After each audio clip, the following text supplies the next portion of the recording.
My name is Tom Kellerman. I'm known by that name in Australia. My name was Thomas Janos Kellerman, born in 1929 into a family of Hungarian Jews. I don't know how long they lived in Hungary. On my father's side, they must have come from either Czechoslovakia or Germany or Austria, because they spoke mainly German and Hungarian was a second language. On my mother's side, they came from Slovakia, and which used to be under Hungarian rule at that time, and they may have been migrants, maybe from Poland or some other parts, or Czechoslovakia, into Slovakia. On my mother's side, my grandparents were farmers in the country. They had a mixed farm, grain and cattle, and fruit in the summertime. And on my father's side, as far as I could find out, my grandfather was a shop assistant, and he was managing a shop in Budapest for someone when he moved there to give better education for his two sons, my father and my uncle. As I said, the background is on my mother's side. They were reasonably well off as farmers, very religious. I think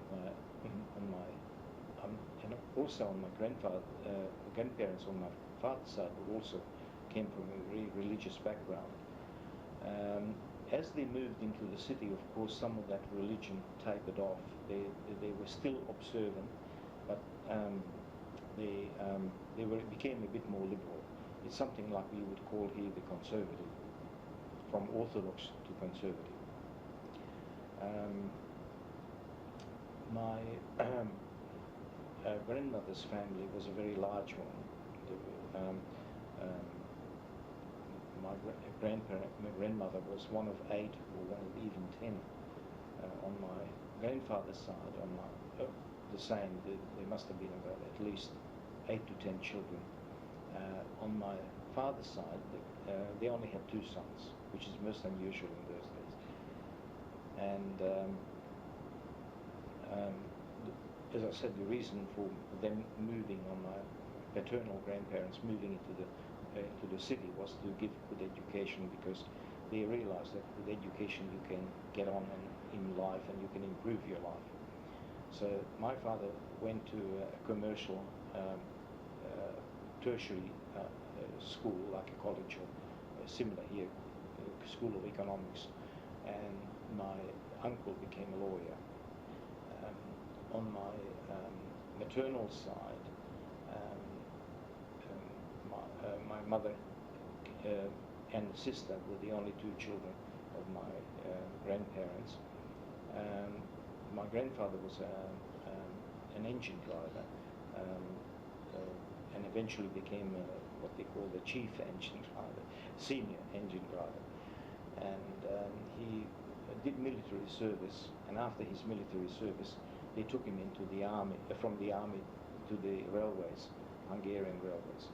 And it is actually quite surprising, because there were quite a number of Jewish people employed by the railways, particularly from the country. And some of them have risen to the post of engineers, station masters, and so on. For instance, my grandmother's brother-in-law was a station master in different parts of Hungary for many, many years.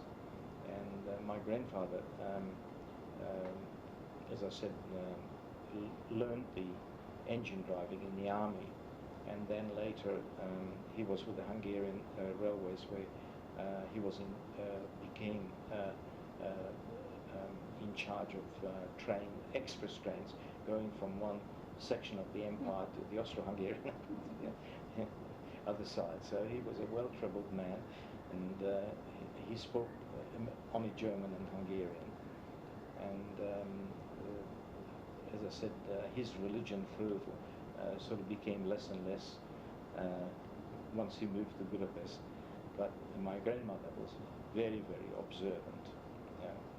So I remember as a young child I used to eat in the kitchen with my grandfather because he wasn't allowed to bring his salami and things into the house, but he was allowed a little corner on a stone bench in the kitchen where he was able to consume those delicacies, and I used to share them with him.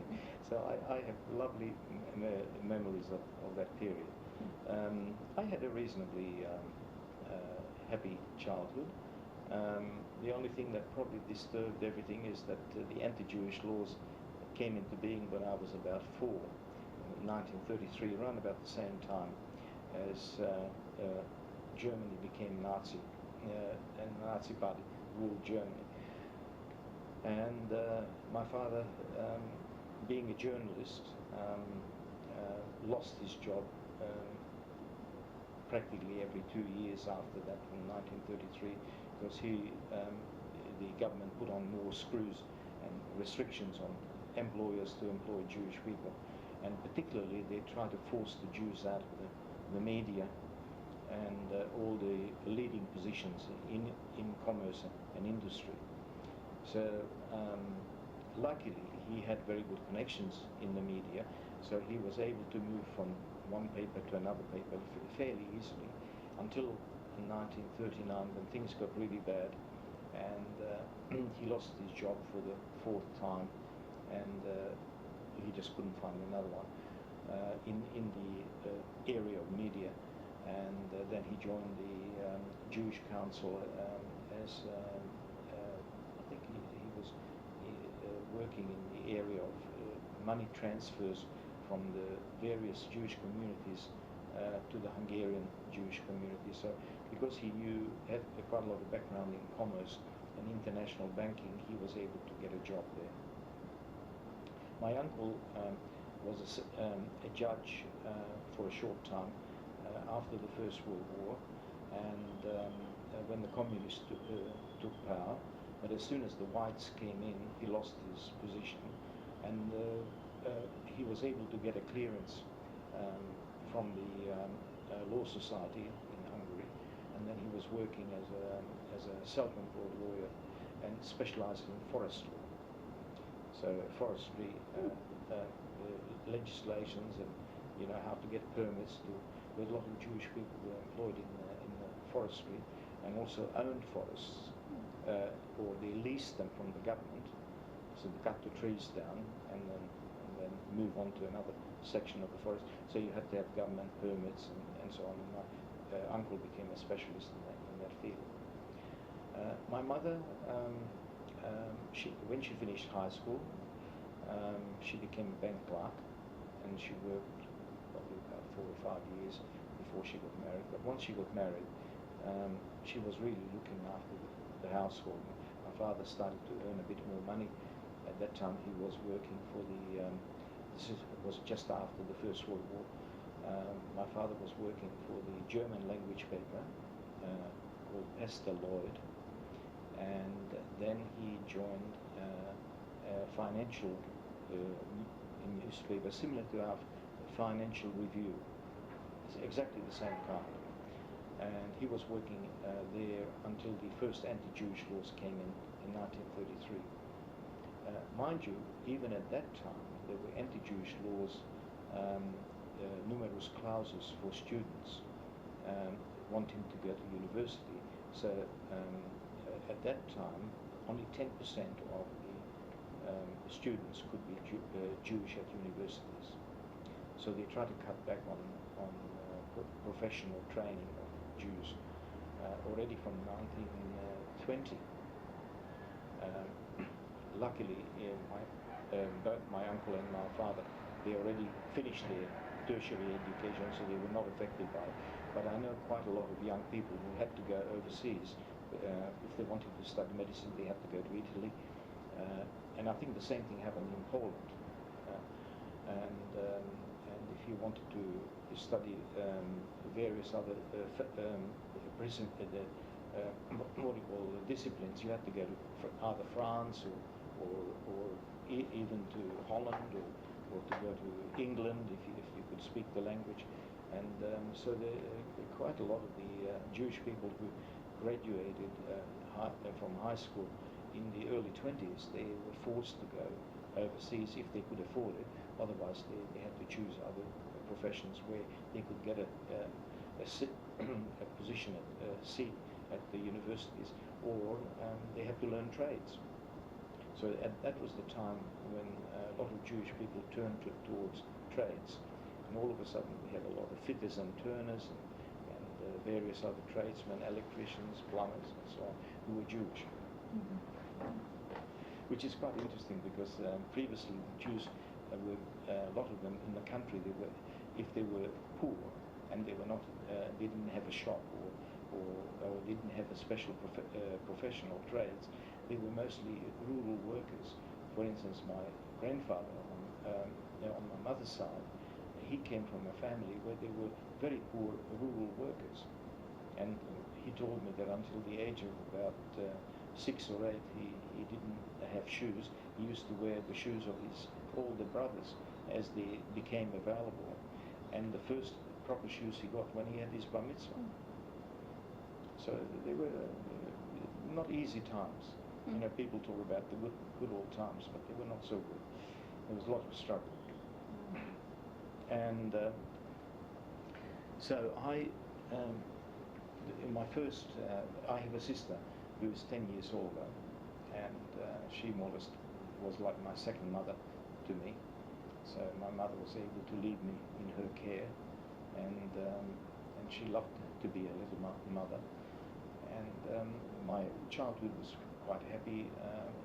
I remember from the age of 30s, from the age of when I was about 7 or 8, I became very interested in politics because politics were talked about at home all the time. My father being a journalist, you know, he was very much involved with what was going on in the world.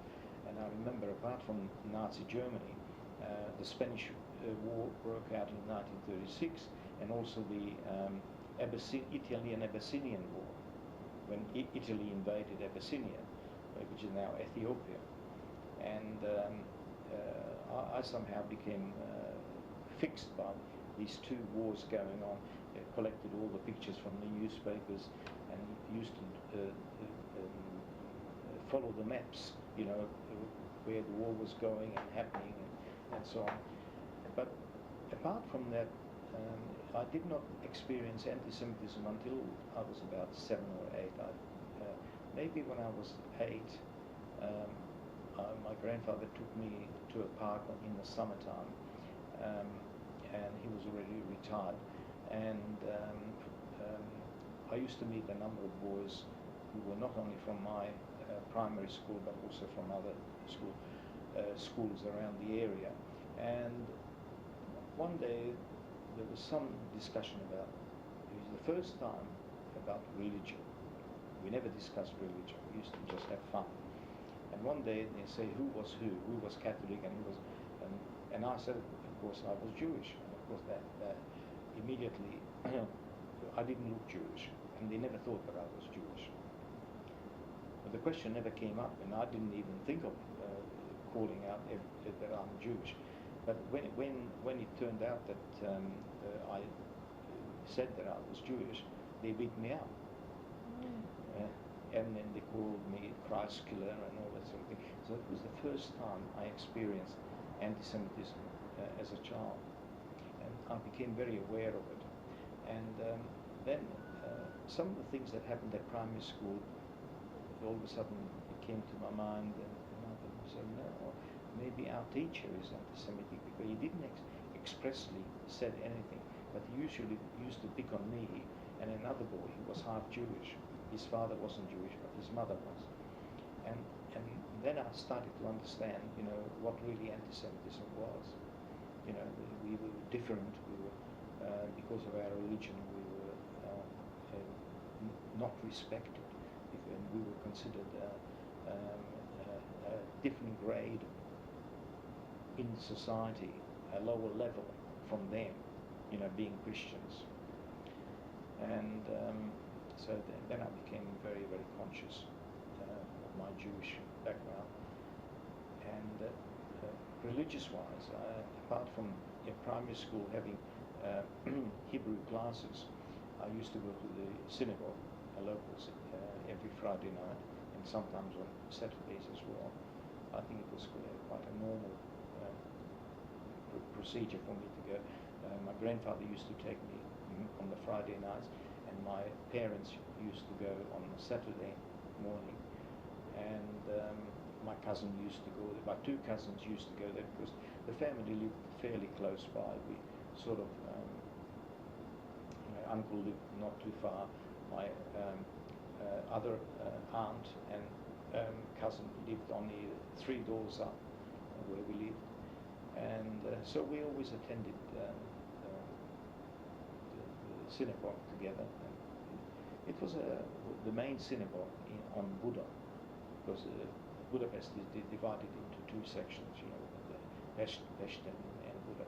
And Buda didn't have such a large population of Jews, but overall Budapest had 250,000 Jews out of a population of 1 million.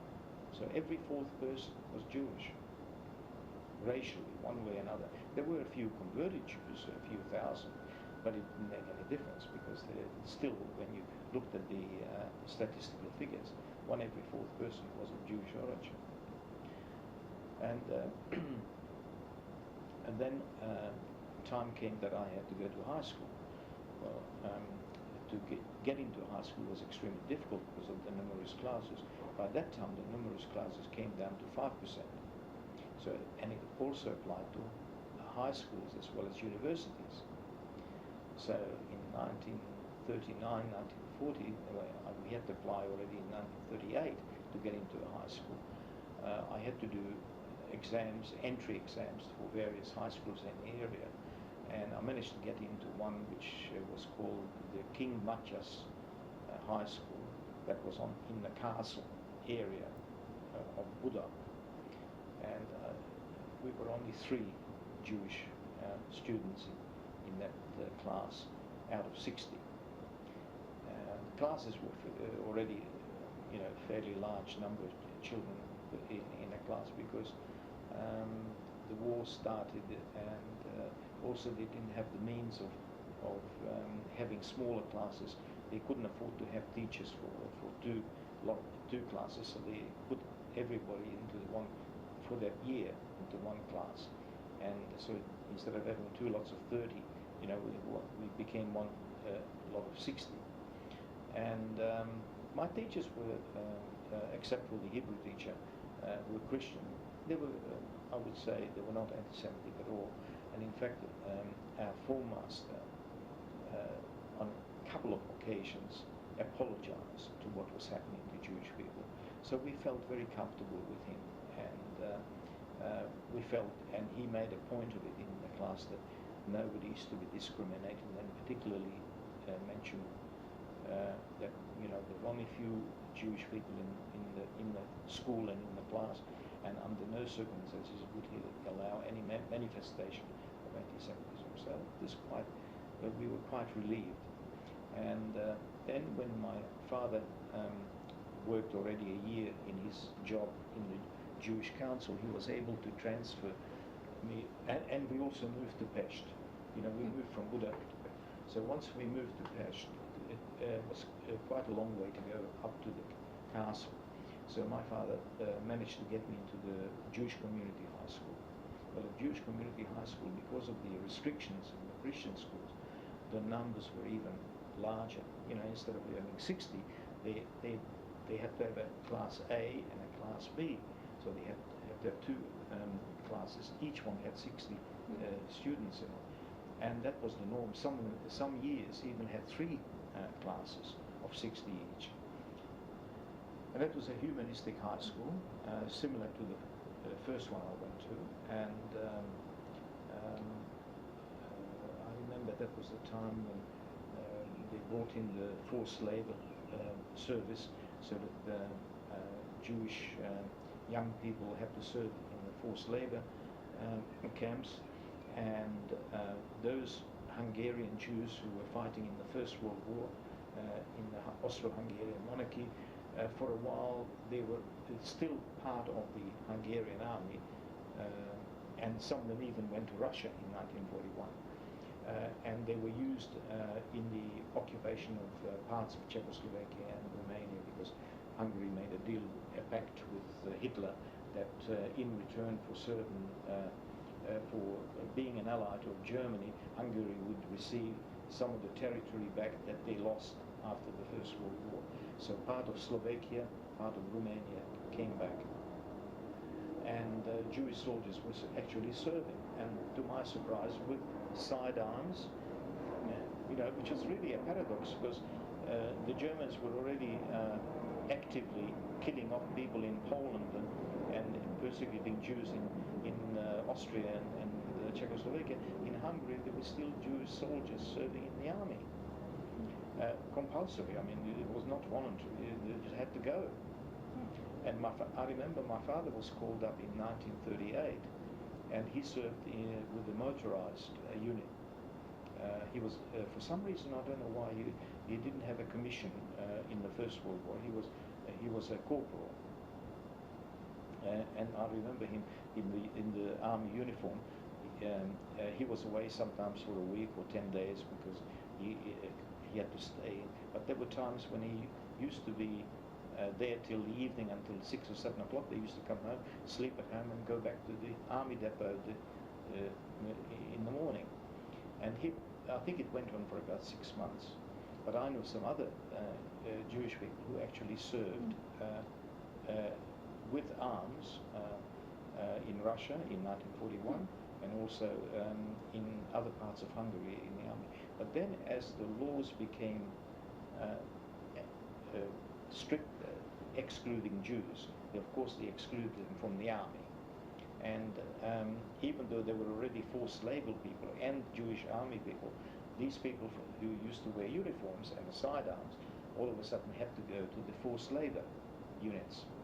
They still had their uniform on, but no sidearms. So my uncle, for instance, he was a lieutenant. So he still had his stars. I think he had even 2 stars. His army officer's cap, but no more sidearm. Later on, 6 months later, they took away. I think he had to wear the yellow armband, but still on a uniform. It was a most peculiar situation. It was almost like a gradual system of discrimination and persecution. And then he became the military officer in a forced labor unit, where there were mostly younger Jewish people who were never in the army, but they were in the forced labor camp.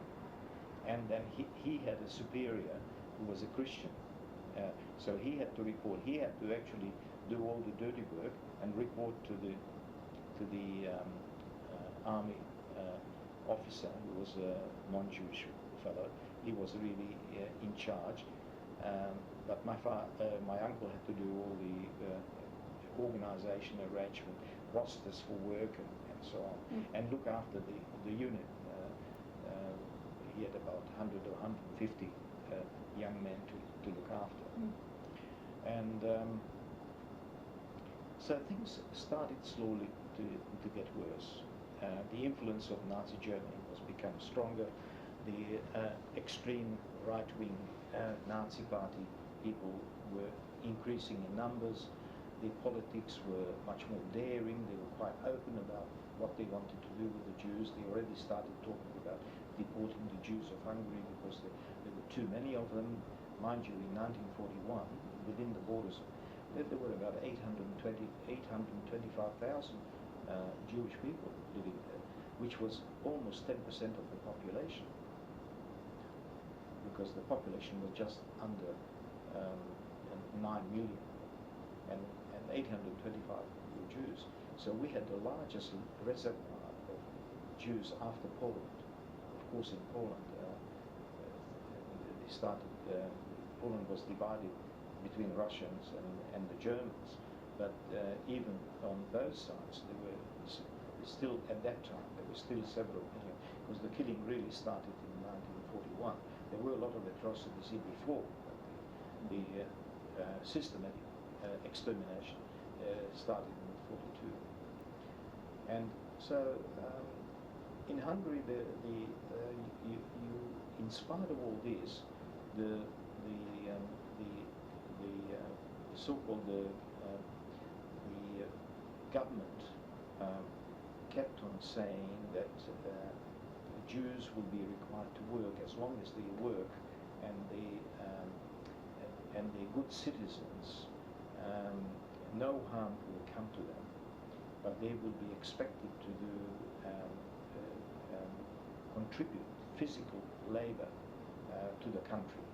So they more or less said, you know, you're going to be everybody's going to be in forced labor soon, and that's the only way that we would survive, because Hungary economically was practically run by Jews, and the Hungarians, the right-wing parties, particularly the extreme right-wing, they were a bit jealous of that. You know, they were jealous of the Jews who were able to do things that they couldn't. And of course the government then tried to take over the businesses that Jews had and put Christians in there. So that, I don't know if you ever heard the word strawman. It's a strawman. The strawman means that the Christian person was in name running the company, but in fact it was the Jewish former owner who used to run the business behind the scenes. So, but I somehow had an awful feeling that, because I read a lot about what was happening. My father used to bring home Swiss journals and Swiss magazines, and it actually talked quite openly what was happening not only in Austria and Czechoslovakia, but what was happening in Poland, what was happening in France, what was happening in Belgium. You know, this is talking, you know, the 40s, you know, when Germany invaded Belgium, and what was happening with the Jews. And somehow really had that feeling, are we going to survive? My father was a bit more pessimistic than the rest of the family. A lot of the members of the family said, oh yes, the Hungarians need us, they can't run the country without the Jews, you know, nothing will happen to us as long as we work, and all right, there will be sacrifices and so on. And then in 1941, when the war with Russia was started, all of a sudden there came an order of deportation for Hungarian residents who have not taken up Hungarian citizenship, and their birthplace was Poland, or their parents' birthplace was Poland. So they were not registered as Hungarian citizens, they were permanent residents but not citizens. And all of a sudden the Germans requested that these people to be deported back to Poland, which the Hungarian government willingly obliged. And I think I wouldn't be surprised if that move was initiated by the Hungarians. They wanted to get rid of, I think it affected about 70,000.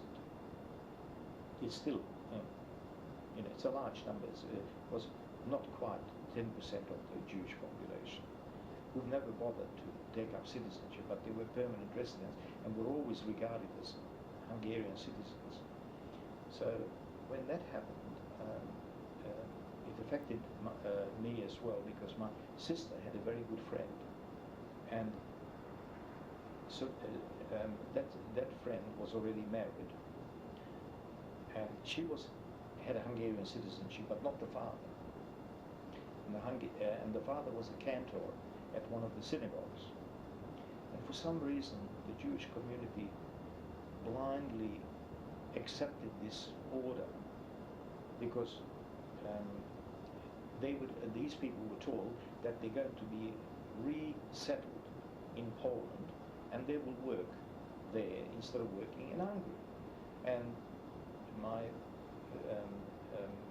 sister's friend's father thought, well, he was a cantor in one of the main synagogues in Budapest. He's going to be a cantor in Poland. And I remember the day quite clearly when we said goodbye to him, and I just had very, very strange misgivings about this whole thing. I was wondering if we would ever see him again, or he would, whether these people are going to. Already I felt that they could be killed by the Germans, because I read a lot of what was happening, and it was quite clear that the Germans were determined to get rid of the Jewish populations wherever whichever country they went into. And a few months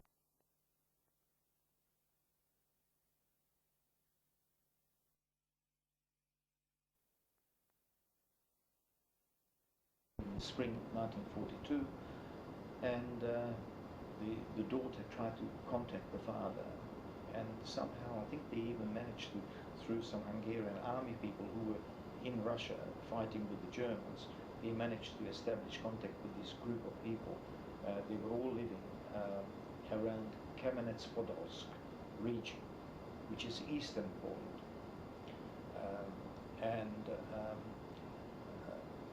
The news, the information that they were not working, they were practically starving to death, and there were every day of the week there were people dying of hunger. They were kept in shocking conditions as far as living quarters are concerned. Not even a ghetto. I think they were in some sort of camp. Some of them were in that awful weather, of Russia. They were living in tents and so on. So, and then my sister's daughter tried to bribe somebody from the army to bring the father back, and they couldn't find him because by that time they were murdered. They were killed by the Einsatzgruppen, one of the Einsatzgruppen working in the Ukraine. Because that part really, Eastern Poland became Ukraine. I mean, the figures, the numbers are disputed. Yad Vashem talks about 20 to 30,000. That's completely wrong. The figure is more likely to be 50 to 70,000. So that was the first time that we really felt that we may not, I definitely had that we may not survive the war. And things got tougher and tougher for the average Jewish person. There were more and more people were called up into the forced labor camps. They were sent to Russia, and you can imagine what the conditions were like in Russia for those forced laborers. Quite often they were killed for practically no reason whatsoever, just because they were Jews, either by the Germans or by the Hungarian army people. A lot of the Hungarian army people were given free hand, and they killed off a lot of the. For instance, if you became sick and you happened to be in a certain part of Ukraine, and you got in, they used to collect the Jewish forced laborers who were sick. They put them in a barrack, which was supposed to be the hospital, and then they just put fire to it. They burned the people inside. A lot of dreadful things. One of my second cousin's husband, in the middle of the winter, was forced to strip and dive into the river, which was full of ice, and he got pneumonia and died within a few days. So they're dreadful things. They were hosing them down with water in the middle of the winter. Sadistic treatment. Very much what the Germans probably did. They wanted to show the Germans that the Hungarians could do the same thing, and even better. So my opinion of Hungary and Hungarian people changed a lot. I became very aware, that if we survive this war, that I'm not going to stay there. It's not a country that you could live in. people you can't trust because you don't know who was involved with Jewish, especially later with the murders that had taken place. Anyhow, from 1942 I had my bar mitzvah, and it was a very low-key affair because there were so many people in labor camp and so on. My father at that time wasn't anymore in the army or in forced labor. He was given exemption. I think the fact that he worked for the Jewish Council, he wasn't called up. He wasn't going to be called up anymore. So I remember the family, except my uncle. That's right, my uncle and my cousin. They were in forced labor. The other members of the family, they were present at the bar mitzvah. The bar mitzvah was at the Jewish Community High School. There were about 8 or 10 of us all having bar mitzvah. So we all read a short portion of the Torah, and I remember I was chosen to read the Haftorah because I'm a Kohen. So, as I said, it was a very low-key affair because the dark clouds were already in the sky. But still, I remember my godfather turned up because my second name is John, and it was after my godfather, who used to be one of the owners of that financial paper where my father was working. And I don't think I remember seeing him. I used to see him when I was up to the age of about 4, but after that I haven't seen him till bar mitzvah. And I then became more and more interested in Judaism, particularly in Jewish history, Jewish art, religious art, of course. And we had a wonderful cantor in the synagogue. He was an opera singer from Danzig. He was a refugee who came to Hungary in 1939 after the Germans invaded Poland. And he managed to get out of Danzig and get a permission from the Hungarians to come to Hungary as a refugee officially. And he lived in Hungary until 1944, and then he was picked up again by the Germans, never seen again. But he was a lovely fellow. He trained as a cantor first and then became an opera singer. Mm. And so he used to coach us, with singing the Torah, and also he used to have performances, organized performances with the boys who were able to sing, and they had lovely concerts. Mm. He was a fantastic fellow. Mm. And then I also became friendly with a couple of my teachers. One was the classics teacher, who probably would have taught at university, but of course he couldn't, no Jewish person could.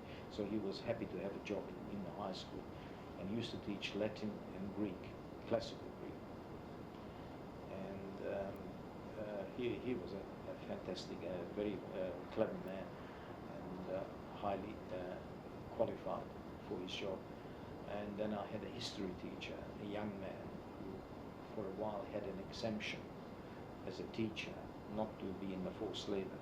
But then in 1943, he had to go as well. And then he became a prisoner, a Russian prisoner of war. He was lucky, because many of them got killed, never came back, but he became a prisoner. And we didn't know that until much later. One day, the parents of this, he was a young teacher, they told the school that they got a letter from the Red Cross that he became he got lucky because the parents didn't know for a long time what happened to him. No contact whatsoever, and they knew that there was a big battle on the Don somewhere, and he became a prisoner. So at least the parents knew he was alive. So these two people more or less and that opera singer from Danzig, they more or less had a lot of influence on my teenage years. A lot of the values in life and culture and so on, I learned from them. And this particular teacher, the history teacher, he was a bit of he was left-wing, but he was not communist. but he, most of the Jews were left-wing, the younger people. There were only some of because the left-wing was more for equality and less discrimination and so on. So that suited the Jewish people.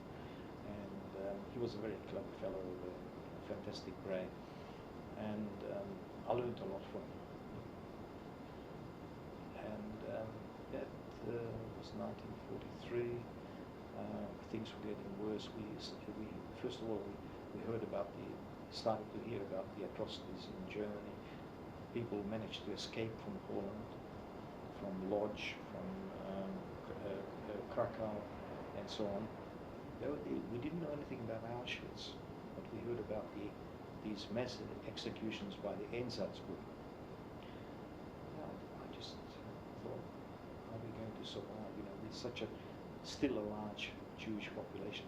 There were still about 750,000 Jews, because there was said about 70,000 were taken out in 1942. And are we going to see the end of the war? And we could see cracks in the German offensive, particularly after January 43, when they lost Stalingrad. We could see that things turning around, that the Russians were able to push them back. The Americans were, and the British were in Sicily, and things were getting a bit better. El Alamein was already fought, and the Germans lost. But the Germans were still very strong. They were still very far away. The Americans, the British, all right, they might have been in Sicily, but it was still very far from Hungary, and the Russian front was only just outside Stalingrad. It was still deep into Russia. And then came the Warsaw Ghetto uprising. Now that was really a turning point in our understanding what was happening, because we could see that that they were openly showing the Germans attacking the Jewish resisting forces in the ghetto, and how they used tanks and how they used flamethrowers, and they even showed that famous picture where some of the Jewish people, one or two, that jumped out of the window and they didn't want to be captured by the Germans, and they jumped out of the window and they attacked the house with flamethrowers. I don't know if you ever saw that. When you see a film on the Warsaw Ghetto uprising, they always show that photo.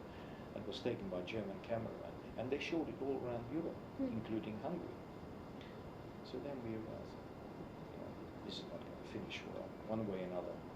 And I remember my uncle was telling me, oh no, nothing really will happen, because there used to be an economic council in Hungary, which used to advise the government and the regent, who was like the head of the country, Admiral Horthy, that there was a Jewish council, and that Jewish council, Jewish people were in that council. There were quite a few of them that were advising the government on economic matters.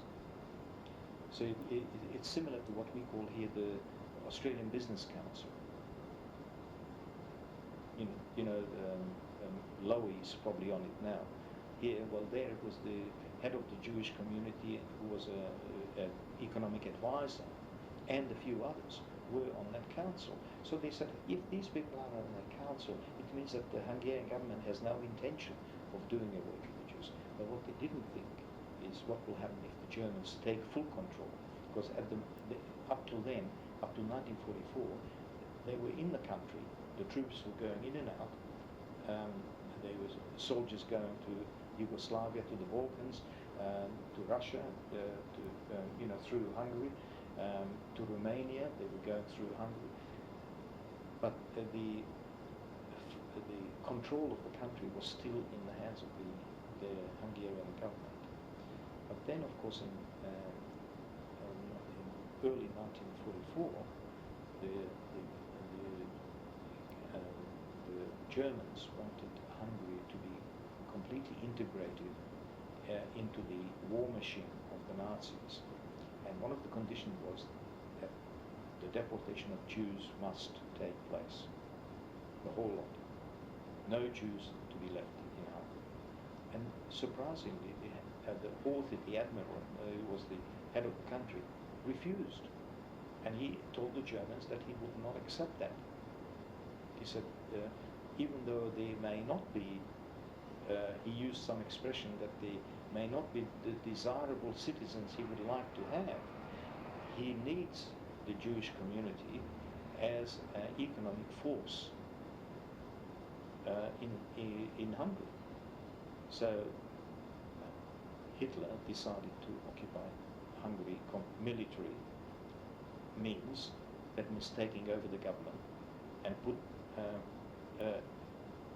and the Germans would be running the country. So that happened on the 19th of March 1944. I was visiting my cousin on Buddha's side, who used to live very close to us, and we already lived in Pest.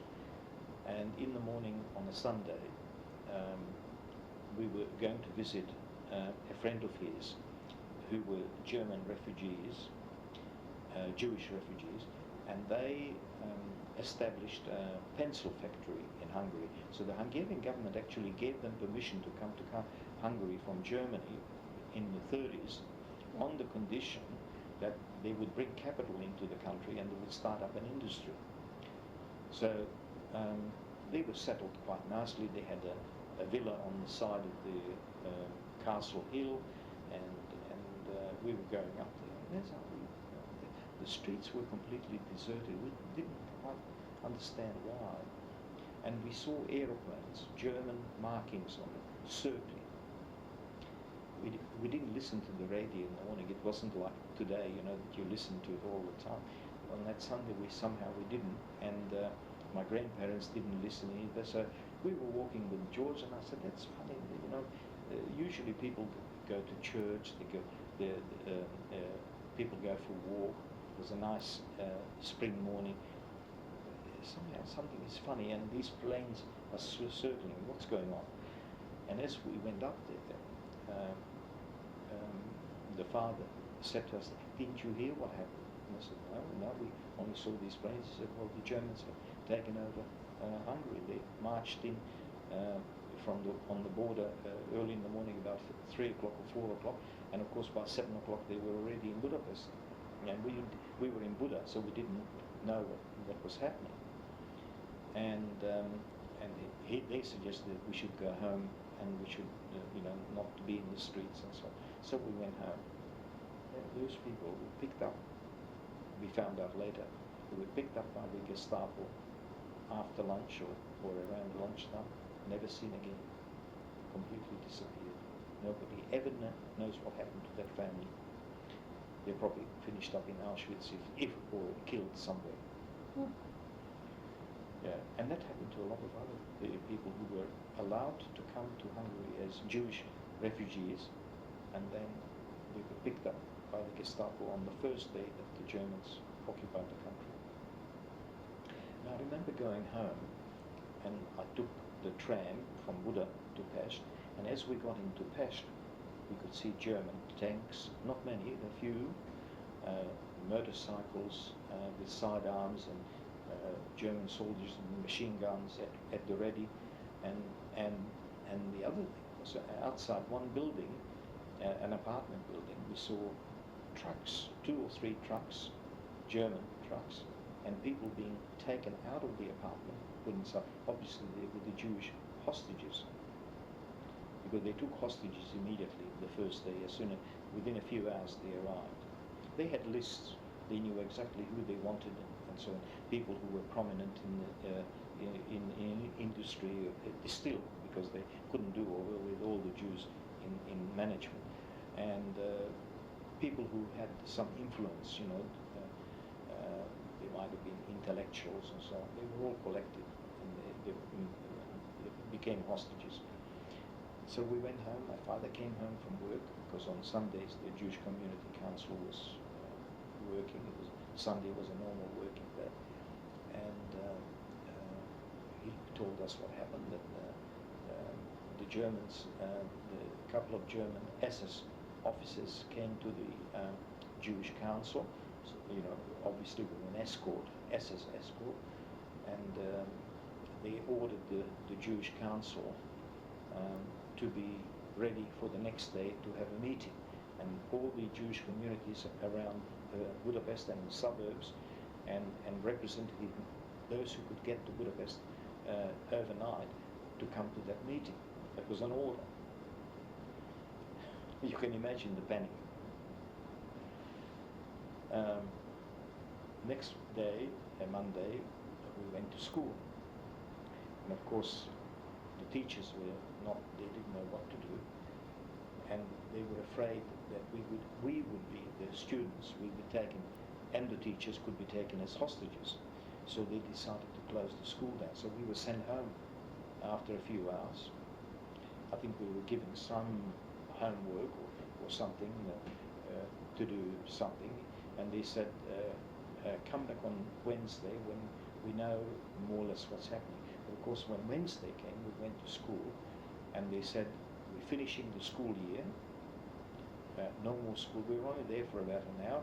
Everybody was given their, marks up to March 1944, and they said you can come and collect them. I can't remember now.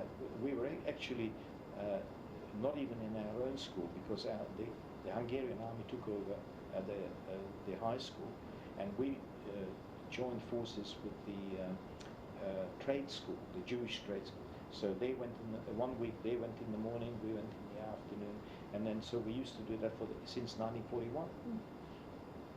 And at one stage we were going to the rabbinical school.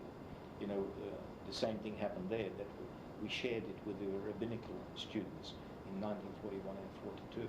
So the school closed, and at that time it was under orders from the German SS, from the unit that Eichmann was in charge of.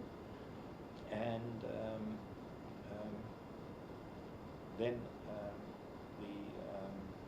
my classics teacher said he was looking on that Wednesday. He was looking for volunteers who would be willing to work as couriers for the Jewish Council, runners, errand runners, and I volunteered. So from that, I think we had to go in already on the Thursday to the Jewish Council, and be about 50 of us because we were in the age group that we didn't have to be in forced labor. We were still under 16.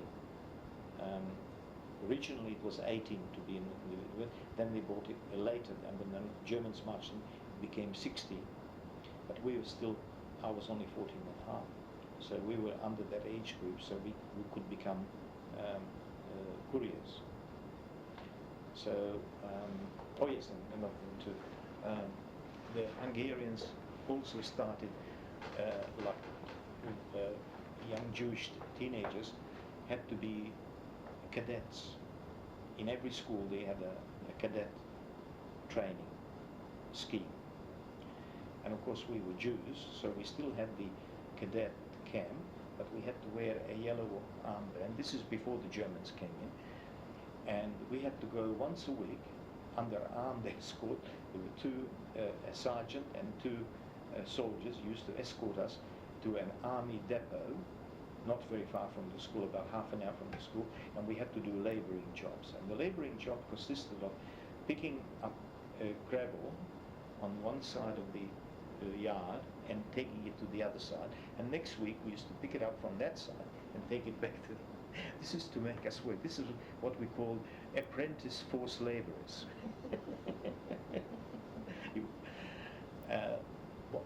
One of them, I can't remember whether it was the sergeant or the corporal, he was a dreadful anti-Semite. He used to swear at us, calling us dirty Jews and filthy Jews and all that sort of thing.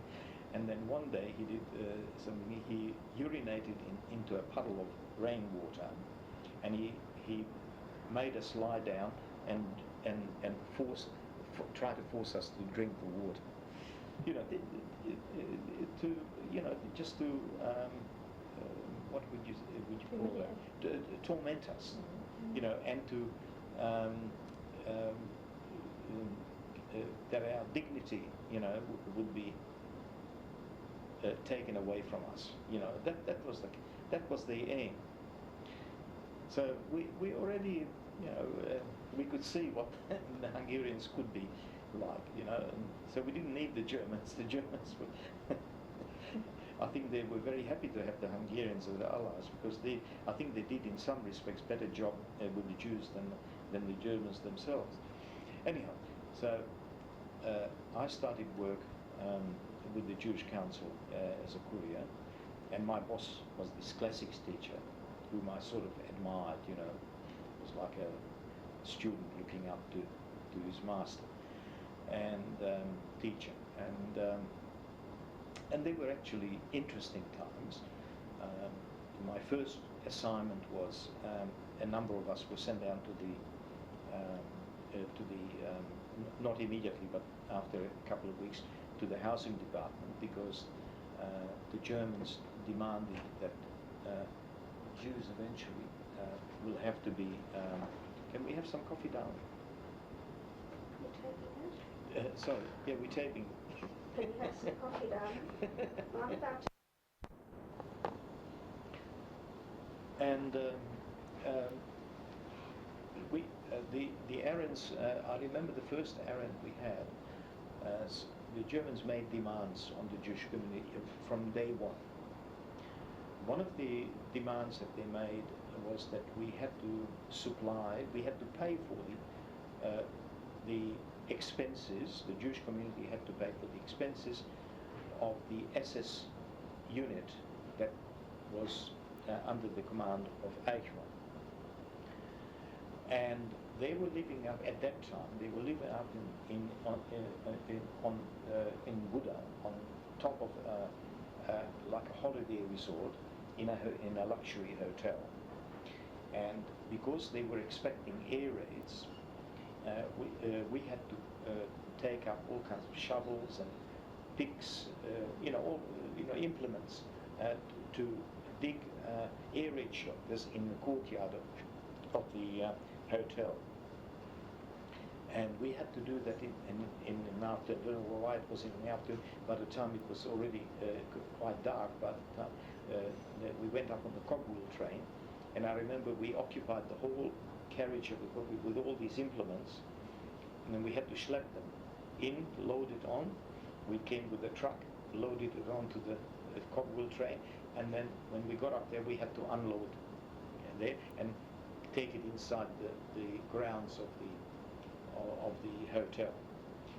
And I remember my classics teacher said to me, he said, "You speak German?" I said, "Yes." "But when you go up there, just keep your ears and your eyes open, and anything that you can remember, tell me tomorrow." So, and he said, "Oh yes, and listen very carefully. If you go inside the hotel, listen very carefully, because the hostages that were picked up, not all of them, but some of the hostages who were picked up on the 19th of March, and this was only less than a week later, they're up there in that hotel, because they were picked up. Some of them were picked up by the Gestapo, some of them by the SS. So the ones who were picked up by the SS were locked up in the hotel, in the cells. He didn't know where they were, but he said, just keep your ears and eyes open. So when we finally got in there, the Germans got us to take all the implements down into the cellar. And as we went into the cellar, we could hear voices from behind the locked doors. So that means they were alive. So obviously they must have been the hostages. And so I was able to tell them next morning that yes, we heard the voices from inside, so they must be there. Because they were trying to get them released. They were trying to talk to the various commanders, including Eichmann and his henchmen. They were all high-ranking SS officers. And so that was our first assignment. Then there were other assignments. carrying messages, letters here and there, because telephones, there were very few telephones in those days. And not only that people didn't have telephones, the Jews were not supposed to have telephones. And later on, all Jews had to surrender their telephones. They had to surrender their bicycles, telephones, anything that they could communicate with the outside world. And as time went on, every day there was some new regulation. And there used to be on the walls in the morning, in Hungarian, new regulations. And it used to list all the restrictions that Jews had to have. Jews had to organize by a certain date to wear the yellow star. Jews eventually had to move into Jewish houses, not a ghetto, only Jewish houses. And they used to call them Star of David houses, because there used to be a big star, yellow star, that sort of had to have a board with the big yellow star painted on it, and it had to be affixed to the door, to the gate, or to the front door of the house, the entrance. And we had to prepare for it. So I was assigned, together with a number of other boys, to the housing department. And it just happened, it was just coincidence. My uncle was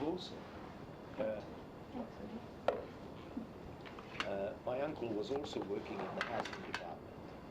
So I was together with my uncle, my father's brother, and a number of other lawyers were there, Jewish lawyers who also worked in the housing department. And they had to organize the whole Jewish community.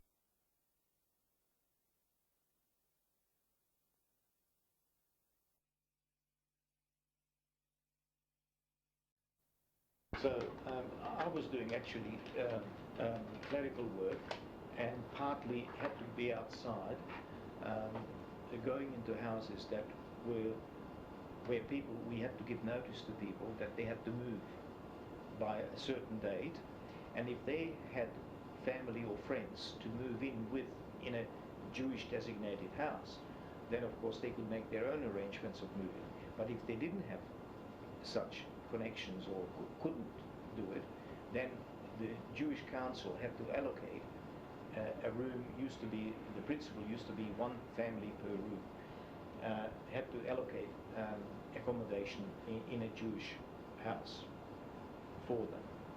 So we had to go around to the house then, who could move in voluntarily and who the ones who couldn't, and then those people then had to be allocated as a room or depending on how big the family was. But sometimes, a family could be of 2 people and could be 4 people or 5 people. But it means all of them had to have one room. There was no choice that the children would have another room and the parents another room. It was all one family, one room. So I was able to sort of meet a lot of people and talk to them, and some of them received us very warmly and kindly and so on. Others abused us because they said we were collaborating with the Germans. And I tried to look at it from not only from my point of view, but also from the point of view that, from the Jewish point of view, that it was better that we do this work instead of the Germans turning up and throwing people out in the street and then just pushing them in wherever they felt like it. So we did a proper preparation for this big move, because you can imagine 250,000 people have to, not all of them, but half of them at least had to be relocated. And I was very surprised at that time that they didn't form a ghetto like they did in Warsaw. It was the Jewish houses were spread right around the city, practically everywhere, in the suburbs and so on. So it was quite a large area that we had to cover. And we had to get special passes, which from the Hungarian military people, that was stamped by the Gestapo, counter-stamped, to say that we were allowed to be outside in the streets outside curfew hours, because Jewish people after a week or so could only be in the streets for first it was 4 hours and then became 2 hours. So we had to go sometimes far away suburbs, and by the time we got back it was already curfew time for Jews, so we had to have that certificate. So that gave me a bit of mobility, because I was able to be out in the streets without having to worry about the curfew. And by that time we had to wear the yellow star. It was only a few weeks after the Germans came in, and anybody was found in the street could be arrested, could be taken to an internment camp, and from there to Auschwitz, because the first train from the internment camp went to Auschwitz at the end of April, before the deportations started even in the country. So I had the misfortune of seeing Eichmann face to face. It was about 2 or 3 weeks after the Germans came in. He called a meeting at the Jewish Council, the Judenrat, and he came with his entourage. First the SS went on every floor around the lift, because the Jewish council chambers were right up on top on the 4th or the 5th floor, and so he had SS soldiers positioned around the lift on every floor, and then all of a sudden I was with the couriers sitting on chairs. It was sort of a mezzanine floor above the last floor, and we were sitting there, and all of a sudden the lift door opened up and out comes Eichmann. I knew who he was straight away, because we already saw his pictures. And he came out of the lift, and as he came out of the lift, he sort of faced us boys, looking at us, because I don't think he knew where the council, I think that was the first or second time he came to the council chambers. And then he looked at us, and sort of my eyes sort of locked in. I was very curious. I wanted to see what he looked like. And to my surprise, he looked very Jewish. He was very Semitic. He didn't look like an Aryan, German Aryan at all. And then he turned around and he went into he had an assistant with him, and they went into the council chambers. So that was my excitement for the day. And then the bombing started in early April, before even we had to make the moves, and of course that upset the whole plan of moving Jewish people into the Jewish houses, because a lot of the buildings that were supposed to be Jewish houses were bombed, so there was less and less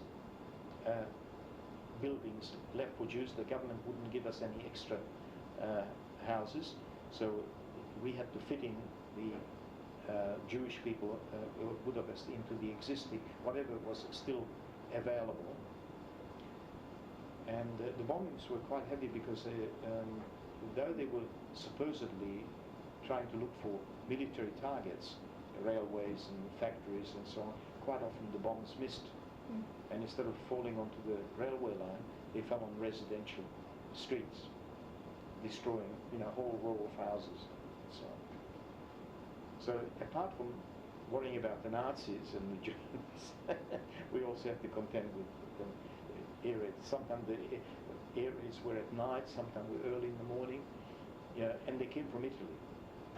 By that time, southern Italy was completely open, and the Germans were, I think, roughly halfway up in Italy, and the southern part of Italy was used for aeroplanes bombing Eastern Europe, Yugoslavia, Hungary, and even Austria. They used to fly into Austria from there to Vienna.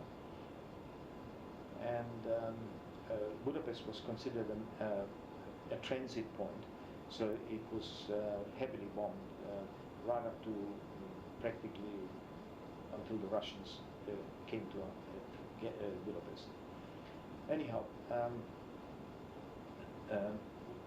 we found out that there was forming ghettos in the country, and we also knew that there was something happening. Deportations would start fairly soon, because there were big movements of railway trucks, wagons, goods wagons, and we happened to live just in an apartment house where one part of the building overlooked the railway yards, and we could see all these wagons, goods wagons and cattle wagons, they're all being shunted and moved here and there.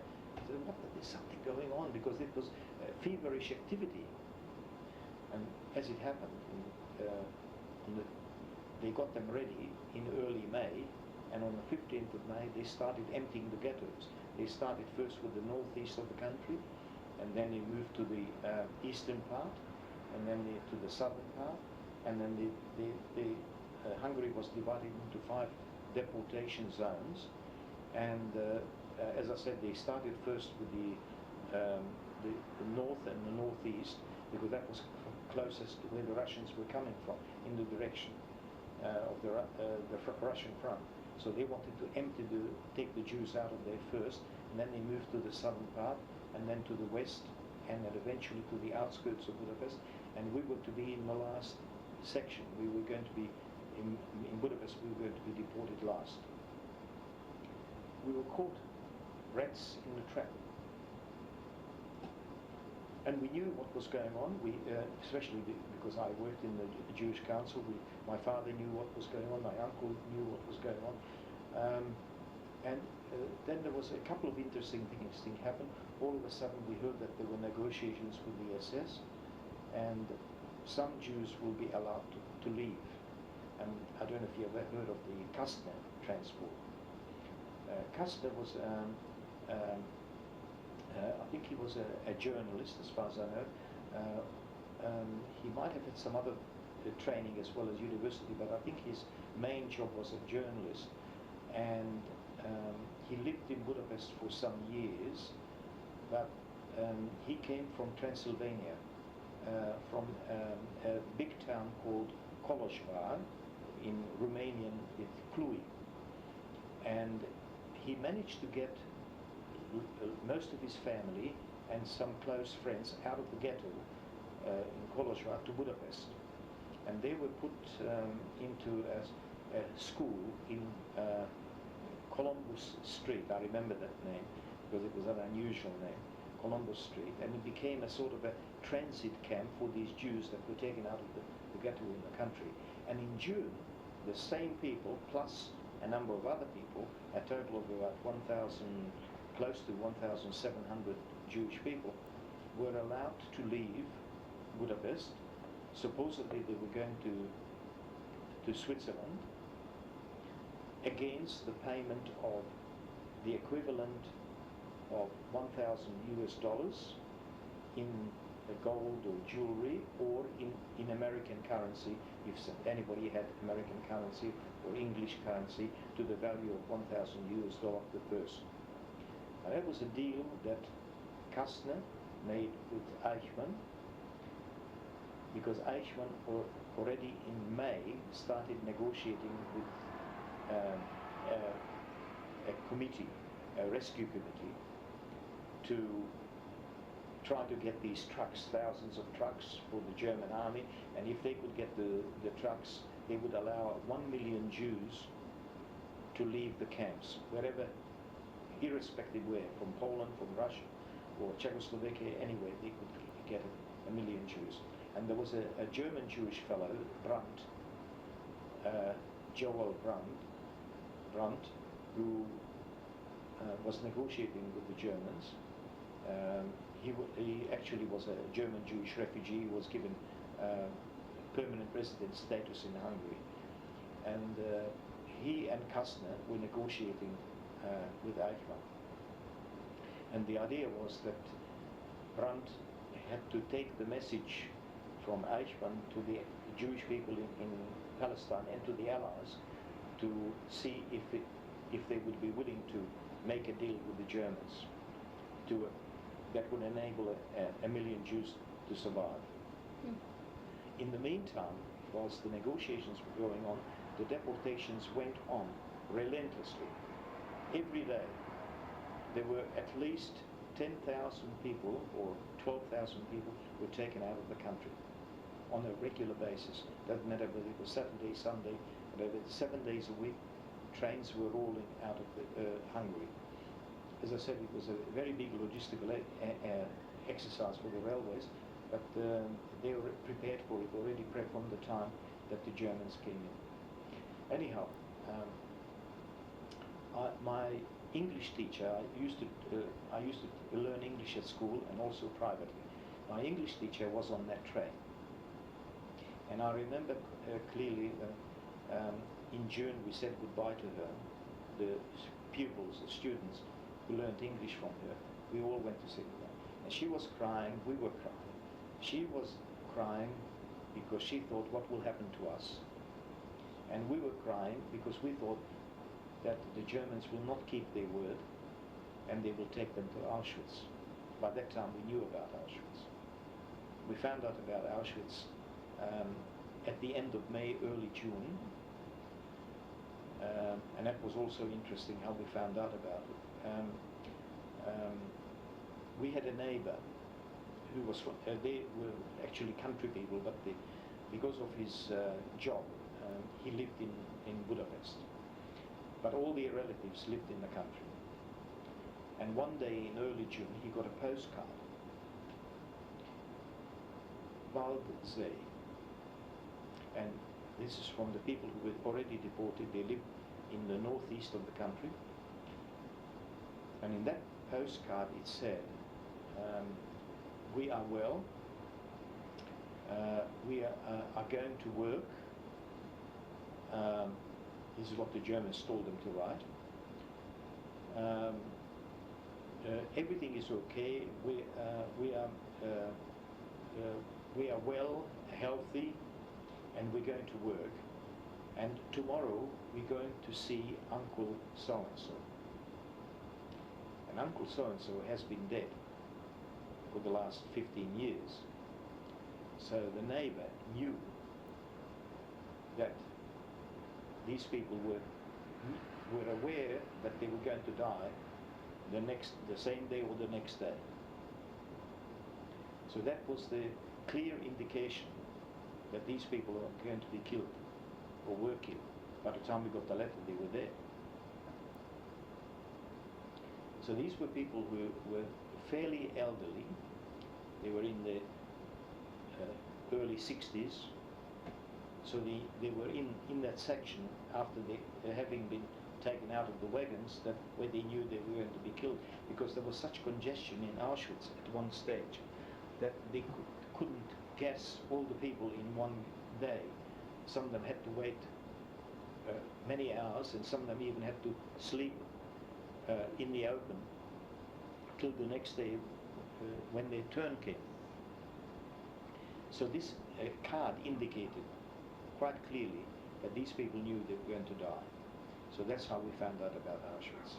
And then we also found out about Auschwitz through the two Slovak Jews who escaped from Auschwitz.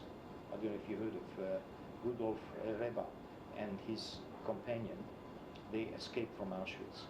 And the Jewish community end of April was given a copy of their testimony that was brought to Budapest by special, I don't know who smuggled it in or who brought it in, from Bratislava to Budapest.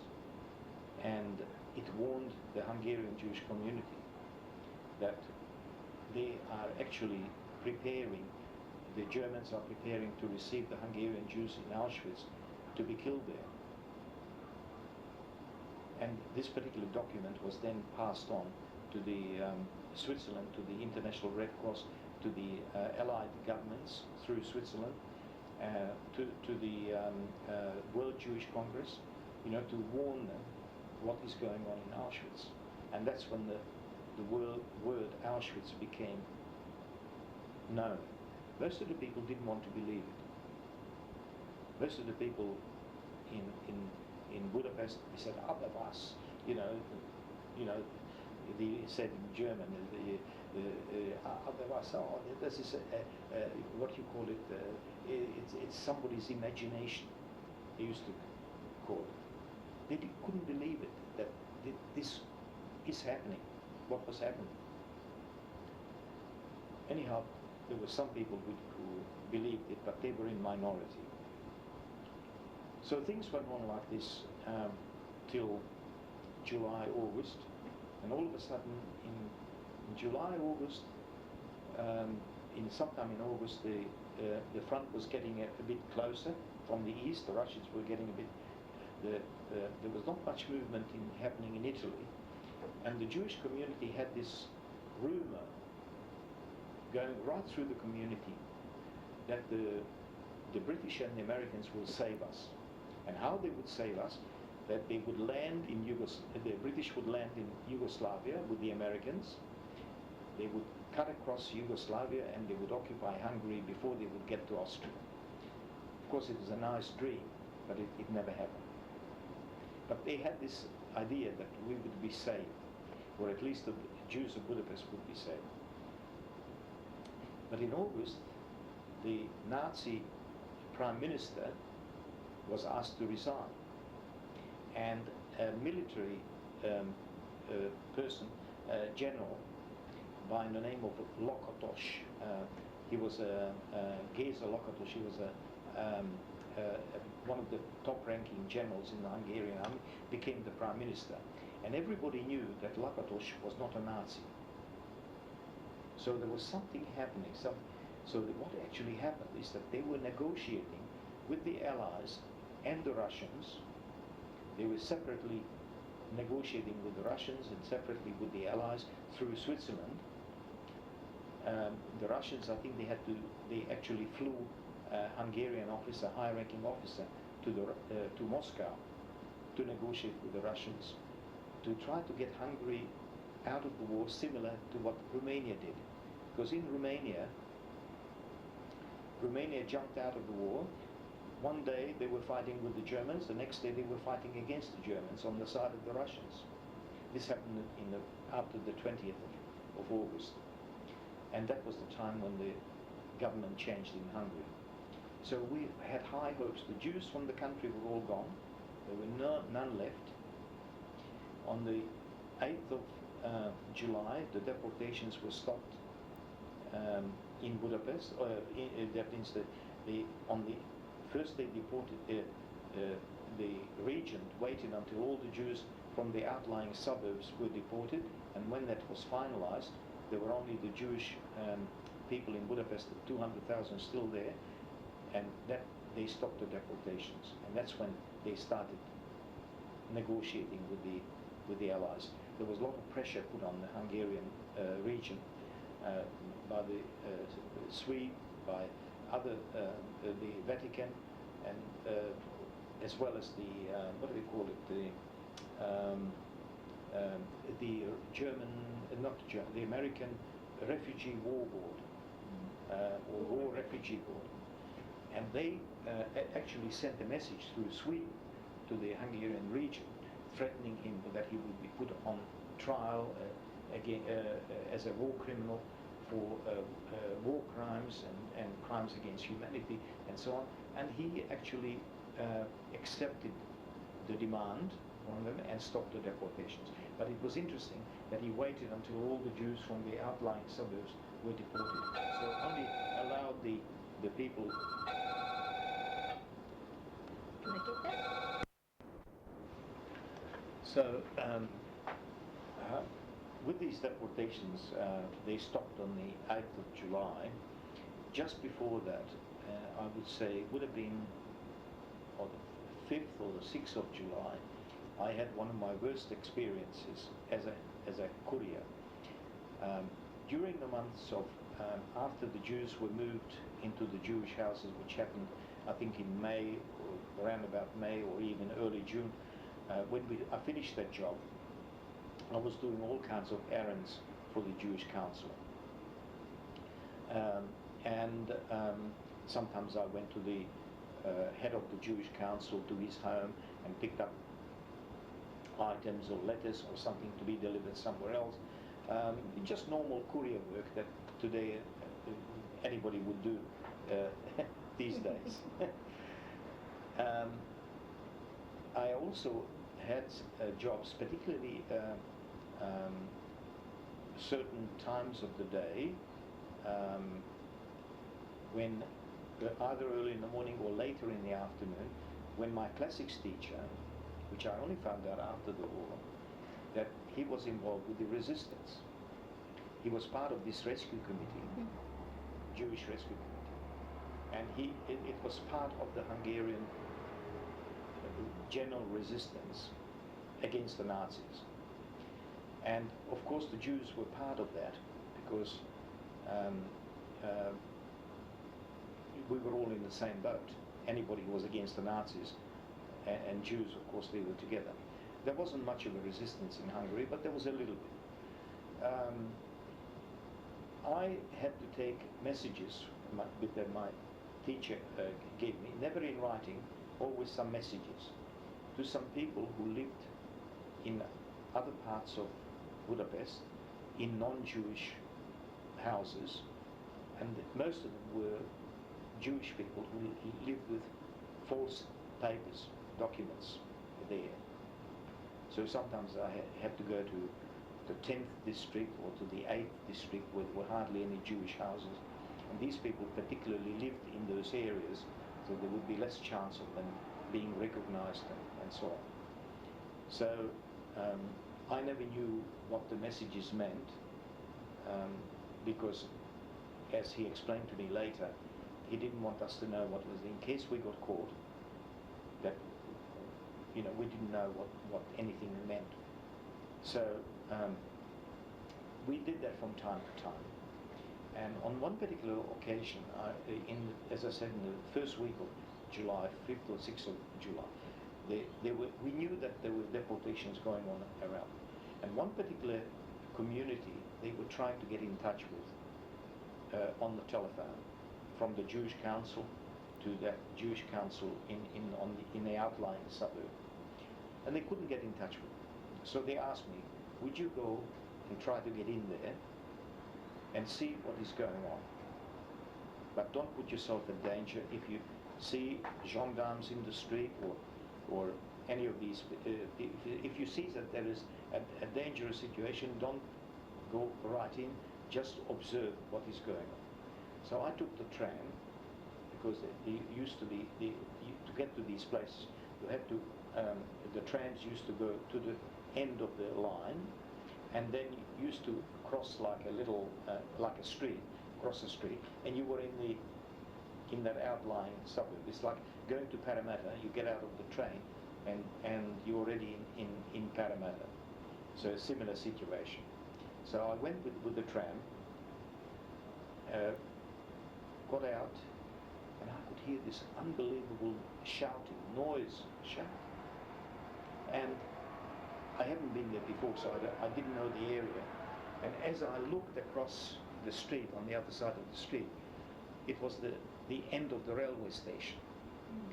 And there was a train standing there with a lot of wagons, closed wagons, and the noise came from inside the wagons. So they were the people who were just about to be deported. And the gendarmes were going up and down. Gendarmes were like a rural military force used by the Hungarians. They used them in the country. And the gendarmes were mostly, 99%, they were in charge of the deportations. Only in the bigger towns they used the police, but even in the bigger towns, the gendarmes were in charge and the police were assisting them. In this particular place, where I couldn't see any police, I could only see the gendarmes next to the train. The people were already locked in, and they were just about ready to go. I don't know what they were doing, but I could clearly hear and see what was happening. So I didn't even go across the street. I just got into the tram that I came on and went back and told the Jewish council that unfortunately they're just being deported, and no wonder we couldn't get in touch with them, because they locked these people up in some brick factory or some other place where they got all the people together, and then from there they took them to the train, to the railway station. So anyhow, sometime in August that year, later in August, we had a lot of bombs again and so on, and then we heard this rumors that Hungary was trying to get out of the war, and if we're lucky, we're going to be survive the war like in the Jews in Bucharest, because exactly the same similar thing happened in Bucharest. The Jews in Bucharest were not taken away by the Germans, and the Romanians, up to a certain time, they survived the war, and quite a few thousand Jews survived. By that time, we still had around 200,000 people, Jewish people in Budapest. So we had high hopes, and things went on. Nothing happened. September came. Things got a bit easier. We were able to be out in the street. The curfew time. It didn't concern me because I had a pass. But the people who were locked up in the houses, they could go shopping for a longer period. And somehow things eased up a little bit. And everybody was hoping, that something is going to happen. That the Germans would leave, the Hungarians would jump out of the war, the Russians would come in, and the Russians were getting closer and closer. They were already in the country. They were not far from Budapest. In fact, they were only about 150, 200 kilometers from Budapest. And then all of a sudden the Germans brought reinforcements, mostly as Waffen-SS, and a lot of tanks. And those reinforcements went to the eastern part of the country where the Russians were already there, and in September, as I said, nothing happened. In the beginning of October, there was a big tank battle, a huge tank battle between the Germans and the Russians, and it went on for nearly the whole month of October. And luckily, the Germans were beaten, and it sort of enabled the Russians to come up right up to Budapest. But anyhow, in the meantime, the Germans fully knew of the Hungarian peace moves, so they tried to stop it. And when the Hungarian government more or less refused to stop the talks with the Allies and the Russians, they decided to change the government, to start a coup. And they got the extreme right-wing Nazis, they gave them arms,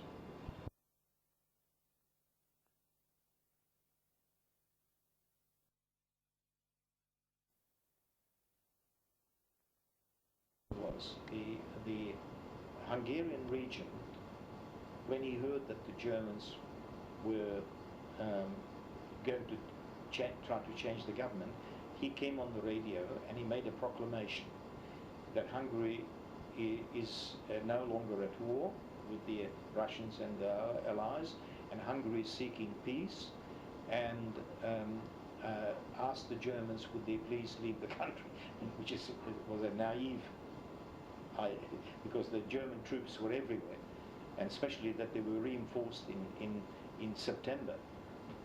So there were large concentration of German troops already in the country, so I don't know how he thought that the Germans would just pack up and go. Anyhow, the regent was arrested. The so-called loyal troops I think they were put into jail within a matter of few hours. The radio was taken over by the Germans and the Hungarian Nazis, and they established a new government. Now, this new government was an absolute terrorist, couldn't get any worse government, I think, in the whole of Europe. They were the most brutal and most anti-Jewish group of people that you could ever think of. And they were really, most of them, I mean, some of them were of educational background, but most of them were not. They were most of them were peasant stock, and most of them were what you call rabid anti-Semites. So you can imagine what happened. This happened on October the 15th, when we were hoping that the Russians would come any day. They took over the, as I said, the railway stations, the government offices, and so on, and they started killing the Jewish people immediately as soon as they came to power. They, their excuse was that the Jewish forced laborers who were housed in a military barracks and also in that Columbus Street, there were quite a number of Jewish forced laborers were living there, who were actually working on different jobs around the city. These Nazis claimed that they were shooting at them, so they had to defend themselves, and of course in the course of defense they killed as many people as possible. And there were atrocities happening already in the afternoon of the 15th. The proclamation was in the morning or just before lunch. By the afternoon at 2 o'clock it was all over. And I remember my father came home especially and said, this is the end. We're not going to survive. Because the Germans now will do exactly whatever they want to do with the help of these gangsters. And within a few days, of course, it was getting dangerous for me to be in the street. So most of the time, I already didn't use my yellow star. I took off my yellow star altogether, so I still went into the Jewish Council, I remember, on the 16th and 17th and 18th, but everything was disrupted, everything was disorganized, and they more or less said to us, you know, if you think that it's dangerous around the area where you live, better stay at home, because if, you know, we expect these gangsters to come into the Jewish Council and shoot everybody or take us somewhere, you know, some concentration camp or some internment camp. So they more or less were afraid that we could be victims, even though the Jewish Council was supposedly protected, but it wasn't the case, not with these people. Under the Germans we had some sort of protection from the SS, you know, in the Jewish Council chambers, but not outside. But when the Nazis took over, the Hungarian Nazis, that was the end.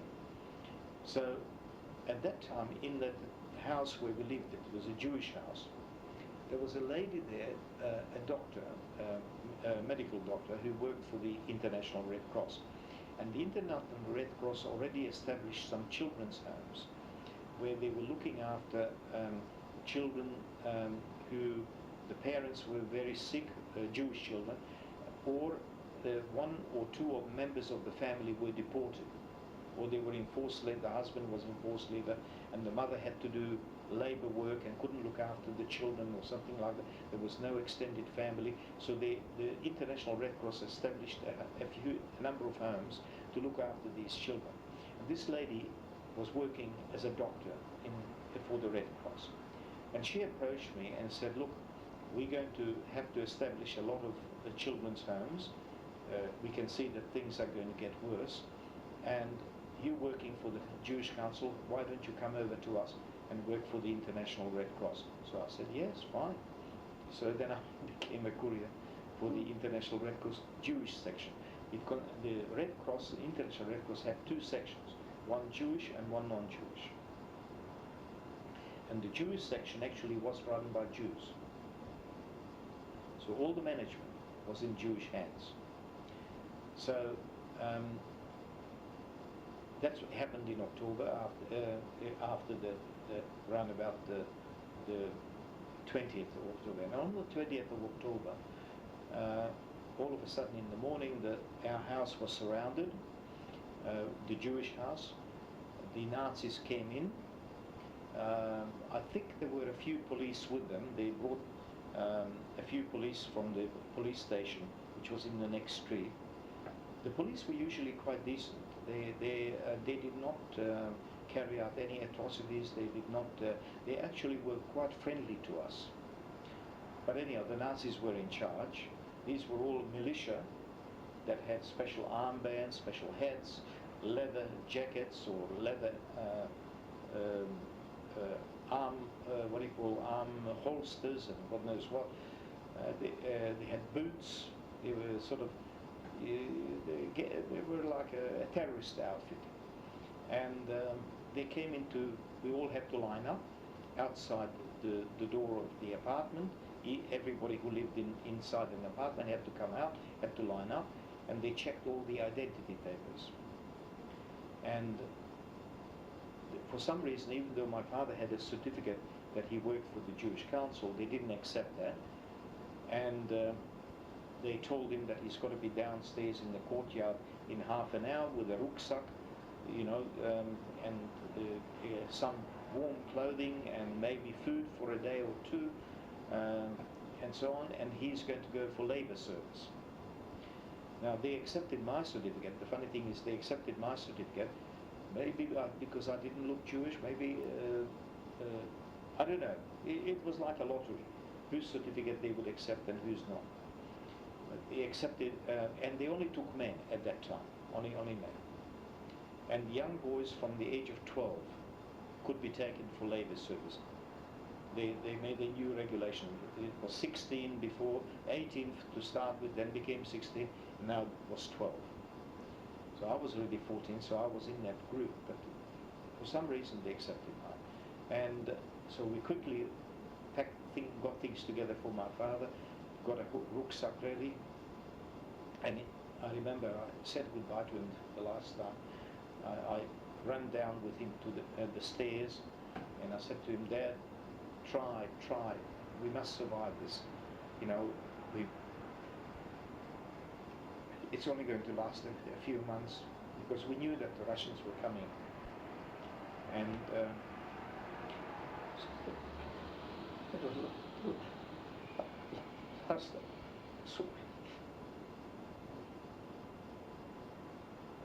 they were lined up in the courtyard, and then they were taken out under escort. Now, then a few days later, my cousin George, who was in forced labor, he escaped from his labor. He deserted. But before he deserted, he managed to get some sort of forged document to say that he was on leave, which was not a genuine document, it was a forged document. Somebody somehow forged it for him. And so we discussed, what are we going to do? His father was also in forced labor, but somewhere else. So he didn't know where his father was. So we decided we go to the Swiss consulate and try to get protection letters. So we got, one morning we went there. This would have been after the 20th of, my father was already gone. And we went to the Swiss consulate, and you wouldn't believe it, there were thousands of people lined up. Some people who were there early in the morning from 4 o'clock in the morning. They disregarded the curfew, and they went to the Swiss consulate in the hope of getting Swiss protection letters.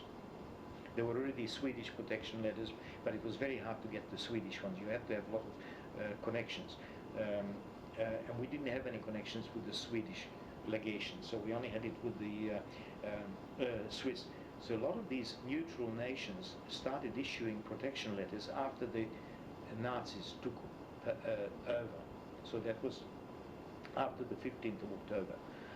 And so we lined up, and then George said, he said, look, just to be on the safe side, I know all the details. He had the list of all of us, my mother, my aunt, my grandparents, his family. We had all the details. So I said to him, I said, look, there was such a throng of people there. So and he was a strong young man. So he stood outside, and I stood on the pavement on the opposite side, just in case something happens that I have to rush in there or go to him. So because we wanted to go home together again.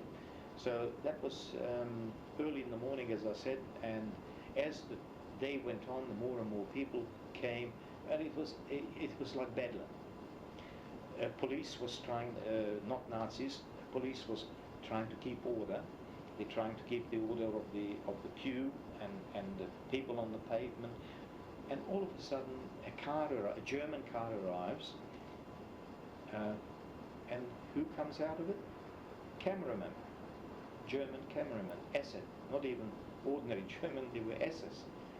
And they were making a film of us queuing up and on the other people standing in the queue trying to get into the consulate.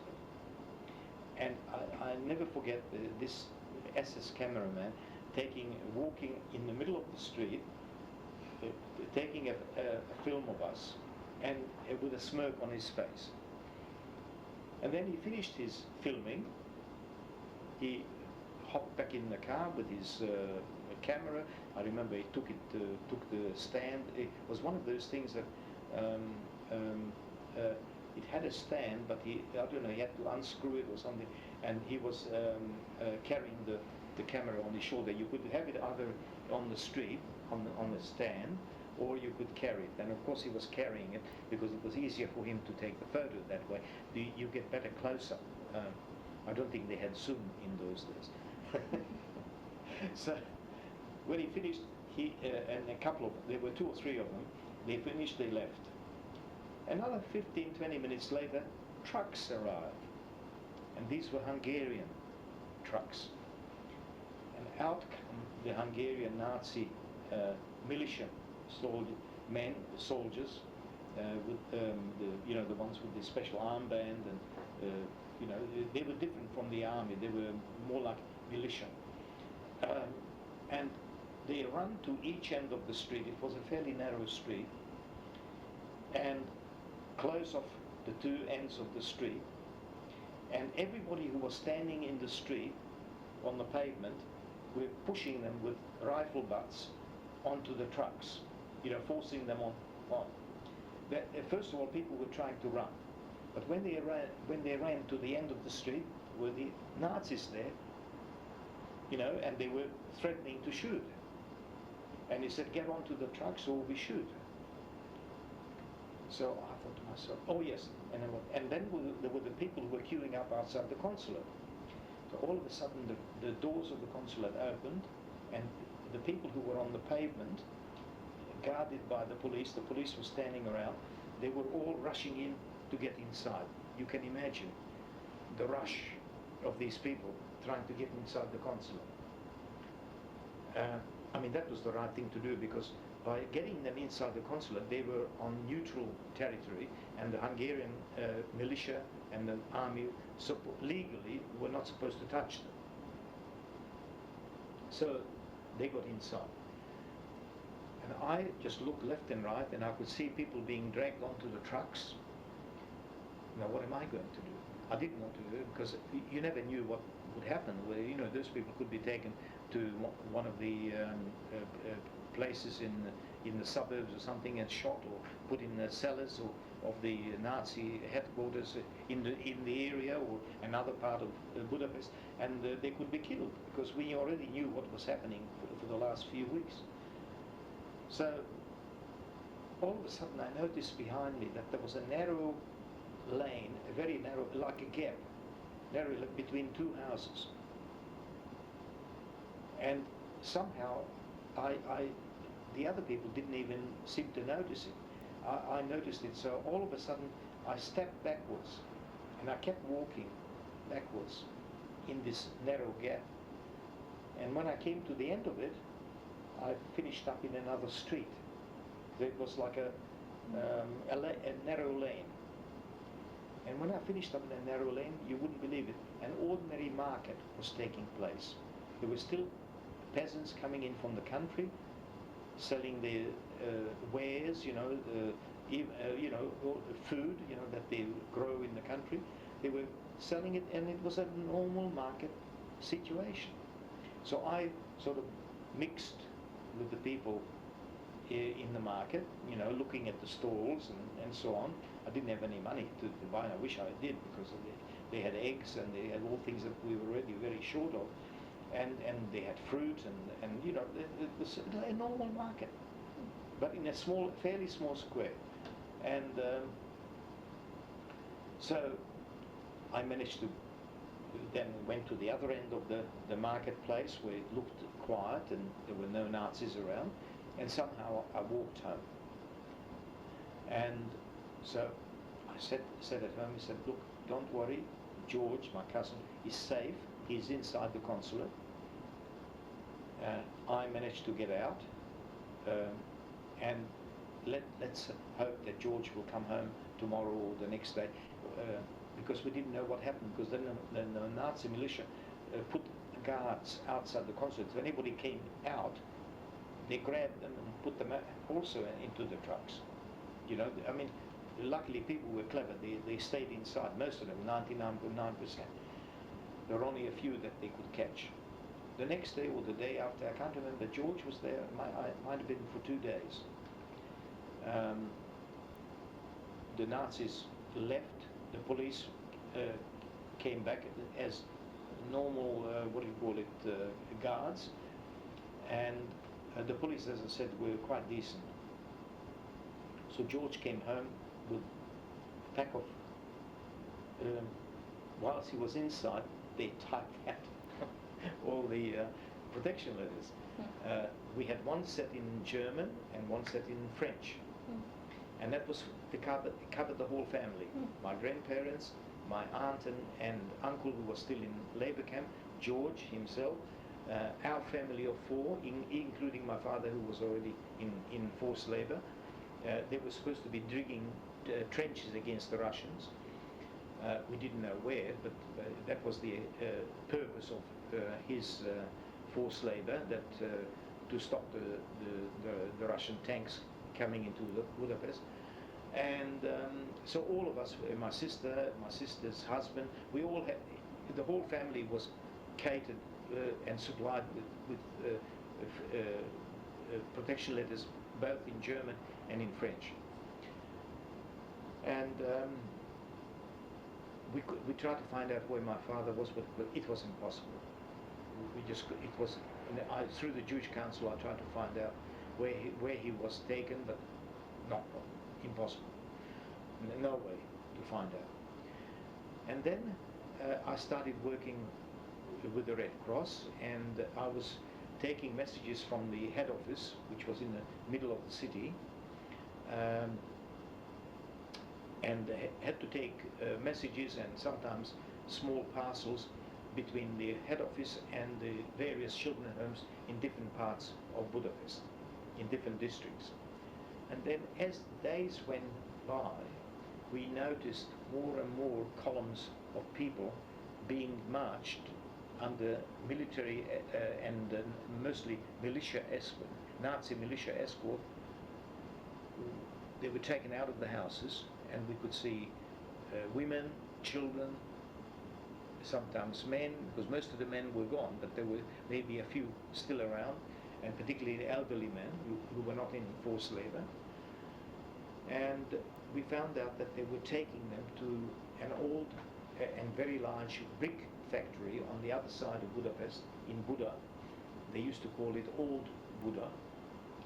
And there was the assembly point for the deportations. And somehow through the rescue committee, I was able to find out which district was going to be emptied by the Nazis each day, because they tried to do it systematically under the Germans' orders or instructions, because the Germans had much more experience than these gangsters, so they knew exactly what to do. So they tried to do it the same way as the deportations in the country. They did it district by district or street by street. So one day I was told, the area where you live is going to be emptied tomorrow. Everybody who between this age and that age will be taken. So I went to the office, to the International Red Cross, and I said, can I bring my family into the one of the safe houses of the International Red Cross? And the answer was, you can only bring your immediate family, you can't bring the others.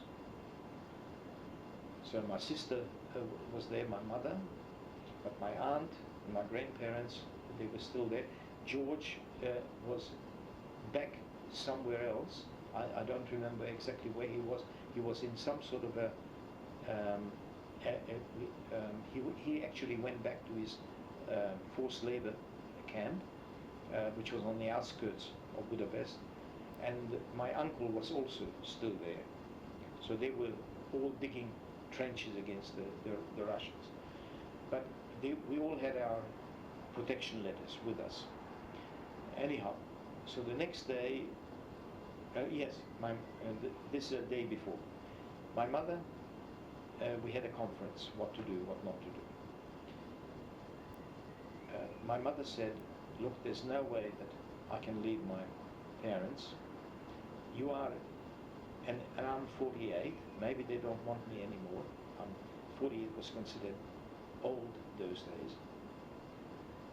So, you know, I won't be, most likely I won't be taken. But I'm not going to leave my parents, whatever happens. But you are in that age group. I was already 15 then. You will probably be taken. So it's better if you go. So I said to my sister, what about? She was 25, 10 years difference, and she had a work certificate that she worked for the social welfare department of the Jewish Council. And nobody knew whether they would accept the certificate or not. So I said to her, well, at least you come with me. And she said, no, I'm not coming. I'm not going to leave my mother. Whatever happens, happens. We stay together. So I said, well, I won't go either. No, my mother said, no, you must go. You must go. You know, how do you think I would feel if I stay behind and you are taken? You know, whatever happens, you have the opportunity, you go in. So we had a long discussion, and unfortunately, there was no way I could take my grandparents and also my aunt. And so at the end, it was agreed that I go, and I will try to find out the next day what happened, and then try to help wherever I can the next day. So what happened, that was on, I think it was on the 2nd of November. Yeah, so it must have been the 1st or the 2nd of November. I left at night time. Now, I could go out of the place. The place was locked, but I could go out because I had my work certificate. But I could be outside in the streets, outside curfew hours. So the caretaker, who was practically our jailer, let me out because she knew that I had a certificate, a work certificate, and I could go in and out. I didn't have to go on restricted times. So she let me out. It was 9 o'clock at night, and it was very eerie. I remember be out in the street because I tried to sort of blend in with the walls of the thing because I didn't want to be conspicuous walking in the streets. And luckily, there were hardly anybody in the street, and I didn't meet any Nazis. I didn't meet any patrol. I didn't meet anything, and I actually got to the safe house, to the International Red Cross place, which was about half an hour walk. And I didn't have anything else with me except my briefcase, like a school case. And I was really was excited to see what was going to happen. So what happened, of course, I found out later, a couple of days later. The Nazis came again early in the morning, just like they did last time, just before sunrise. And everybody had to line up the same as before, and they looked at the certificates and identity card. And this time, we showed, not we, but my mother and everybody showed them the Swiss protection papers. They didn't take any notice of the Swiss protection papers at all. They said, no, you keep that with you. You keep that. And then they said, my mother, my aunt, and my sister, you come down within half an hour. You down in the courtyard, we go. And our grandparents, they didn't want them. The old people at that time, they were still not deported. It was only a matter of time. The whole thing was planned already, but they were going to do it in stages. And so what happened was they went, as I was afraid of, they were taken to the brick factory, and it took them practically the whole morning, and only got there after lunch. They were put inside the kilns, and apparently the next day they didn't do anything with them the first day, and then the next day they slept there on the benches, and the next day then they did another identity check, and this identity check was done with the Hungarian Nazis, the German SS, and I don't know who else, maybe the army as well. Each person had to present. And when it came to, my sister was first. And she showed them her work certificate and identity card and the Swiss protection paper. They took the Swiss protection paper, tore it up. They looked at her work certificate and they said to her, "You go left." She didn't know whether she was going to be deported or she was going to... What? There were two groups of people, one left, one right. So she didn't have a clue. Then they took my mother and my aunt. They tore up the Swiss protection papers. Luckily, I took with me one, I think I took the French one with me. I took all the French language protection letters, and they had the German protection. So the German protection letters were gone. And my aunt and my mother were sent to the right. And apparently that was, she didn't know that, my mother didn't know, my sister didn't know, and apparently that was the column for deportation. And the smaller column was to be left in Budapest. Now, my sister thought she was in the column for deportation because she was young. She thought, being 25, she would be sent to Germany to work.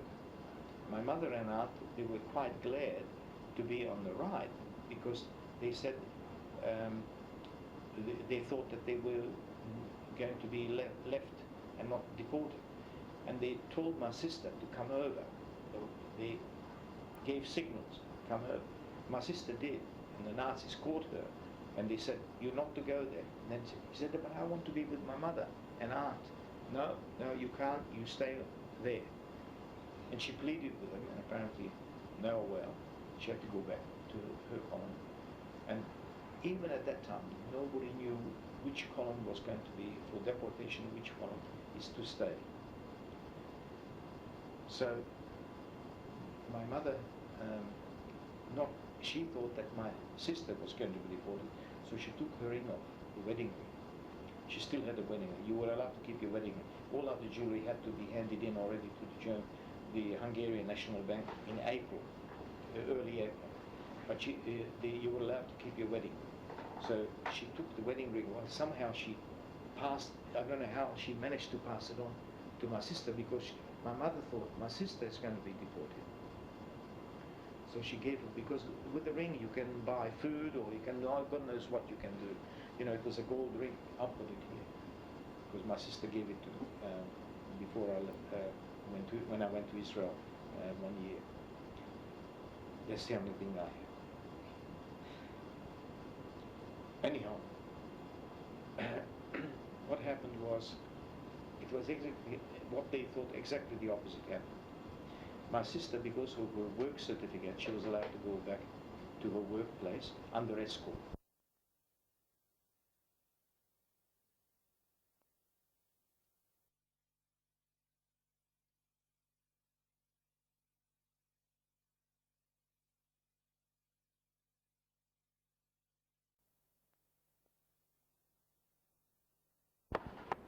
Mother was taken away. To that, that's right. Yeah. And did I mention that my sister didn't know where she was, or what was going to happen? That my mother, she wasn't sure whether she was going to be deported or my mum and aunt. Mm-hmm. And there was this confusion. And then my mother passed the ring to her because my mother thought that my sister was going to be deported. The wedding ring. Is it on? Mm-hmm. So what happened? episode, unfortunate event took place in November 1944. It would have been, this deportation would have been, I think it was between the 2nd and 4th of November, and there would have been 2 days after that the people were moved out of it. They were continuously moved out of the brick factory to the Austrian border, and I think that my mother and aunt probably left on the day when they were separated from my sister, which would have been probably 1 to 2 days after they arrived in the brick factory. So what happened was my sister was sent back under escort to where she was working in the social welfare department of the Jewish Community Council, and which later became a Red Cross auxiliary hospital. She knew where I was in the International Red Cross safe house, and they still had a phone. So where she worked there was a telephone, and where I was also there was a telephone. So somehow she got in touch with the office of the safe house, and she wanted to speak to me, which I was found. There were about 500 young people were there, with probably about 10 adults looking after us. And as we were the older group, we were looking after the very young ones, you know, the ones from 5, 6 to 10. So we eventually my sister got me on the phone, and she explained what happened. And I told her that I have the extra papers with me for all members of the family. And so she said, what can you do? And I said, look, the only thing I can do is I'll go up to the head office of the International Red Cross and try to go with them and bring them back from the highway, because by that time they would have been 1 day roughly on the way to the Austrian border. My boss at that particular place where I was working and staying at that time was quite an interesting character. His name was Laszlo Samosi, Samosi. Samosi wasn't his real name, that was his name on the forged documents. By the way, he kept that name after the war, and he even went to Israel under that name. And he was one of the people from the committee, the rescue committee, and he was also instrumental in issuing Swiss protection letters. And when I told him what happened to my parents, that they were definitely deported, my aunt and my mother, he said, yes, I suppose the only thing we can do is we try to get him back. So I left the safe house in the afternoon and went to the Hill of Roses, where there was the headquarters of the International Red Cross, and explained to them what happened, and I told them that I would like to go with them, because I knew that every day they were trying to grab as many people out of the deportation columns as possible and bring them back. And one of the men who was working in the headquarters happened to be my aunt's good friend. She was very friendly with the couple, and the husband was working at the International Red Cross. So he said, you don't have to, because I know your aunt, you know, quite clear, I will look for them. So I gave them my, I should have insisted, but unfortunately I didn't. I should have given them I gave them the protection papers. They then apparently left next morning with a truck, and even 2 trucks, I think. And when I hadn't heard, and my aunt and mother didn't come back for 1 or 2 days, this was, I was still in the Swiss house. Oh, sorry, not in Swiss, in the International Red Cross place. Nothing happened, so I again went there, because I thought maybe there's been some delay and they didn't go. And he told me, this particular person who was a friend of, his name was Pollack, P-O-L-L-A-K, he told me that unfortunately for 2 days they were going up and down the highway to the Austrian border, and they couldn't find my mother and my aunt. So, and I said to them, well, what did you do with the protection letters? Because we might still be able to get hold of them. And he said, look, in the circumstances we used them. We brought other people back. So this was quite a common knowledge that they would do that. Now, it's interesting, in that deportation there were members of the emissary from the Vatican personally went on the highway to drag people out of the deportation, as well as the Swiss, the Swedish, and there were a couple of particularly Protestant priests who were all of a sudden became very active in trying to save Jews. So quite a few thousand people were saved out of the 70. So before they reached the border, they were able to get them back, and even some were grabbed right from the border region, with Austria, before they were put into the wagons into the German concentration camps. And there were some people who managed to escape, not very few, a few hundred, and a lot of people died from exhaustion, and if they couldn't go any further and they didn't die of natural causes and they were exhausted, the escort, the guards killed them with machine gun or pistol shots. And so there were quite a few thousand dead bodies lying on the highway. This is from people who were there that told me what was going on. It was like hell, going to Dante's hell. Anyhow, we all, my sister and I, we became both very upset because we could have had the opportunity of bringing them back, and somehow we missed it. We couldn't find them, or they couldn't find them.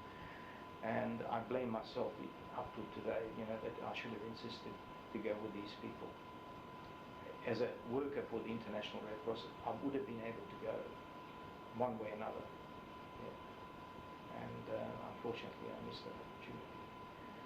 And so what happened is, this was roughly, would have been the 9th, 10th, 11th of November. I was still in the Swiss house and in the International Red Cross house, and my sister and I and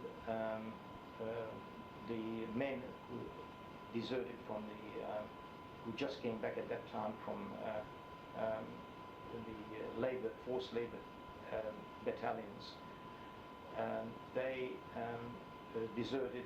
One of my cousin, I think, had some sort of a paper that he was going to be transferred to an outfit in Budapest. The other one didn't have it all. He just escaped. And my brother-in-law also just escaped, because the next day or the day after, they were going to be deported to Austria. And in fact, these people who were deported, they were not taken straight immediately to Austria at that time in November. They were on the border between Austria and Hungary, and they were digging fortification against the Russians, hoping to hold back the Russians. And they were there till about end of March, and in March they were taken to concentration camps in Austria on foot. So they knew more or less, that things were not going to kept better, in fact much worse. So they all escaped. So somehow I got in touch with my cousin, and then discussed it on the phone again with my sister, and we decided that we'll all move into the Swiss house, pick up our grandparents from the Jewish. They were the only ones left behind.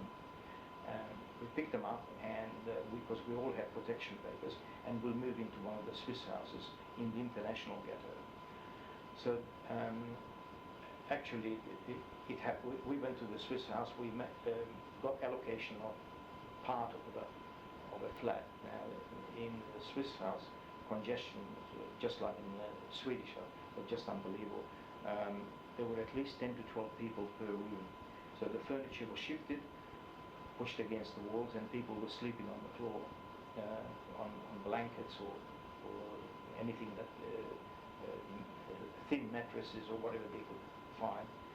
And in that particular apartment, there must have been about 35, 40 people living. And that was the norm in all the apartments in the building. So somehow the rest of the family was together again. My grandparents, my uncle and cousin, my brother-in-law, my sister, and myself. And during the day I still went out and worked for the International Red Cross to do the errands, because the headquarters were not, the Jewish headquarters of the Jewish section of the International Red Cross was fairly close where we were staying. And where we stayed was called Holland, so Hollan, Holland Street. And unfortunately the local district Nazi headquarters was right on the corner, only 2 blocks away. And that was a very dangerous place, because that's where one of the few district headquarters where people were taken to the cellars if they caught them in the street, or they were dragged out from the international ghetto houses. They were taken to the cellars there. They were then pilfered, everything that was taken off them, and then many of them, most of them, were taken to the Danube and shot. So once we were there, this would have been around close to the middle of November. During the night we heard machine gun fire, gunfire, and we didn't quite realize what was going on until the next day or the day after. Somebody managed to get back from the Danube, miraculously wasn't injured or only lightly, and they told us that people were being dragged out of the Swiss houses and even the Swedish houses and taken to the Danube, which wasn't just around the corner from us, because that particular international ghetto was practically on the banks of the Danube, and unfortunately not far from the local Nazi headquarters. So we also realized that each evening the Nazis used to come in, Hungarian, not German, Hungarian Nazis, used to come in, check all the Swiss papers of the people there on the excuse that they were looking for documents that were forged, because there were a lot of forgeries, the Swiss protection letters. The forgeries were done by mostly the Jews from Slovakia. They were the experts, because they already learned how to do it in Slovakia, and they escaped from Slovakia to Hungary, and they got stuck there when the Germans walked in. Some of them even went back, but most of them stayed behind, and they kept on forging documents for the Hungarian Jews. So they were very clever, very smart, and they also forged many of the Swiss protection letters. Also, people like my boss, Laszlo Samosi, some of the protection letters that he issued were genuine, and he knew which were the genuine, but there were a lot of papers that were issued that were not genuine. So, in a way, they saved at least 10 to 15,000 people that way, with these forged documents. And so the Nazis came in every night, checking all the papers, and of course I had the feeling that they didn't have a clue. They couldn't tell which one was a forgery, which one. I personally detected some of the forged papers because there was a misspelling in the letter, either in German or in French. And also I noticed that in one of them, the stamp that was put there had also a mistake in it. So I knew that that particular document was a forged one. But the Hungarian Nazis, luckily, they were mostly uneducated people. They wouldn't have known. Anyhow, it was only an excuse. The idea was to drag all the people who were of so-called military age, that means from 16 to 60, but then they raised it to 60, and anybody who was suitable for labor service was the excuse. They were dragged out. And of course what they did, they didn't go to labor service, they were taken to the local headquarters where they were robbed, pilfered, and then taken to the Danube, or if they were very lucky, a few of them were taken to the ghetto, to the main ghetto, the main ghetto was completely walled in, whilst the international ghetto wasn't. We only had the Swiss emblem outside the house, or the Swedish, or the Vatican, or the Spanish, and it said that this is neutral territory and unauthorized people can't come in because it belongs to a foreign country. Of course, the Nazis completely disregarded that. They didn't take any notice of it. But somehow the protection to some extent worked. I must say that at least at the end of the war in Budapest, at least 20 to 25,000 people were saved, and many of them with these forged documents, particularly the Swiss ones. So we were on the 4th or the 5th floor, I can't remember now exactly. So they emptied the first floor one day, then the next day. They left the old people behind, and the very young ones, but they took the men, women and children from the age of 16. So we thought, we're not going to wait for this. This is crazy. We're going to be, and we already knew then, what was happening to them. So I think the day before, our turn was to be emptied or checked in that apartment building.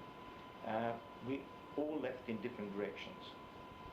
I had two places to go to. That was the safe houses that were given to me by the International Red Cross, where I was working.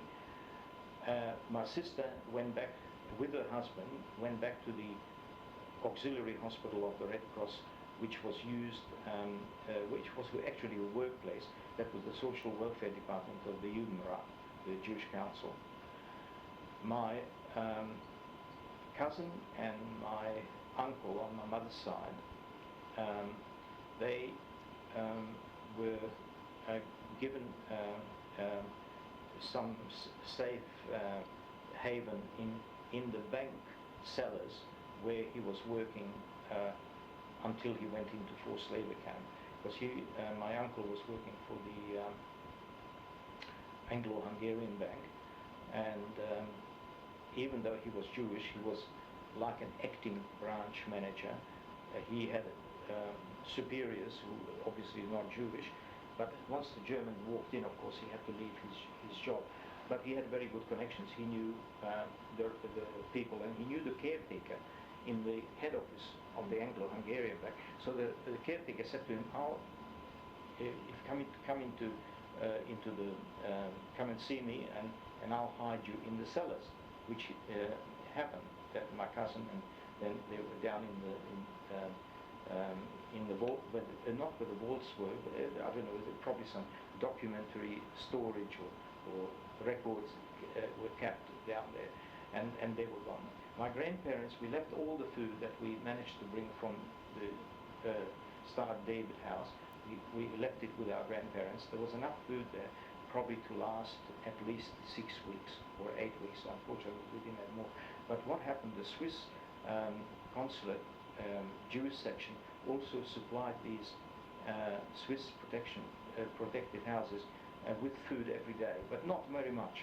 But it was to keep the one step from starvation. So there was some soup delivered each day in a big container to be distributed amongst in each apartment building. So I don't know how many containers they bought in, but there was enough for them to have something to eat, and they supplemented that food with where we left it there. So we all disappeared in different directions, very careful that we don't go anywhere near the Nazi headquarters. So we all went around. I knew the area well, like my palm with my hand. So we all disappeared. We never knew, for instance, I didn't know where my uncle and cousin were. I only found out after the war. But because they didn't want to talk about it in case the beans will be spilled, if somebody gets caught. And then they, through the interrogation or the torture, you reveal things that you normally, but if you don't know it, you can't reveal anything. So that was the policy also of the Jewish Rescue Committee where I was working for, that we were never given information. We had to remember the messages, but we didn't know what the messages meant. For that reason, that in case we get caught, we can't, we just didn't know what it was all about. Anyhow, I finished up going to Buddha. Both of the safe places that they offered me were in Buddha. One was a convent, not very far from the transport junction. That was where all the buses and trams used to finish up, and from other parts of Buddha they used to come there, and before they came over to Pest, on the bridge, it was to cross the bridge already then from Buddha to Pest was quite a job, because I did it a couple of times when I went to the International Red Cross headquarters, but I had to do it on this time as well, because the Nazi guards were watching. They were on the bridge at about few meter intervals, watching the people going past, and all of a sudden they would pounce on you and say, "Identity card, show your identity card." Luckily it didn't happen to me. Now, I was fairly short at that time, even shorter than I am now. I had very blonde hair, blue eyes, or blue-grey eyes, or green eyes, and very sort of white complexion. So I didn't look Jewish at all, and probably that's the reason why I was never stopped for identity check. So I went across to Buddha. First I went to the closest safe house, which was the convent. So I rang the bell, and I said, "So-and-so from the International Red Cross sent me that maybe you could give me a hiding place for a number of, I don't know how long a number, or maybe a week or 2 weeks or 3 weeks." And one of the nuns didn't open the gate. She just looked through they have one of these things that you, like a little window that they open in the gate, and then looked at me and said, "There's nobody here, nobody, we don't have anyone." Of course, we knew that there were people there, but she was probably frightened, because maybe I didn't look Jewish, and she may have thought that I was an agent provocateur trying to get in the place, and then, of course, report back to the Nazis, the Jewish people there. So she was afraid to open the gate for me, so that's it. And she shut the little window, so there I was. Out in the streets, of course, the Nazi patrols going on a regular basis. It was the time of the terror.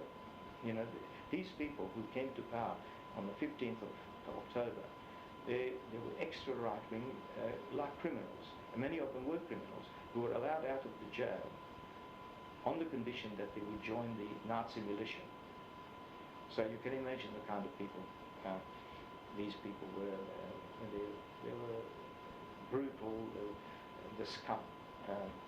There were a few educated amongst them, frustrated intellectuals, at that time, who believed in the Germans winning the war and so on. But apart from that, there were really a lot of them from the country, and the country boys, they were very brutal and cruel, a lot. So then I had to go to the other place. Well, that took another 20 minutes, half an hour to get to the other, because I was afraid to take a tram in case there's a identity check on the tram, because I didn't have any identity papers. So I went on foot, and when I went off the main road to go to this place, it was on the Hill of Roses, on the side of the hill. And what do I see? There are, in one street where I had to, which was sort of running into the main road where I was walking, all of a sudden I see these SS guards outside each villas, like here, cottages, and it turned out that that was where the SS officers lived, and not the H1 outfit, but Waffen-SS, because the Germans reinforced the Budapest garrison with Waffen-SS, and so the officers must have lived in these houses, and outside each house there was a guard. So I couldn't do anything else. I couldn't turn my back. I just walked past them. No, not once. I was asked to show identity papers or anything. No problem. So I got to the side of the hill And on the side of the hill, eventually I found the place where I was supposed to go in. And that particular place used to be an International Red Cross safe house, but because the Nazis did not respect any longer the International Red Cross, they didn't accept the protection of the Red Cross. My boss, who was in charge of the safe house in Pest, was a very good friend of the acting consul for Spain. And that particular fellow, the acting consul of Spain, was actually an Italian. The Hungarians wouldn't know the difference between a Spanish and Italian. So he became the acting consul, and his name was Giorgio Perlasca. And in Spanish he became Jorge Perlasca. He was not Jewish, but he was a very good friend. He actually belonged to the fascist party, but for convenience, because he was a businessman, and he was representing quite a number of firms during the war in Hungary, Italian firms. So he was like the representative for the whole country, and sometimes even for Slovakia.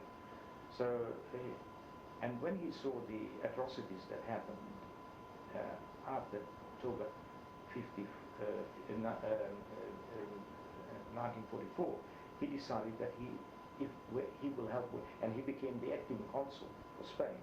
He decided to help, and my boss persuaded him to hand over a hell of a lot of documents, letterheads, flags, Spanish flags and all that, which they used in a number of children's homes to protect them, and putting up the Spanish flag, and also the big notice on the gate that this is house is under the protection of Spain, blah blah blah. Nobody's allowed to extraterritorial rights, and nobody's allowed to enter unless authorized by the Spanish government or consulate.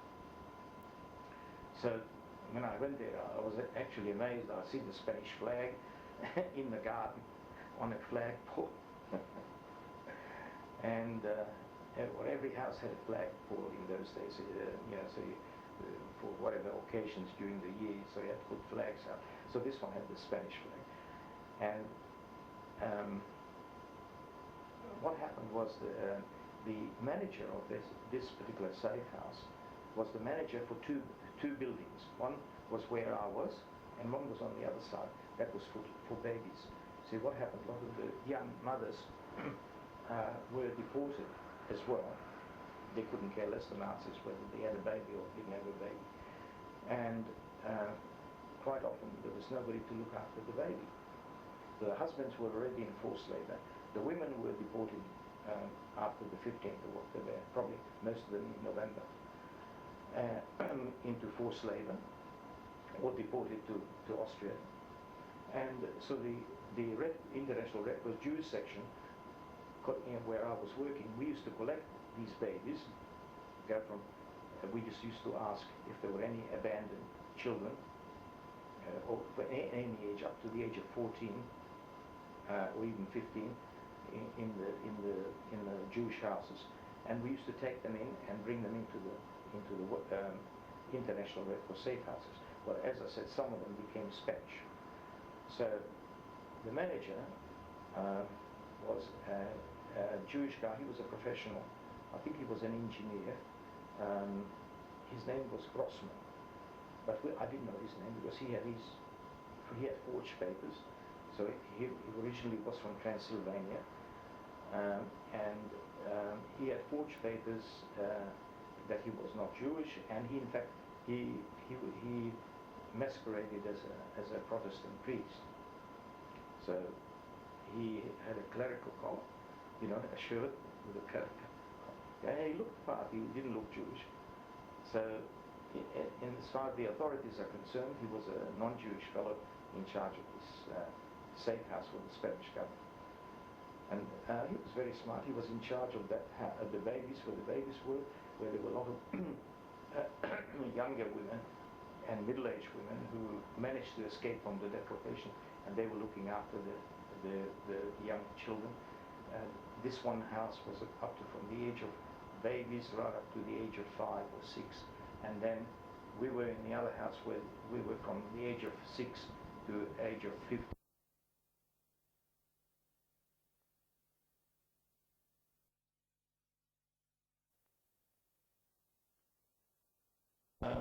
Deserters from the forced labor camps also in that particular house where I was, and they were living upstairs. And deserters from the forced labor camps also in that particular house where I was, and they were living upstairs. And they were hiding there, hoping that under Spanish protection they'll survive the war.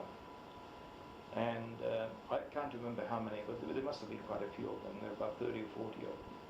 Yeah, they were in the upstairs apartment, and we were on the ground level. Now, during the night we used to hear noises of machine guns, artillery, and all that. And you know, the Russians must be very close, but of course they were not that close. But even if they were close, they wanted to close completely surround Budapest and hoping to starve out or get the Hungarian and German garrison to surrender, because they didn't really want to fight as in the city, street fighting. In fact, the Russians came into some of the western suburbs of Budapest already at the end of October. And we were all hoping that the next day they would march in with their tanks, because as I told you, I think last time, there was a big tank battle in the country, not far from Budapest, about 100 to 200 kilometers. And the Germans, even though they brought reinforcements, particularly Waffen-SS, the Russians won the battle. It was a very big tank battle. And with the consequence that most of the German troops withdrew towards Budapest, and that's when Budapest really became an army camp, because up till then it wasn't fortified at all. So if the Russians, if the intelligence of the Russians would have worked better, they could have occupied Budapest at the end of October, because there were hardly any German troops there. They were all out in the country, trying to defend what they call the northern perimeters of the country, and Budapest was practically unprotected. But the Russians couldn't have had very good intelligence, because though they came into the outlying western suburbs, after a few hours they withdrew and never came back. And we thought, oh yes, the Russians are coming. Now next day the big tanks will come. These were scout cars. They were fast-moving scout cars and what you call motorized troops that came on obviously on a reconnaissance, and they came in.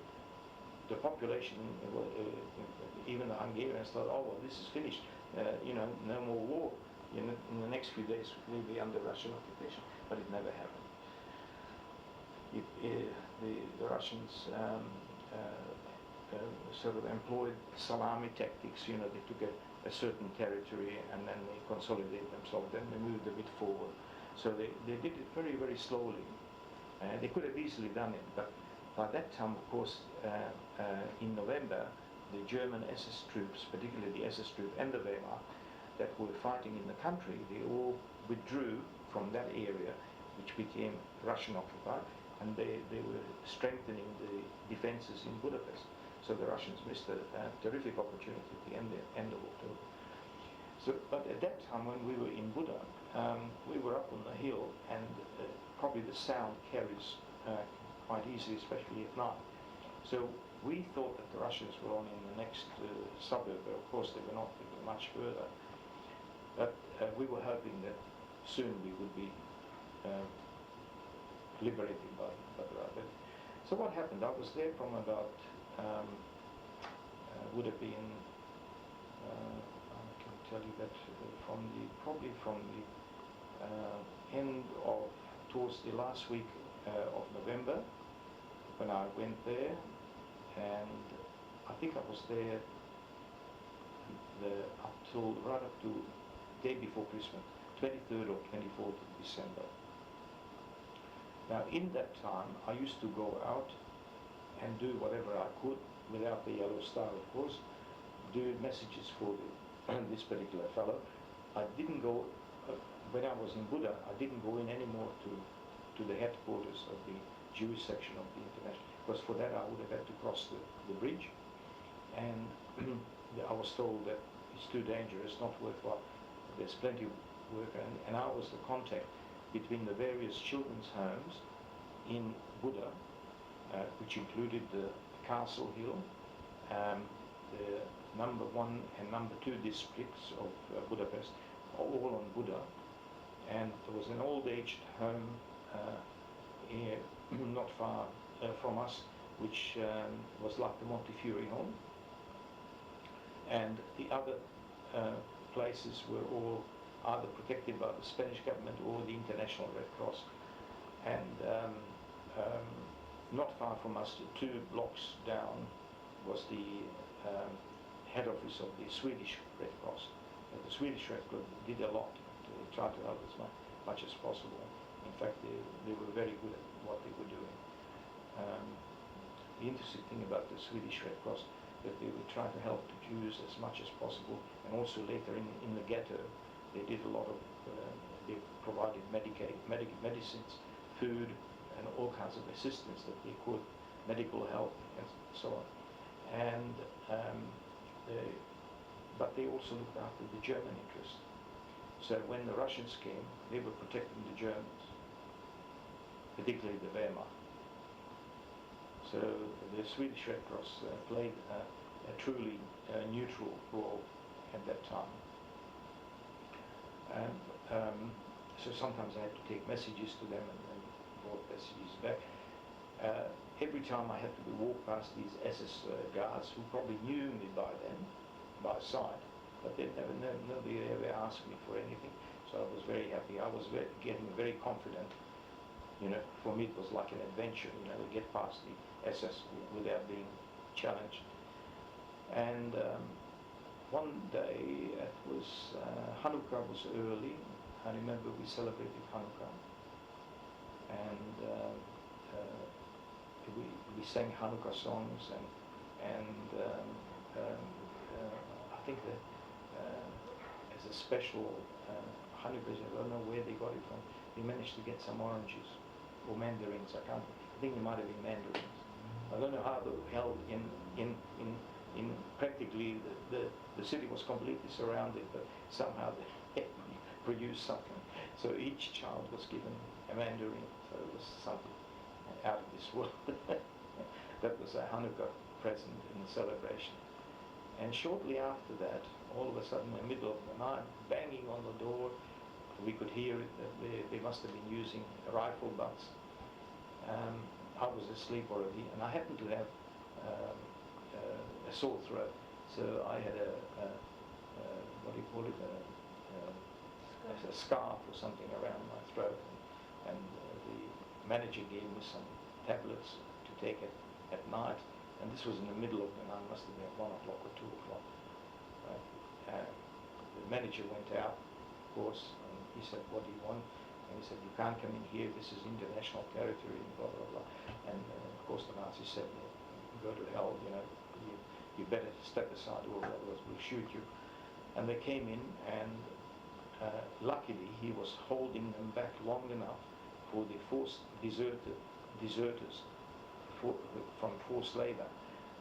They managed to jump into the snow from the first floor in the back, and they all got away. It was an absolute miracle.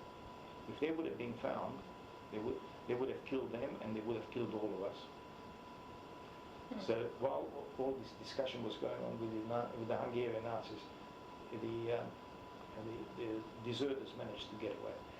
Then they came in with torches, you know, and I remember one of them, I was sleeping in the anteroom because I had the fever and sore throat.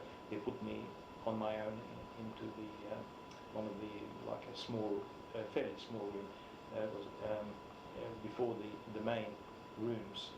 So my bed was the only one in that room, and he said, "Oh, what's wrong with you?" And I said, "I've got a sore throat." And I didn't come near. And then they went into the other dormitory rooms, which were set up like dormitories, bunks. And I don't know what they were looking for. I haven't got a clue. But anyhow, somebody must have informed us that we were Jews hiding there. Somebody local. And anyhow, the fellow said, "You realize that no Jews are supposed to be outside the ghetto, and tomorrow we're going to bring some trucks, and you all get ready, packed, and you all going into the ghetto." But of course, everybody was afraid, and it's not going to be the ghetto, but it might be the Danube. So, first of all, when that happened, everybody was happy that the young men disappeared from the house, the ones who were deserters. And when it came to, we had a buddy system in that house as well, just like in the previous one, that the older ones used to look after the younger ones. Now, in this particular house, on the Hill of Roses, was a very large contingent of Jewish children who were Mongoloids or had physical disabilities. So we, the older ones, we were given one of them to look after them, to help them with the shower or bath, or getting them dressed, or feeding them. Quite often they have to be fed. And so the Red Cross decided that home is going to have, instead of having one or two here and there, they're concentrating all the disabled children into one place. And they had some extra staff looking after them as well as us. So, of course, there was a big problem what to do with them, because they couldn't be taken anywhere. They couldn't go out in the street. They couldn't escape. They couldn't do anything. So the manager said to me, he said, "If you've got anywhere to go, because we don't know what's going to happen to us." So the next day came, no truck, no trucks, nothing. So the day after, I said to him, "Well, the only place I could go to is either the Swedish Red Cross, which was not far from us, but whether they would let me in, I wouldn't know, or to go to the International Red Cross auxiliary hospital where my sister was staying." So the manager said, "You try, whichever one. Those who can get away and they don't look Jewish, they should go." And the sound of battle was getting closer and closer. But of course, we were convinced that the Russians were still far away. In fact, they were. It took a hell of a long time. I think only end of January or February they got there in 45, and I was already liberated on 15th of January, so I was out of their clutches already earlier. But the trucks didn't come at all, because the Nazis themselves were afraid that they would be caught by the Russians, so they didn't come back for us. It was just a miracle. So 2 days later, I go out, right? And the manager said, "I'll keep an eye on it." So I went out with my usual, my school case, my briefcase, and the house was like here, and there was a lane there that led to the street where the SS soldiers were standing outside the villas. So, and it's downhill, so we were on the side of the hill, and as I went round and there into that lane, all of a sudden smack bang into a patrol, a Nazi militia patrol. And they actually could see me, that I came out of the Spanish house. So they immediately said, "Hands up, stop, hands up." And they brought me back in front of the house. They're out in the street, still in the street. and the manager was still at the fence, at the gate, because he's the one who sort of tried to keep a lookout, but he couldn't see this patrol. There were four of them, because they were round the corner, and he couldn't see round the corner. So the leader of this patrol was one of these, he didn't look a country boy, or he looked like more like a local from Buddha, one of the non-Jewish, of course, like a sort of an intellectual fellow, more educated than the other. The others they had rough features, but this particular fellow was different. When he was the leader, he would have been in his mid-20s, and then he said to me, "You bloody Jew, you're not supposed to be in the street. It didn't make any difference that I didn't have the yellow star. He knew that I was Jewish. If I wouldn't have been Jewish, I would have had to produce an identity card to show him that I wasn't. But I didn't have any cards, identity cards, or any kind." And he said, "What were you doing? Where were you going?" And I said, "I was going to the Swedish Red Cross." And that was legal. You could go to the Swedish Red Cross, but not as a Jew. You couldn't be out on the street. He said, "But you know that you're not supposed to be in the street. You're supposed to be in the ghetto." Anyway, I didn't say anything, didn't I? And then the manager from behind the fence chirped in, and he said, "Yes, I sent him to the International Red Cross with a message, because we needed some medications or medicines." And then there was a conversation between them and the manager. The manager kept saying, "He's not going to do any harm to you. He was just going to get some medications for us. Let him come back." And then these two, the leader and another fellow, they were discussing whether they should take me into the local in Buddha. Each district had a Nazi headquarters, district headquarters. Discussed whether I should be taken in there or whether I should be sent to the ghetto. And the other option, of course, is to take me to the venue without any further ado and just shoot me in the waters. It wasn't mentioned, but I knew that was on the cards. I was hoping that they wouldn't take me into the headquarters, because that usually starts with the torture and finishes with a final torture, and most of the time you get killed. In the meantime, the manager kept on talking to the leader of the patrol and saying, "Now look, he's only a young boy, let him come back, he's not going to be any harm to you."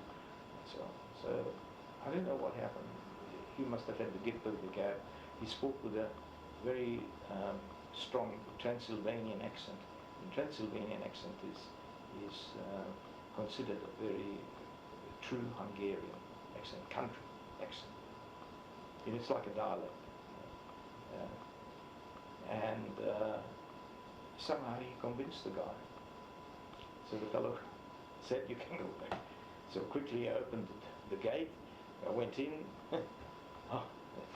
Luckily they didn't want to come in. They had their patrol work cut out, and so they went off. So that was one episode where, and all this time, this took about 15-20 minutes. I had to stand with one fellow pointing a machine gun on me, one of these submachine guns. The Germans gave the Hungarian Nazis the German submachine guns that they used to have. They used to be hanging off the neck, and they were fairly small, like a machine pistol. And so I went in there. So another day, the same day, no trucks. The next day, no trucks. So this was very strange. What's going on? We couldn't work it out, why they wouldn't come back for us. I mean, they declared the house being Jewish, that only Jews were living there except for the manager. And they wanted us to be in the ghetto, because that was the general order at that time, that no Jews were allowed to be living anywhere else except in the ghetto. So then I rang my sister, this was 2 days after the event. Somehow I managed to get on to the auxiliary hospital in Pest, and I managed to get her to the phone, which was very hard because there were 2,500 people there. But because she was working in the office was still functioning. Somehow they found her fairly quickly, and they called me to the phone, called her to the phone. And I said to her, I just said, I'm in Buddha. Is it possible for me to come over to stay where you are? And she said, of course, yes, I'll arrange it. But how are you going to get here? It's like crossing the city from one end to the other end. It's very dangerous. I said, look, if I can, I'll come. So don't worry, somehow I'll let you know if I can't come. But when I'm coming, I'm not sure. But I'll try to come in the next few days. So in the next few days was going to be Christmas. And so the day before Christmas, 23rd or 24th of December, I left. No trucks. I left the Spanish house. And this time I decided not to walk. I decided that I'll take the tram because it would make it much quicker, hoping that because of the holiday traffic and all that, there would be a lot of people around in the streets, which there were, and by that time the Russian artillery was shooting into Budapest as well. So there was a bit of a chaos, like a chaotic situation.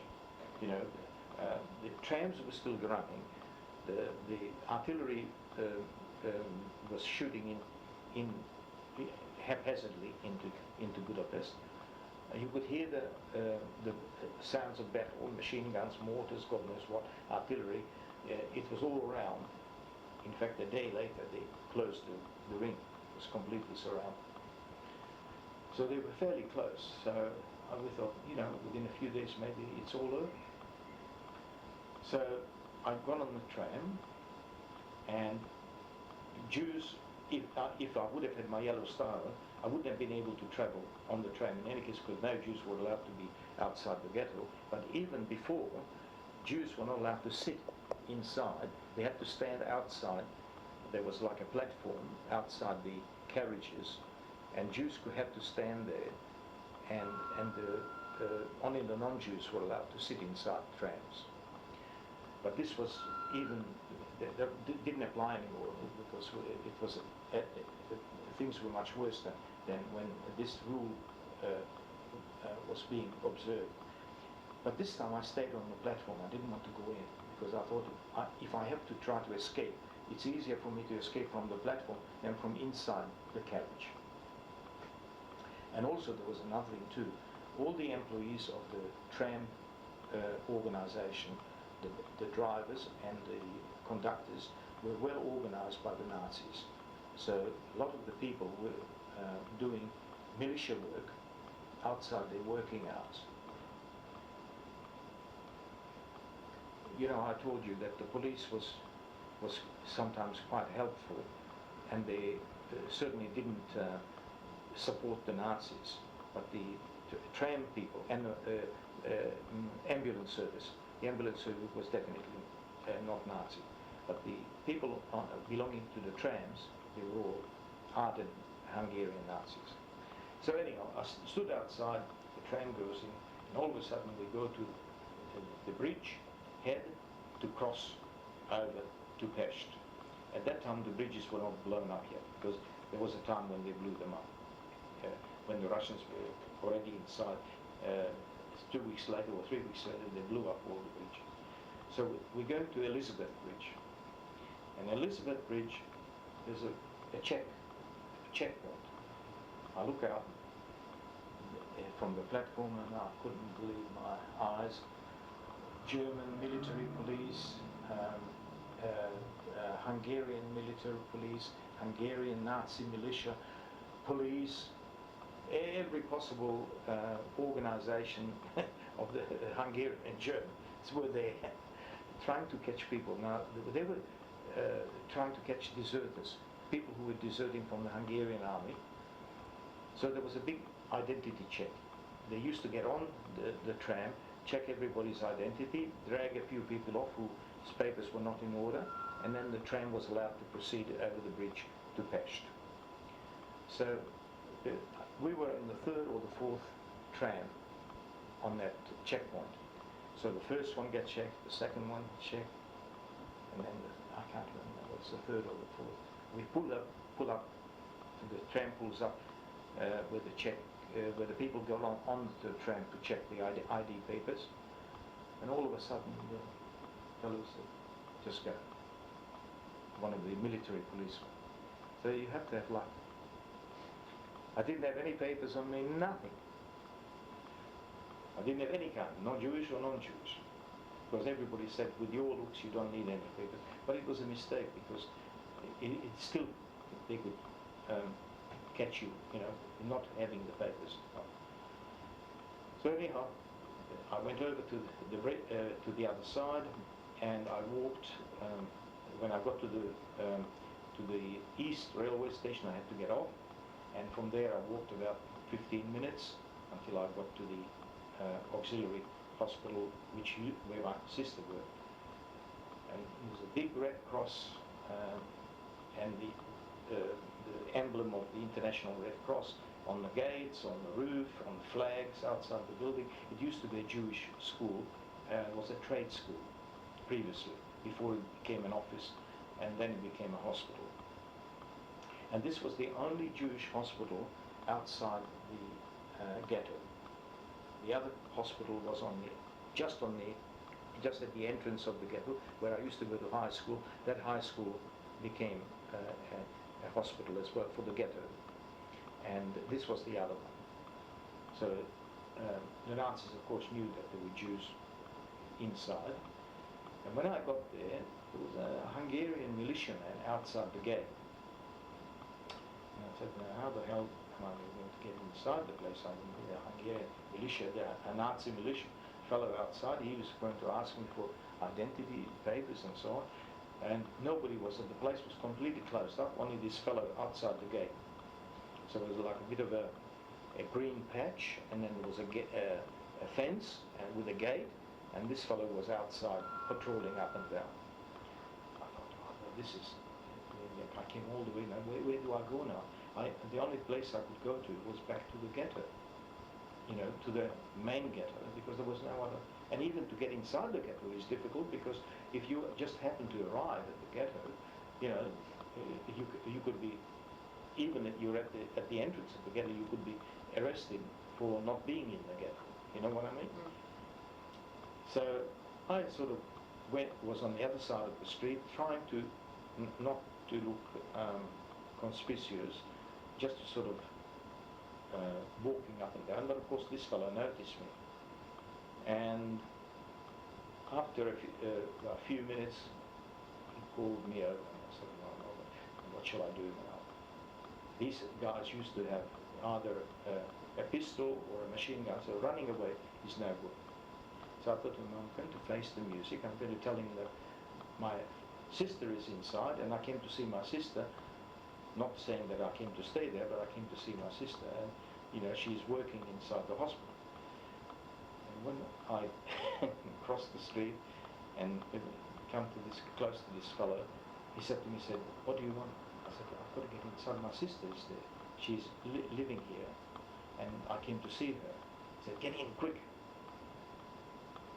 So he opened the gate for me, and then I had to go to the main gate of the building and ring a bell, and then somebody came and opened that. This fellow outside was a Jewish guy, dressed up as a Nazi militiaman, with false papers from the country, which was already under Russian occupation, so that Hungarian Nazis or the Germans couldn't check the identity details, whether they were genuine or not, because the identity these guys had, it's like the fellow in the Spanish house, all those areas, territories, were already under Russian occupation, so there was no way. So there were quite a few Jewish boys who managed to get uniforms and identity papers and so on, trying to and he acted like a guard for the building. So in Hungary, some very unusual things happen that didn't happen anywhere else. Anyhow, I got inside and I had to see my sister, of course, and she took me up to the manager of who was in charge of the hospital and so on. So I was registered there and became like a patient. I was supposed to be there for medical reasons because everybody had to be there for that. There were 2,500 people. There were 500 genuine patients, ill people with all kinds of illnesses, and the rest were people who were hiding there. We lived in dormitories, in bunks, in the schoolrooms. You know, each schoolroom was chock-a-block, you know, where people were staying. Sometimes two persons per bunk. There was congestion. Some people were sleeping in the cellars. They were afraid because already artillery was hitting various parts, and nobody knew when they're going to hit the building you're in. So a lot of people slept already in the cellars. And there were people even, I remember when things got really bad, we had to move from our schoolroom into the synagogue. You know, that used to be the synagogue for the school. And we used to sleep on the benches. Because that was more protected. There were no windows around on mostly walls. So I stayed there from Christmas till the 15th of January.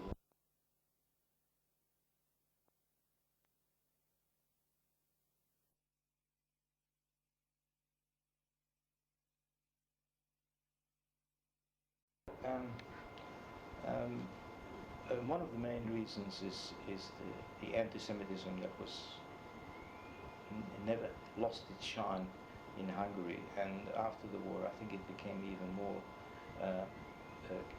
coming to the surface, because I think people were jealous of the fact that the Jews were able to re-establish themselves, and Budapest and in general Hungarian Jewry had probably the largest survival rate, because everything happened late during the war. So roughly there were about 100,000 people who survived the Holocaust, which in Hungary, which is a very large number compared to the other countries occupied by the Germans. And even in the house where we lived after the war, our caretaker, who was a woman, and she was a Nazi sympathizer, her son became one of the Nazi militiamen. For some, I don't know what activities he was involved in. After the war, it would have been about August, October 1945, all of a sudden we discovered that he was member of the secret police, the communist secret police, and he became undercover, or in civilian clothes. He became a security officer, internal security. Now, to me, a man who should have gone to jail for his activities and the way he acted towards us as our jailer, I thought, what does communism stand for? If they take people in to protect their own regime, what chance have we got? I mean, my cousin became a member of the Communist Party soon after he left university in Transylvania. I always felt that the communist regime was probably equally as brutal and unjust as was the Nazi dictatorship. I couldn't see much difference between them. And the fact is that in Hungary, many of the leading communists were Jewish. It didn't make any difference. It didn't influence my opinion about the communists. And when this fellow all of a sudden turned up as a member of the security police, I thought, this is it. As soon as there's an opportunity, I'm going to leave. Now, I have been in contact with the Briha, because one of our religious teachers, who was member of Hashemir Hatzai, he was a member of the Briha. So he was encouraging all the students in the Jewish high school after the war to go to Israel and so on. And I've been telling him that I intend to leave eventually. So he said, when the time comes, come and see me, and maybe we can arrange that you leave one of the transport, or you can go individually. You know, he had all the contacts, all from Budapest to the Austrian border, and also along the border down south. And so that's exactly what happened. End of February, early March, I went to see him, and well, actually, he was one of our teachers at school. And I said to him that I intend to leave as soon as possible. So he gave me the contact, name, and where to go in the southern part of Hungary, on the border between Austria, Hungary, and Yugoslavia. And there was a fairly big country town, and it was used by the Briha to send people into Austria, to the British. That was closer to the British zone.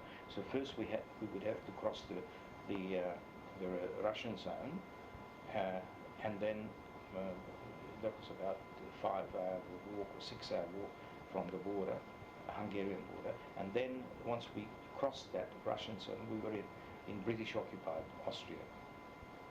So we,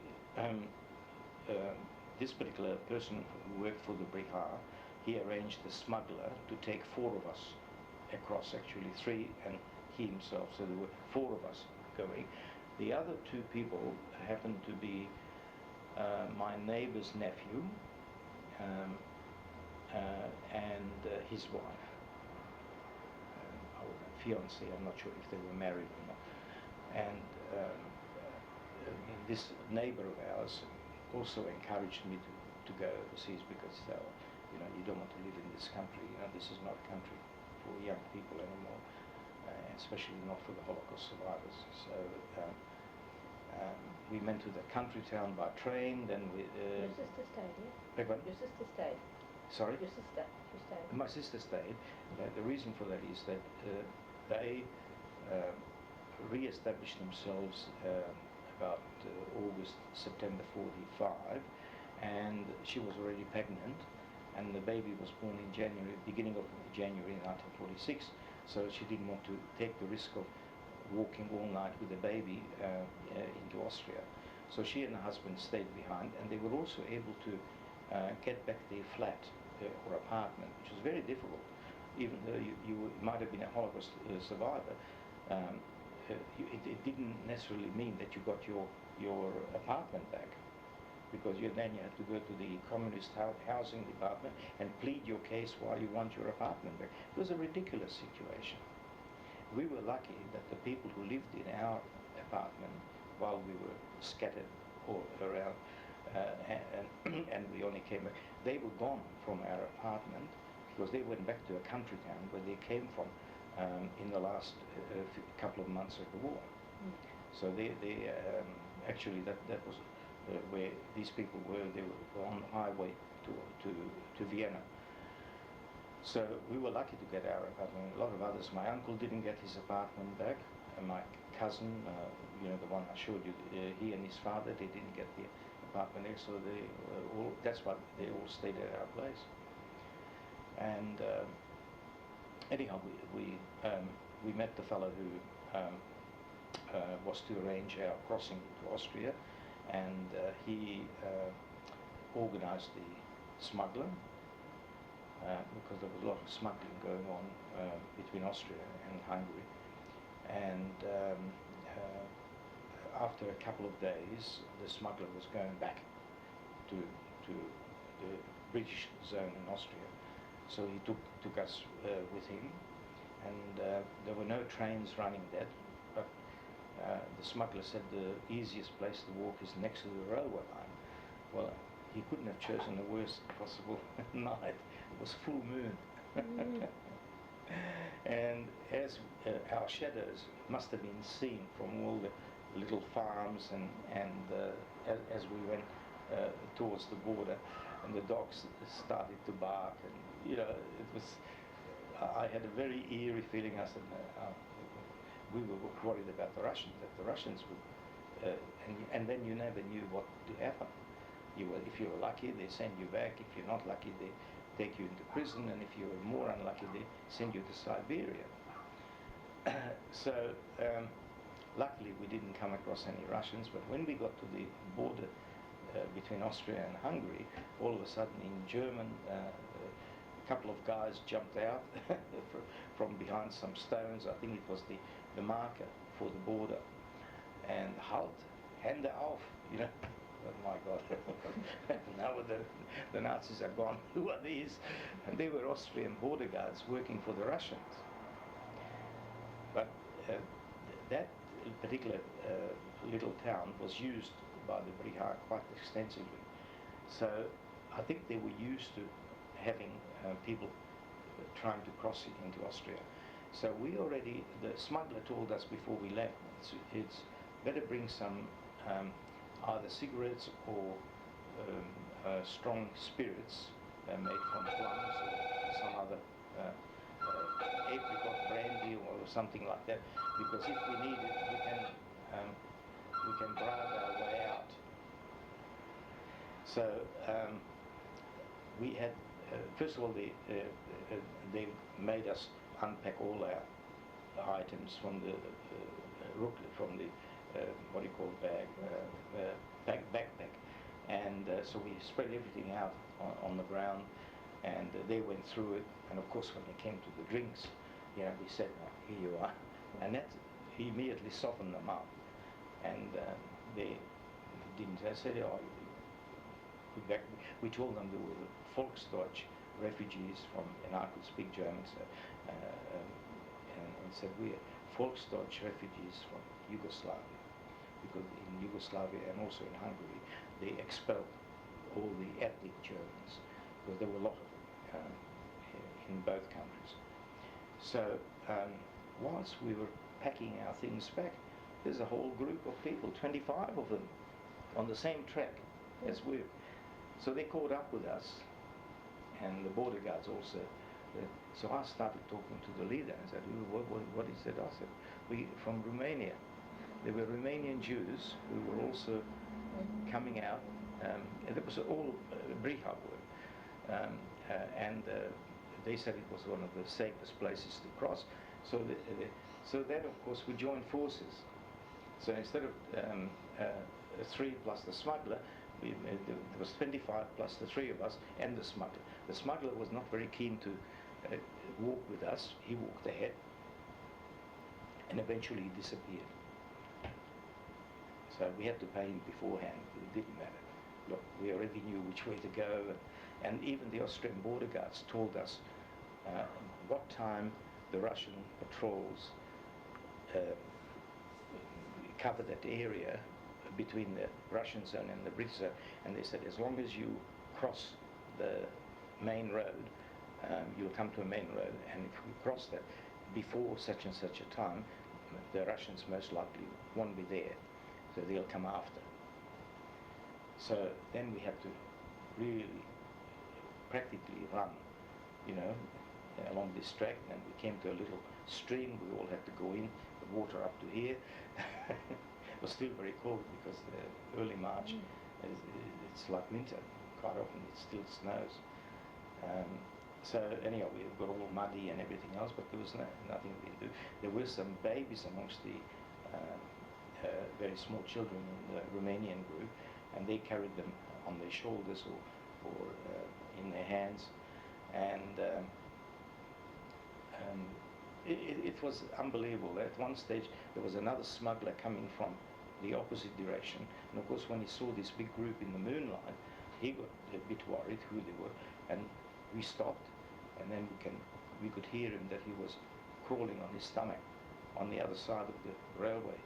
The railway was higher than the track on the embankment, and he was crossing from the other side, from Austria into Hungary, on the other side. of the railway line. Anyhow, once that happened, we really had to, because we had to be at a certain turn, and they told us there's so many kilometers until you get to the zone border between the two countries, and then you're safe once you get across. So quite often we had to speed up and rush and run, and eventually we got to this highway. So we looked around to see if anybody was there. It was dead silent.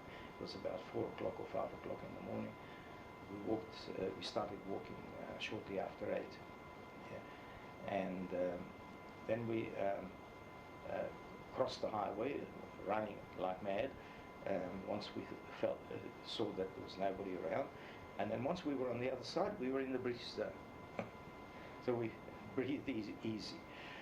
And then we got to a little village, and that had a railway station.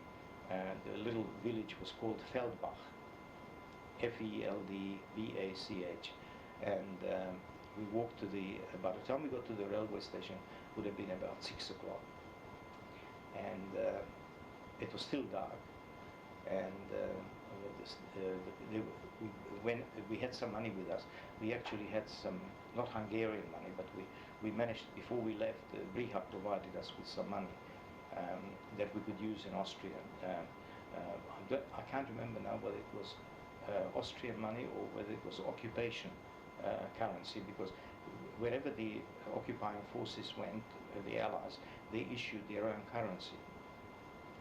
So I can't remember now exactly what it was, but anyhow, we went in there, and he looked at us because we were all covered with mud, caked right up to here. I mean, he must have known.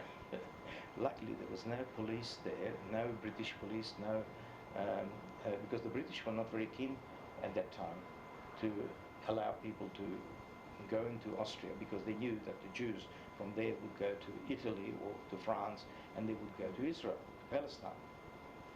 So that was something that was also, but it was less dangerous than staying with the Russians. Anyhow, we bought our tickets. The train left about 7 o'clock, and about 9 o'clock or so we arrived in Graz, which is the main town in Steiermark in Austria, and that was where the British headquarters were. So we got out of the station. It was a lovely sunny spring morning, and I had no idea where we had to go. We were looking for the American joint. Everybody said to us, when you get to Graz, find the American joint, but nobody could tell us where it was. So I could speak English, so I said to them, let's go up to the British military, one of the barracks or military headquarters, and we asked them where the American joint is. And that was very stupid too, but we were lucky. I went up to the guard, and the group stayed behind a little bit under the tree, but the guard could see that I was part of the group. And I went up to the guard and I said, excuse me, we are refugees from Hungary. Can you please tell us where the American Joint Distribution Committee office is? And the guard he must have known, and he said, just wait a minute, I will make a phone call, but in the meantime, all of you disappear into that direction under a big tree. I don't want, you shouldn't be seen, and so on. And we later found out why, because obviously the British military police and the security, what they call the field security service of the British, they were trying to stop this movement from Eastern Europe to Palestine. So he was genuine. He must have been in sympathy with the Jews, because he actually found the American Joint. And the American Joint office was manned by 2 people in Graz, by a fellow called, an English Jew, who was called Hyman Yentin, Yantian. And he was a young Jewish boy from England, and he joined one of the organization, rescue and relief organization, the Jewish one in England, and after the war they all came to Europe, most of them. And because they didn't have the funds that the American Joint had, they worked for the American Joint, because the American Joint was much more financial than the British rescue organization. I think it was Jewish Relief, it was called in England, and he was a lovely fellow. I don't know whether he was from Scotland or wherever. He spoke with an unusual English accent. And about half an hour later, he turned up with a truck. And but we all had to get into this. It was a military vehicle with number plates with the British Army and so on. So we all got in and took us to an apartment. And the apartment had no furniture at all. It was just bare rooms. We all had to sleep on the floor. And he said to us, "You were lucky that the guard found me, because it could have been much worse." He was appalled that we were not given the proper address where to go. So he said, "Things are not working very efficiently in Budapest." And then he said, "You'll probably have to stay here for about 2 days, but you can't go out. You have to stay indoors. I'll bring you food, and within a couple of days, I will get you British military government identity papers. And once you have the papers, then you will have to go to a camp, a DP camp." So it actually happened on the second day. He turned up. He brought our little ID cards, with our names on it, and so on, and issued by the military government in Austria. And then we were taken with the same truck that picked us up, taken to a little place in Steiermark called Koblenz, K-O-B-E-N-Z. It was a little hamlet, and next to the little town or hamlet was a camp that was used by the Russian prisoners of war. Now, it was a small camp, it was not a big one. Apparently the Germans used these Russian prisoners for working in the country. So they were doing agricultural work when in that part of Austria. And when we got there, it was abandoned. So we had to clean out all the barracks. The barracks were unbelievable because they crammed these Russian prisoners of war in. It's like sardines. So, and the place, in my opinion, they were lucky because they were not killed, because most of the Russian prisoners were either killed or starved. But these people were the lucky ones, and the latrines were on the hillside, and they had a barrack with a shower, where all the showers were. It had an office building where the Germans administered the camp, and that became the UNRWA office for the camp. And there was a couple of other barracks which were used as storeroom and so on, where they had clothing items, food, and so on. So we were, when we got there, we were one of the first ones. I think we were, as I said, about 28 altogether. And then the next few days, another 100 came, and next day, so we finished up with about 400 or 500 people within a week or 10 days. So it must have been a big influx of refugees coming from Poland, from Romania, from Hungary into Austria. And and then the second or third day, when the UNRWA people turned up, we had to line up and said, who speaks German, who speaks English, who speaks any other languages. So I became a dolmetscher, translator, because I could translate from Hungarian to English, and German to Hungarian, German to English. So that was very, very good. And one of my first jobs, apart from that, whenever they needed me, they called me to interpret. And my other job in the same camp was I became the hygiene officer. So hygiene officer meant that I had to look after the latrines and the bathhouse to make sure that it was kept clean.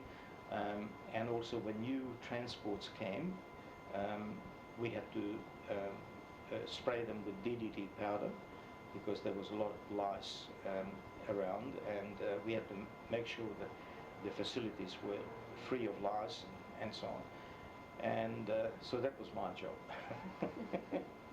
Then later, a couple of months later, I worked in the warehouse as well as doing translations and interpreting. Sometimes I was on the telephone because the telephone had to be manned. It was an old German system, field telephone used by the army, where you had to, the handle had to be pushed before you could get a line, and then it was connected to the military telephone system.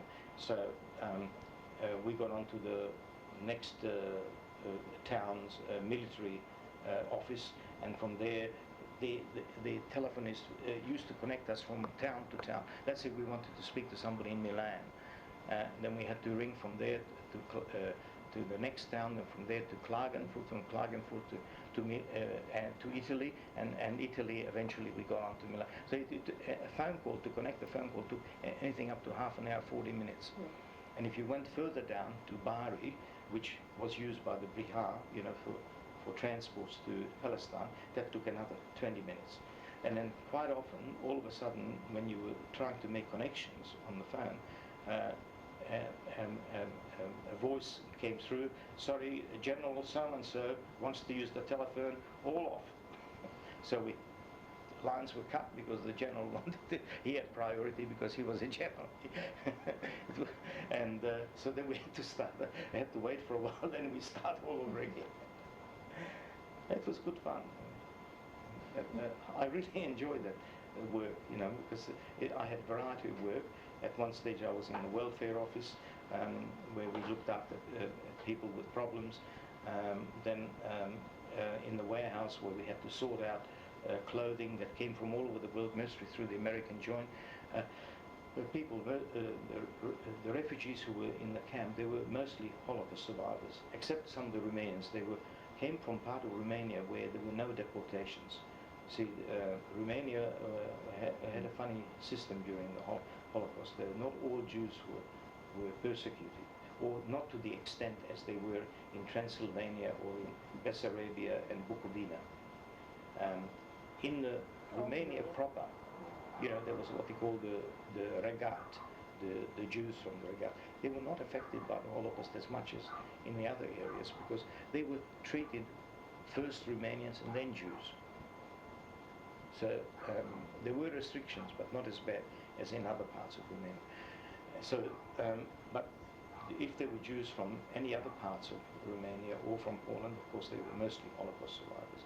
At that time, we didn't have any of the Polish Jews who went to Russia, because they were still coming back slowly at that time. Then later, of course, there was a big influx of these Jews who came back from Russia to Poland, and then they left again because there were the pogroms. Anyhow, after about 3 months, the camp was chock-a-block. The congestion was just unbelievable. Oh yes, and because we didn't have enough barracks, the UNRWA bought some prefabricated barracks, but we had to put them together. And they were from the prefabricated barracks came from Canada, and they were mostly plywood, very thin plywood, with a cover on it that was more like cardboard.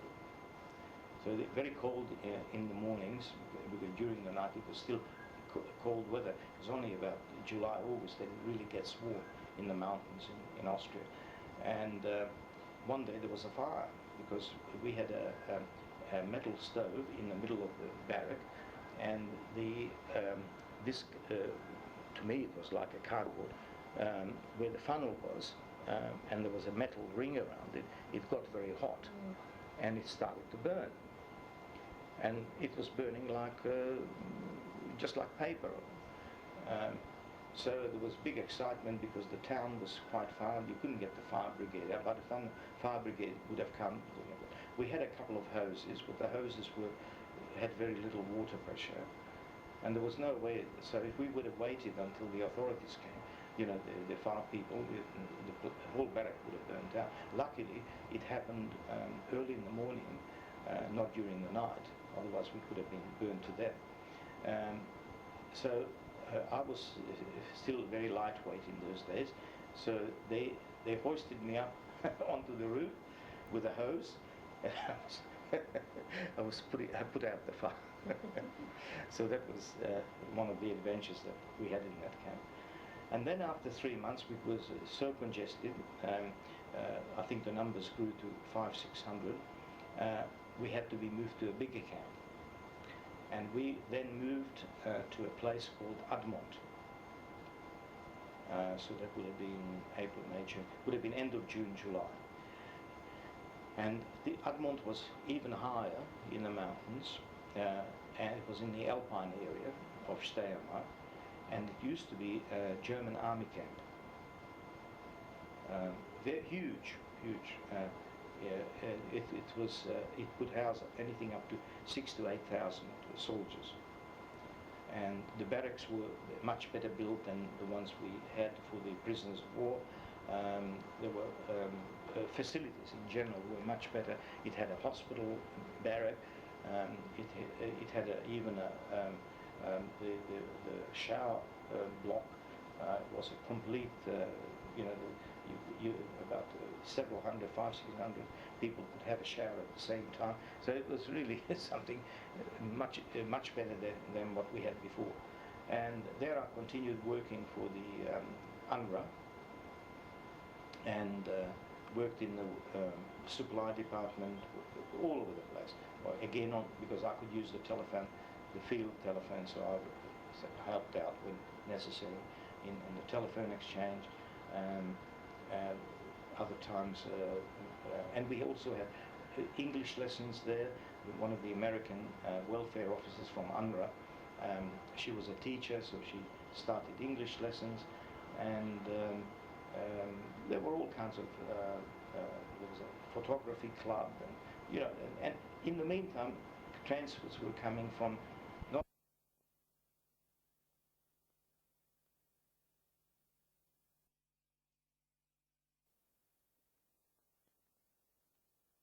who realized that there was no future for them in Poland. They started coming from Poland into Vienna, and then in Vienna they sent as many people in westerly direction, but because the camps were also getting full in Germany, they decided to send some people to the British zone. So we were getting I think we finished up with about 2,500, 3,000 DP, Jewish DPs by October, November 1946. And so every barrack was occupied. There was no vacancy. There were vacancies, but not officially. I will explain to you why. First of all, as soon as we got into that camp, a Briha committee was formed from the various barracks, which also were representing different political parties in Israel. There was the Hashomer HaTzair, the communists. There was the Dror, the D-R-O-R, who was the Labour. There was Hanoar HaTzioni, the right wing. And then there was Mizrahi.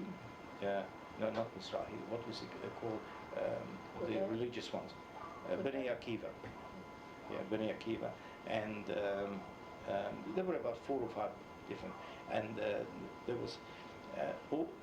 were representatives on this committee. Obviously, they had to organize transports to Palestine. Now, in the beginning, there were only small groups, 4, 5, sometimes 6, They would take, they went to the railway station. The railway station, they bought a ticket to Villach, that Villach, that was in Kärnten, which is the province next to Steiermark, and that had borders with Italy. So people were walking from Austria to Italy over the mountains, usually smugglers who were either Albanians or Greek, mostly, or sometimes local, but mostly Mediterranean people who were doing this smuggling work. And of course, it was a business to smuggle people as well. They used to get very well paid, and mostly in American dollars or English pounds. And so first we started with the small groups, and I became member of that committee. I became the interpreter and so on. And because I worked with UNRWA, they thought it's a good idea to, if I tell them if there's any help that I could get. And then all of a sudden one day a British sergeant arrived in the camp. He was from the military headquarters in the next town. We didn't have British military in that little town or in the camp, but one day he came in and introduced himself that he is going to be the representative of the British Army in the camp, and he gave the reason why he came, that there were a lot of SS deserters and people who were on the run from the previous SS part of the army, and asked us as Jews if we would be prepared to help them to catch some of them for interrogation. Now, the reason why that happened is because this particular camp where we moved from the smaller camp was previously an Ustasha camp. Now, I don't know if you, Ustasha were the Croatian Nazis. They were wild animals. And in the beginning, when we moved into that camp, a small section of the camp still had ex-Ustasha members living there, whilst the main camp was occupied by us Jews. So there were constant frictions and fights and so on. So we asked the British military, number one is to move them. I said, we don't want to live with these people. They were our murderers. We want them to be sent somewhere else. Eventually they were. But what happened is that particular camp, which was used by the Ustasha, became a transit camp for the SS. So the SS used to get safe conduct or safety, given safety for a number of days, until they were also sent to Italy, from where they went to South America or God knows where. So the SS was using the same escape route as what the Jews were using and we found it only by coincidence. And the British apparently were aware that the Croatians were helping the SS to get out of Austria. Once they got to Italy, the Vatican used to give them false identity papers, and under false name and identity papers, they were put on boats to South America, mostly to Argentina. So I thought to myself, if anything, oh yes, and there was something else too. Of course, we didn't know it then, but it turned out that the British were also keen to stop the illegal immigration to Palestine. And this fellow was supposed to also keep an eye on Jewish transports going to Italy from the camp. So sometimes there was once a big transport leaving the camp. It was unusual because we only used small groups until then, about 100 to 150 people. And it was quite a logistical exercise. And so we had to arrange a party for the UNRWA people, including, which was organized by some of the Jewish members of UNRWA team. So we were lucky that our director of the camp was a Jew, an American Jew, and a couple of the officers, particularly the female ones, they came from this United Jewish Relief from England, who also worked for UNRWA. And so there was a Jewish element in the leadership of the camp and so on. And of course they were all for the immigration to Palestine. So they were playing a double game, the same as we in the committee also. So we arranged a party where the UNRWA people lived in the town. And of course the British officer was the main person to be invited, so that he's there, because he used to go to the railway station just when the trains used to come and go, just to see what was happening. So he was busy at the party, and I remember we were playing musical chairs and all kinds of things, real stupid thing, just to keep him there, this guy, while the transport was getting ready to go. And actually the transport left, but they got caught in Villa, and they were sent back from Villa back to the camp. But what happened was so with this British fellow, I was an interpreter. I had a boss who was a man from Yorkshire, Captain Duke. And Captain Duke was a drunkard. He was an alcoholic. So he more or less let me run the whole show myself. He was the messing officer, which means that we had to look after all the food supplies for the kitchens, and also make sure that we have enough food for balanced diet. I had to work out the calorie chart, every day. Whatever the food was cooking on that day in the kitchens, there were several kitchens, to make sure that it had enough nourishment and vitamins and what knows what. It was all nonsense, but all paperwork. And one of the important thing that we did is that we had to inspect the kitchens. So he and myself, he was a big tall fellow, fat, and he walked with his baton. He was an officer in the British Army, with his stick. They have the officers used to walk around with the stick. We used to go to it must have looked like Laura and Hardy. We used to go to the kitchens to check if they're clean, also to have a look and see what was cooking. And we were also looking out for black marketing, to stop any black market, because some of the kitchens kept some of the food back, like sugar and sometimes flour or fats or margarine or something like that, and they used to sell it on the black market. So we had to try to catch them, stop them doing it, or catch them. I remember during our inspection, we had to inspect the whole kitchen. We had to look into the cupboards to see if any food was being hidden.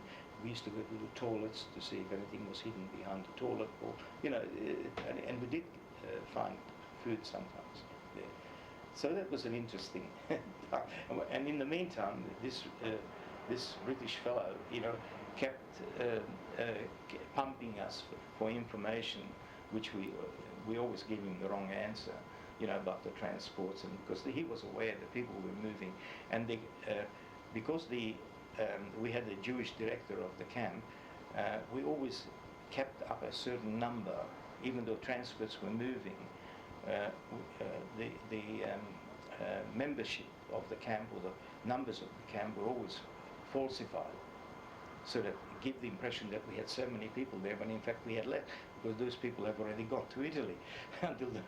But what used to happen is that as people left, others were coming from Vienna, who were sent to us, to the DP.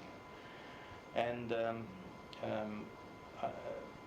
my job at night time, the train used to come in at about 7 o'clock, and it was middle of the summer, so it was daylight till very late.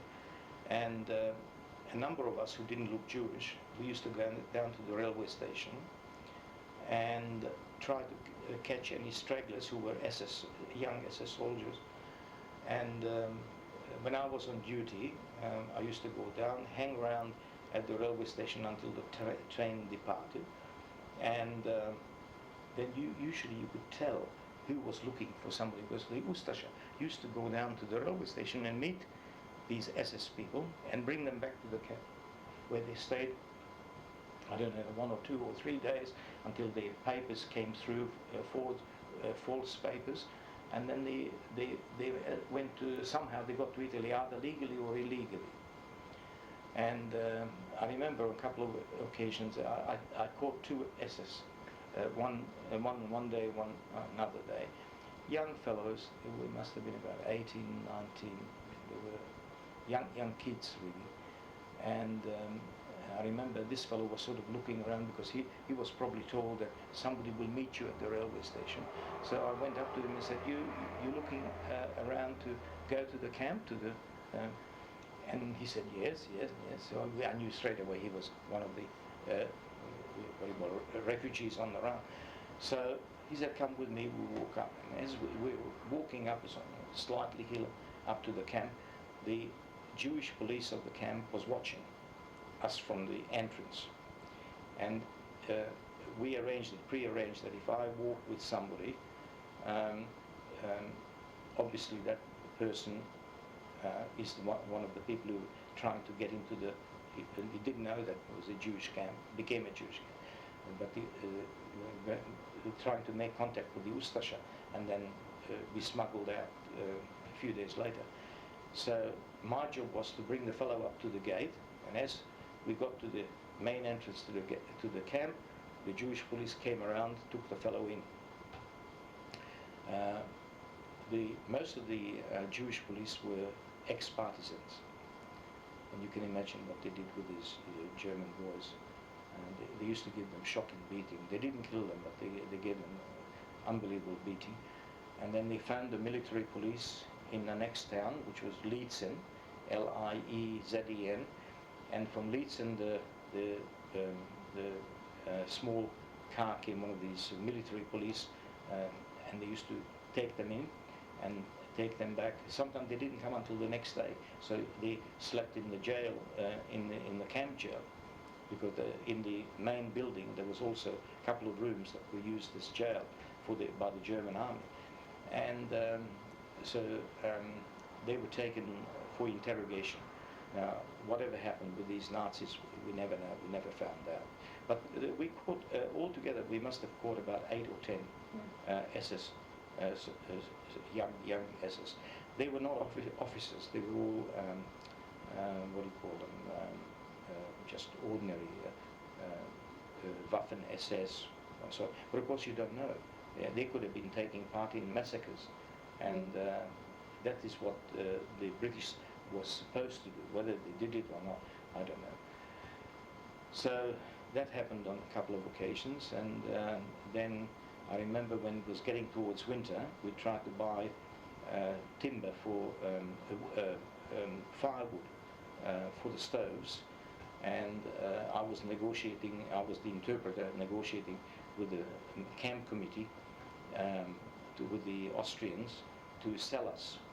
We wanted to buy dried, seasoned logs of timber so they could be cut up for firewood, because though our boys went to the British gave us part of the forest to cut down, so we prepared for the winter, and we needed the dry wood for starting the fire. And of course the Austrians didn't want to sell it to us. So we decided, bugger you, we're going to take it.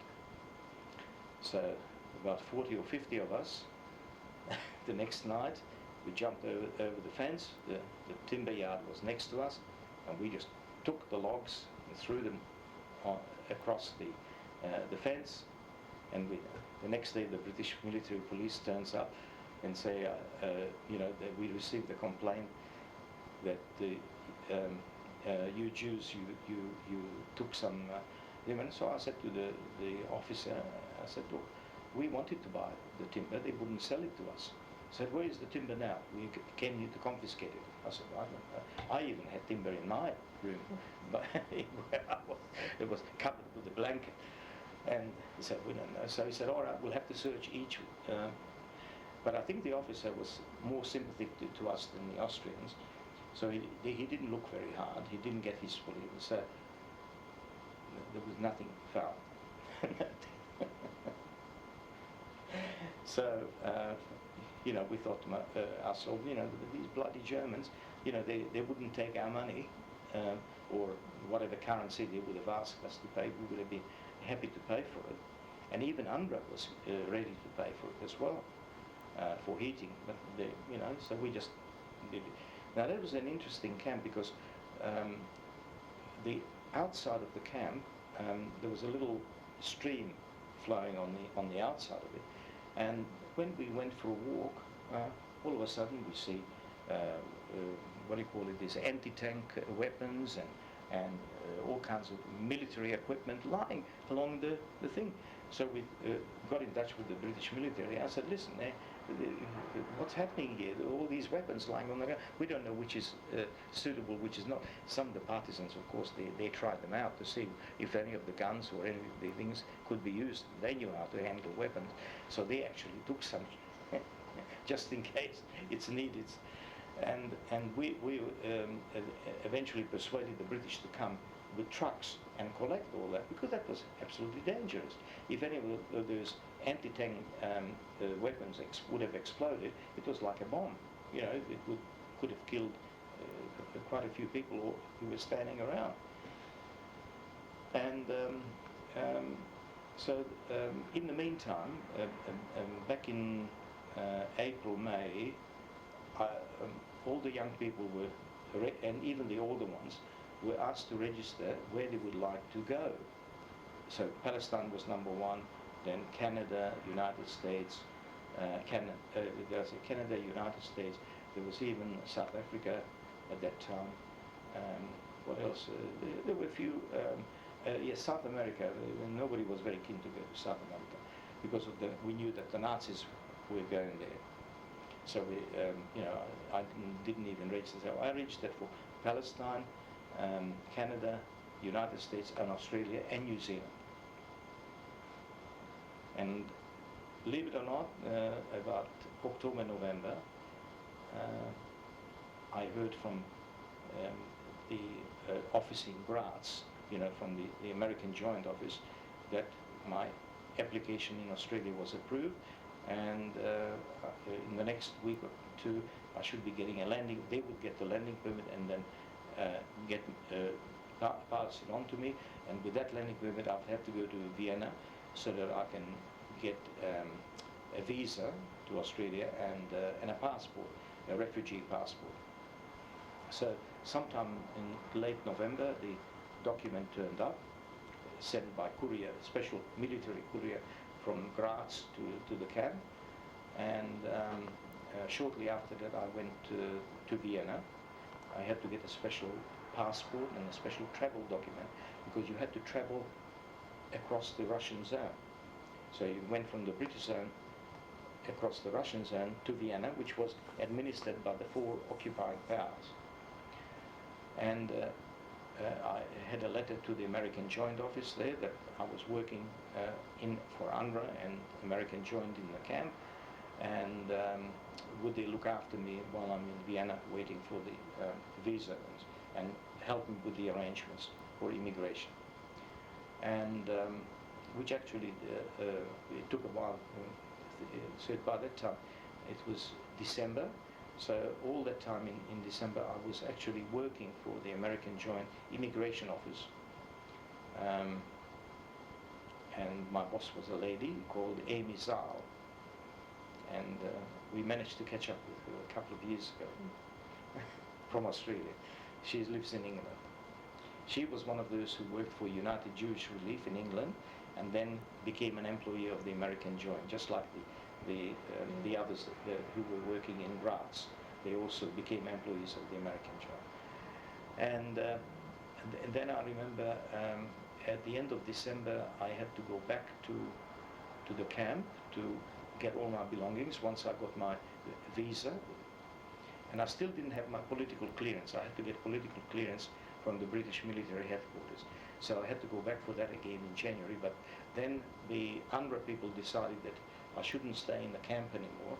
I should move to Vienna and with special permit and wait there until I get my political clearance and my passport. Passport was a piece of paper what we call a stateless refugee passport, which is only valid for one journey. And I think just before New Year I went back to Vienna, and in early January I went back to the American Joint working for them, and I worked with them until, wait a moment, I'm just trying to think, January, February, March, about 2.5 months I was working. So roughly I was about 3.5 months in Vienna, in December and January, February, and half of March. And I really liked Vienna.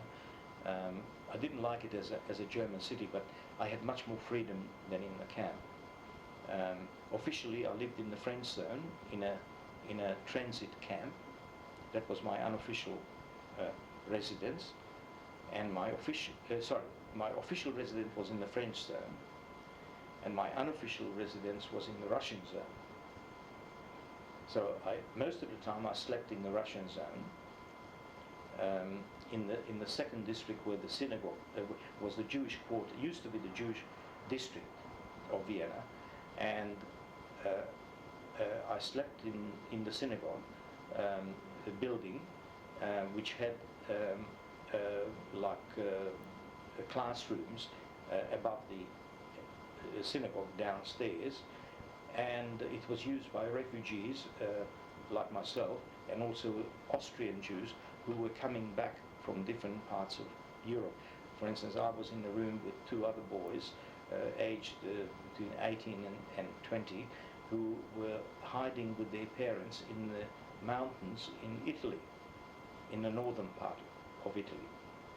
And they survived the war there, and they came back to Vienna, and they couldn't get their apartment back because the apartments were very scarce, and it was a very similar situation like in Hungary, that the Holocaust survivors didn't always get their apartment or house back. So the parents were living somewhere else, and the 2 boys were living in the synagogue, and I was sharing a room with them. It was very cold. I remember if you left a glass of water on the table, there was a film of ice in the morning. It was so cold. But we were kept warm bedding, and fuel was very scarce. Coal was very scarce. Timber, firewood was almost non-existent, so we could only use the stove for so many hours a day. But actually I wasn't there, because during the day I was in the office, which was beautifully centrally heated in the middle of town, where the American Joint headquarters were. And it's only at night that I had to go to them. Now, there was no, when I used to go somewhere at night, I used to stay in the French zone, because in the French zone there was no curfew. In the Russian zone there was a curfew at 10 o'clock. If you were not in by 10 o'clock, the Russian patrols would shoot. And quite often we used to hear gunfire after 10 o'clock if somebody got caught. So if I slept in the Russian zone, I had to make sure that I was well before 10 o'clock I was back at the synagogue. And I went to the first concert of the Musikverein that was started. They started giving concerts in Vienna, and I remember the first concert was 80% foreign people there, not the Austrians. And the building was icy cold. They just managed to put a roof on it, because the Musikverein was bombed, and I think they had to do some emergency repairs, but then the Allied Commission decided that they start the concerts again, and all the people from the different the army people, the administration people from the what they call the commission, Allied Commission, they were all there at this opening, and some of the Austrians of course as well. So I remember we were all in coats and things, and mittens on our hands, and the musicians all played with gloves up to here, so they could just pluck or use the instrument, but everything was covered, because miserable, but it was a memorable concert. And now I don't know if you've seen the same hall is being used for the New Year concerts, and you can see it on television. It's a fantastically beautiful hall. First of all the musicians had to be denazified before they were allowed to play. Yeah, it was quite an interesting time in Vienna. We used to see the patrols, you know, one soldier from each country.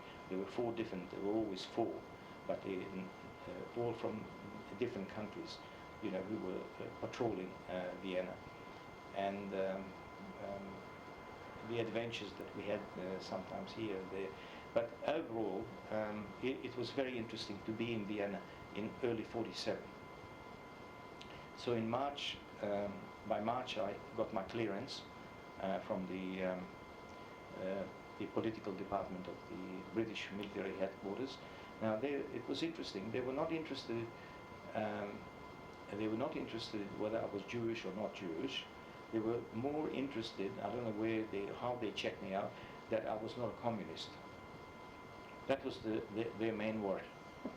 So I was questioned on 2 occasions, you know, where I went to school, what sort of political affiliations I have, what sort of, even though I was only, 16 then, and they were more interested whether I had anything to do with Russia and communism, and either in Hungary or with the Russians and so on. So anyhow, I got my permit, went to from Vienna, took the express, the famous, I don't know if it was the Simplon Express or the other. There were 2 expresses that used to go between Vienna and Paris. And got onto the train. Yes, I said my goodbyes to everybody at the American joint. They all wished me all the best. It was lovely. And when I got onto the train, it was absolutely full. It was mostly military, 99% military, mostly Americans and some British, but particularly Americans who were going on leave to France, because France had a much better standard of living, and it was, you know, there was not so many ruins in France or in Paris. Vienna was practically destroyed, just like Budapest was. And because the Russians came there late, towards the end of, in the middle of April, so it took them a long time to get there. They could have occupied Vienna also much earlier. I don't know why it took them so long. Anyhow, I got onto this train, and it was full of American soldiers, and I only had I had some sort of a backpack again. I had no much luggage, and everything was full. So I was ready to sit on my backpack in the corridor of the train, and then all of a sudden I noticed that a lot of the Americans soldiers, they were opening this particular compartment, and they say, "Oh, beg your pardon," and close it again. So I thought, so I have a look next time if anybody goes in there. Now looking, there was only one person in there, a black American soldier. He had some ranks. I found out that he was a sergeant, and the Americans wouldn't go in there. So I opened the door and I said, "Is there an empty?"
syndrome was repeated quite a few times while I was sitting there with him. I was very comfortable because I had the whole seat myself, and he was sitting on opposite me on the other seat. And I asked him, I said, how come that the whole train is full and they don't come in? He said, you see the color of my skin? He said, I'm black and they white and they won't come and sit with me. So that made me realize that in America there was also a hell of a lot of discrimination. So I was very happy that I didn't get a permit to go to the United States, because I wanted to get away from all this. And we had a fantastic trip.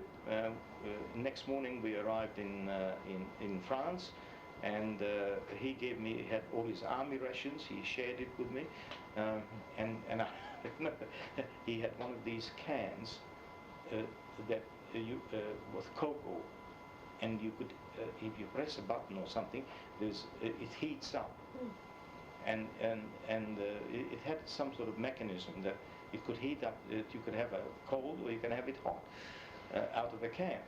And something went wrong, and I was sprayed with this cocoa, and it burnt off my eyebrows. But luckily, it didn't go in my eye. So, smelling of cocoa, I arrived in Paris about lunchtime, and we said goodbyes. And he was actually a bank clerk from Chicago, and he was going on leave in Paris and going back to Austria. So we had a very nice, relaxing trip, and got out of the station. And oh yes, now when I was in camp in Admont, when I knew that I would get a visa, I knew that I would be going to France. So I started to learn French, and I shared a room. First, I was when I went to Admont, I was in a big barrack, which was about 30, 40 people in one big barrack, one bed next to each other. But later, as an employee of UNRWA, I was able to move into what you call the privileged barrack, where you had small rooms for 2 people. So I was sharing a room with a Jewish guy who was a Polish Jew, who was an officer in the communist Polish army and came back from Russia. And of course, when the pogroms took place in Poland in the summer of 1946, well, I would say anything up to 100,000 left, because roughly 300,000 Polish Jews came back from Russia between 1945 and 1948. So there was a big influx of Jews from Poland, and he could speak French, because at school he learned French. So he taught me a little bit of French. I managed to get a French language book. And when I arrived in Paris, of course, I couldn't understand a word what the Parisians were saying, because my French was a refugee French, and but I knew a few words. So I had to ask them to speak slowly. And I remember I had no money.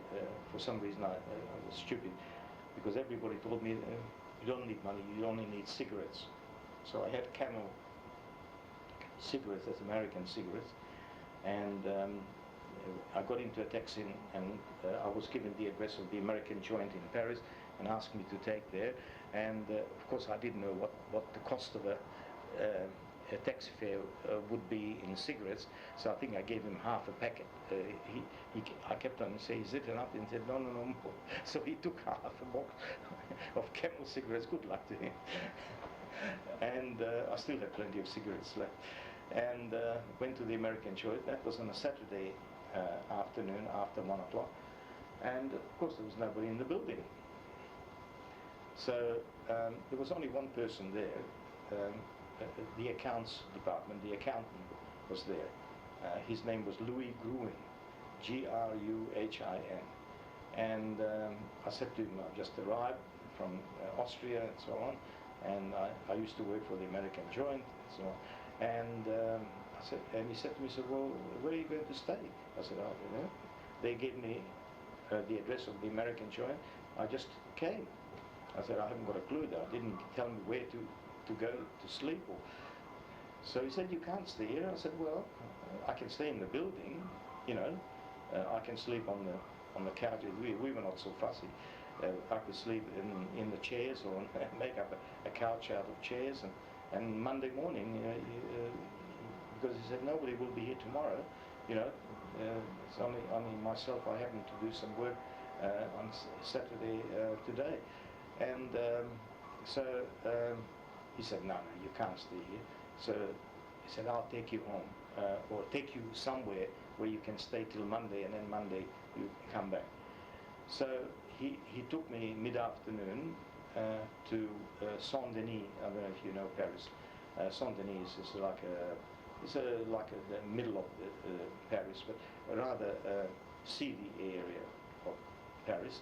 And he took me to a hotel, and he must have known the management there. And so he booked me in for 2 nights, Saturday night and Sunday night. And he said, well, I won't book you in for Monday because on Monday I'm sure they will send you somewhere.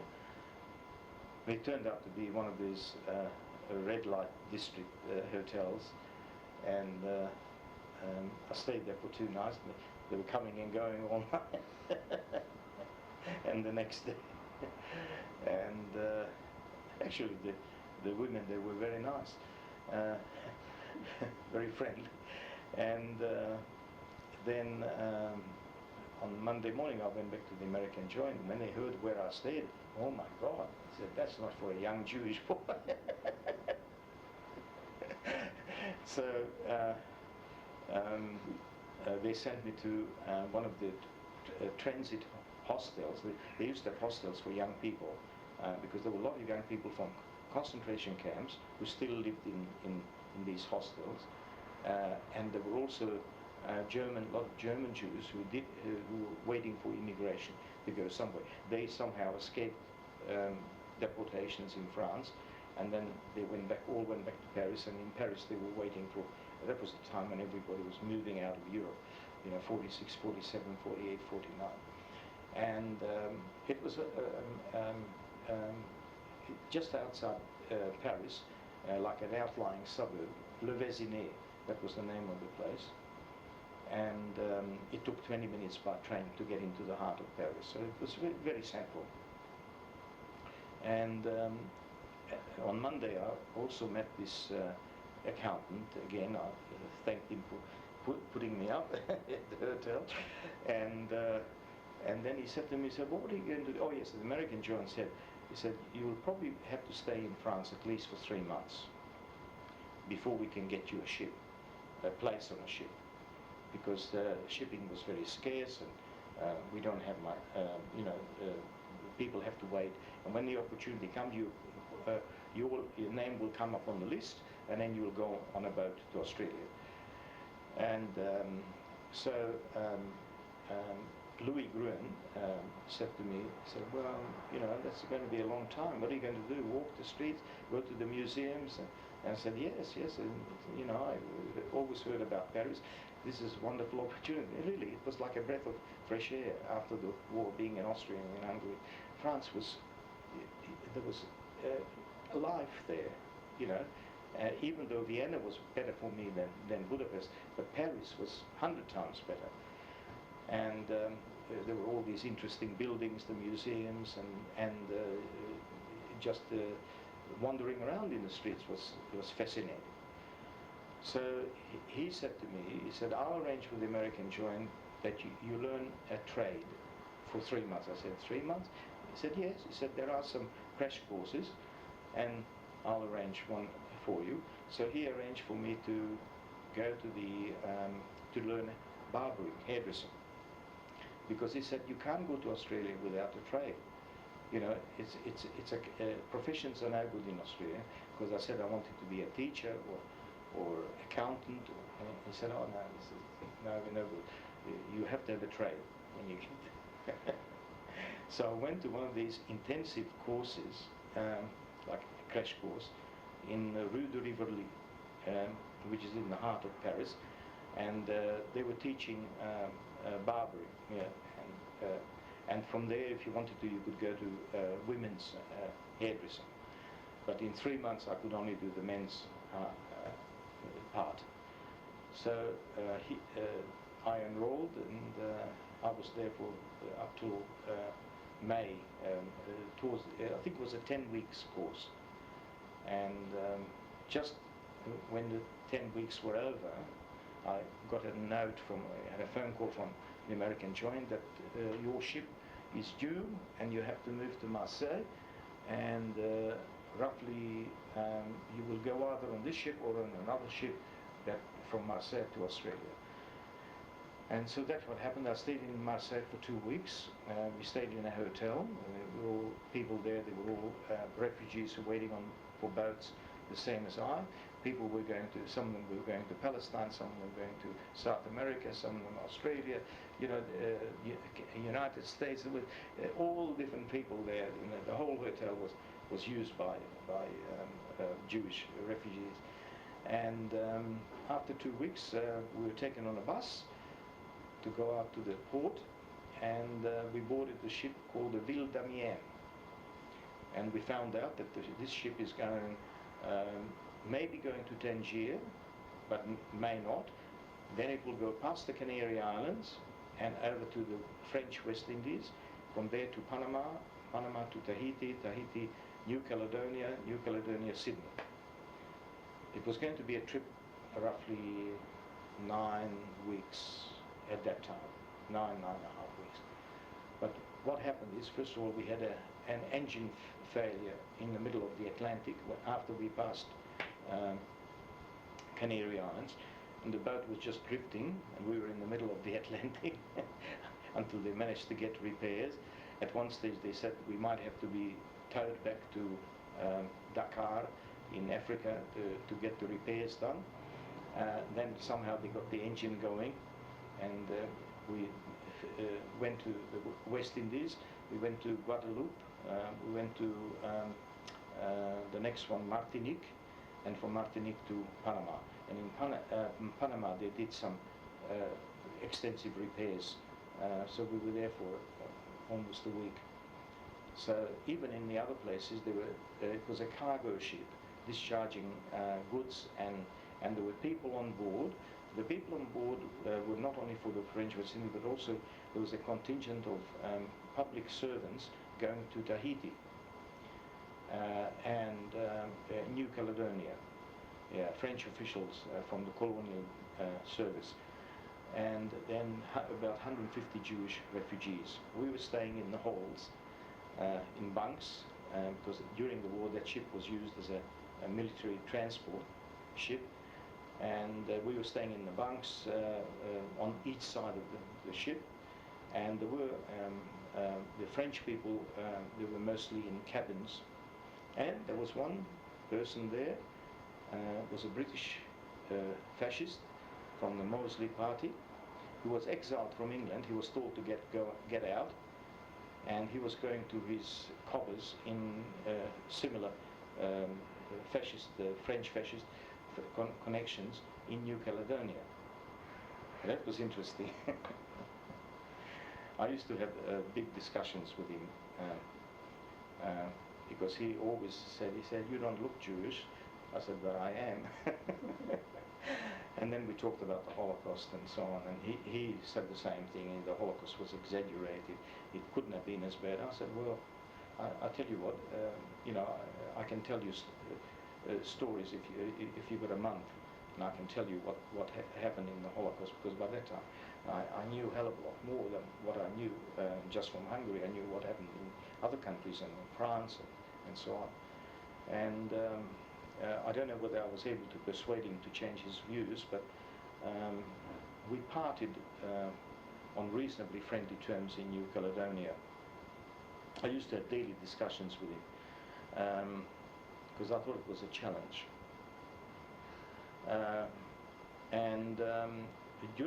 On the ship I taught English. We put up a big blackboard on the deck, and I used to have classes sometimes twice a day, morning and afternoon. And somehow when we stopped at the ports, we went for sightseeing so on. So it was a fantastic adventure for a young fellow of 16. We used to live with in bunks in the halls, on the top two halls of the cargo ship, and in the middle they put a long table with benches where we ate our breakfast, lunch and dinner. Of course, when we got to a port, that used to be opened up and the cargo used to come up from the holes below. And the food was lousy, but it didn't matter.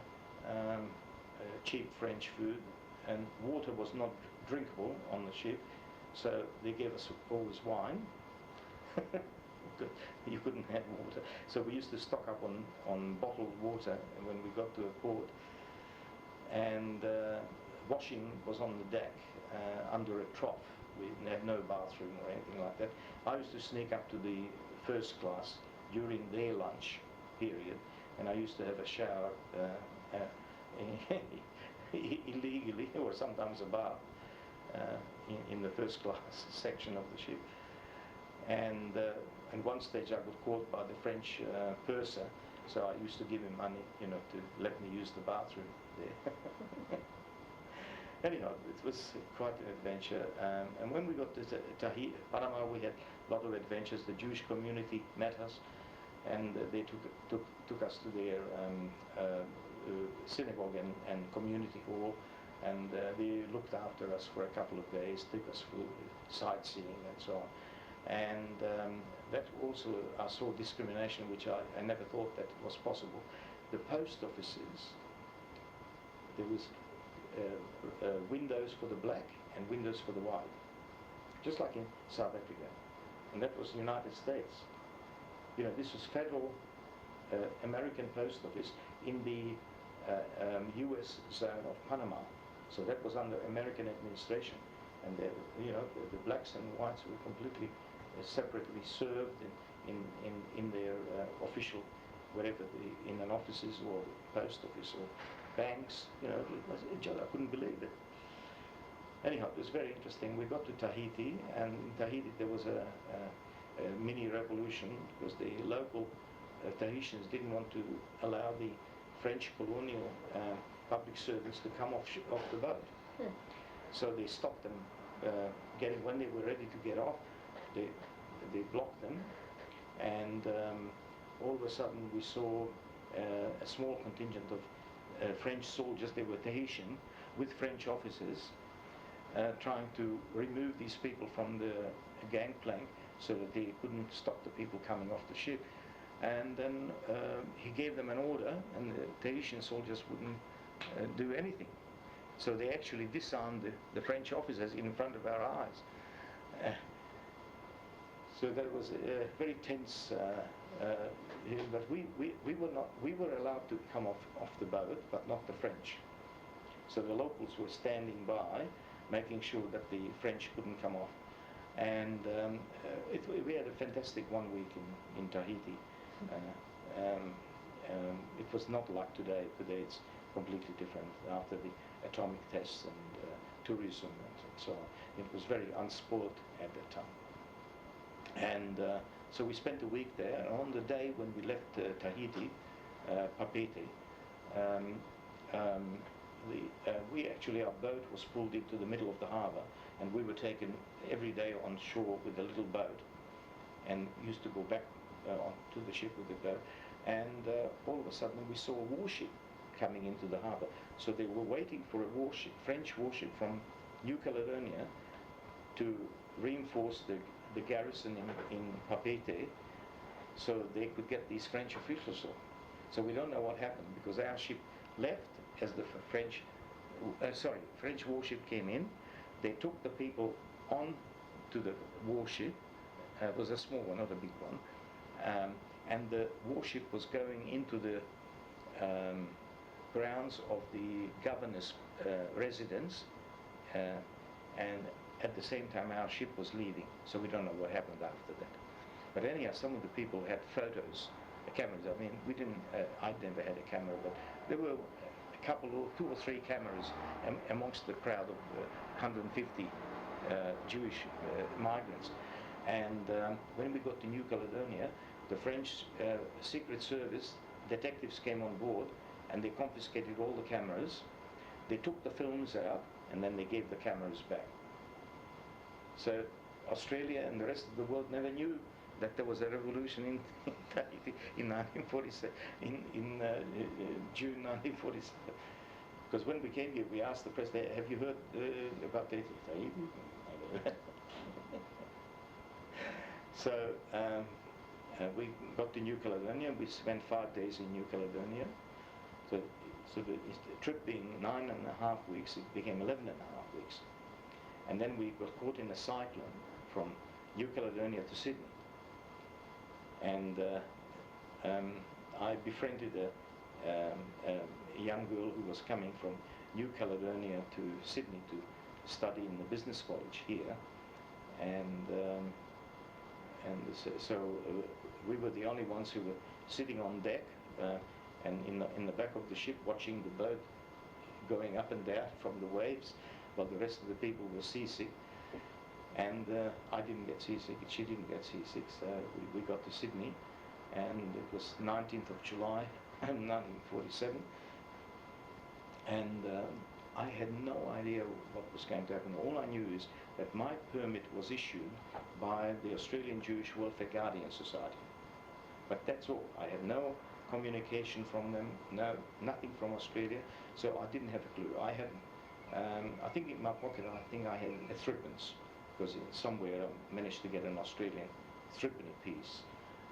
I spent all my money that I had on the various places we visited on the way to Australia, but I wasn't worried, and I thought, something will happen. And when the ship came into Sydney Harbour, we went to Circular Quay. It was a beautiful sight, and sunny winter afternoon. And then my French girlfriend, she was half Tahitian, half French, and she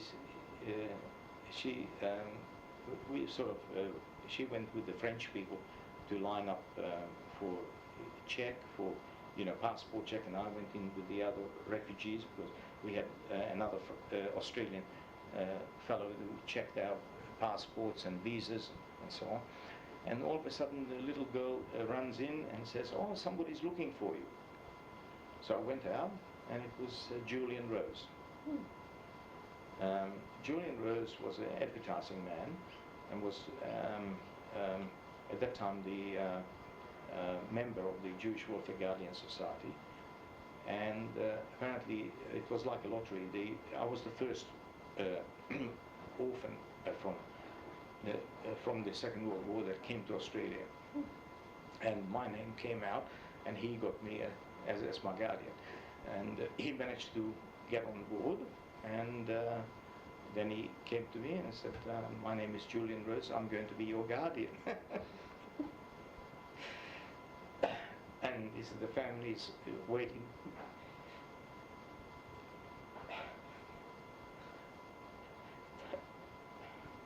Anyhow, it was a happy occasion. He's not alive anymore. None of the family is alive. And when we finished on the ship, we went down to the customs, and the customs were very perplexed because I hardly had any clothing. I had a French trench coat, which I bought in Paris with money I had from Vienna with me, and very little clothing, and I had a lot of books.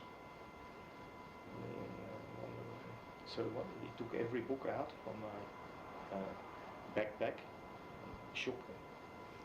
You know what they were looking for? I found that afterwards, I didn't know that. They were looking for dirty pictures. Dirty postcards. Because that was the thing that Australia was most concerned about, so as not to destroy the moral fibre of the Australians. It was fashionable to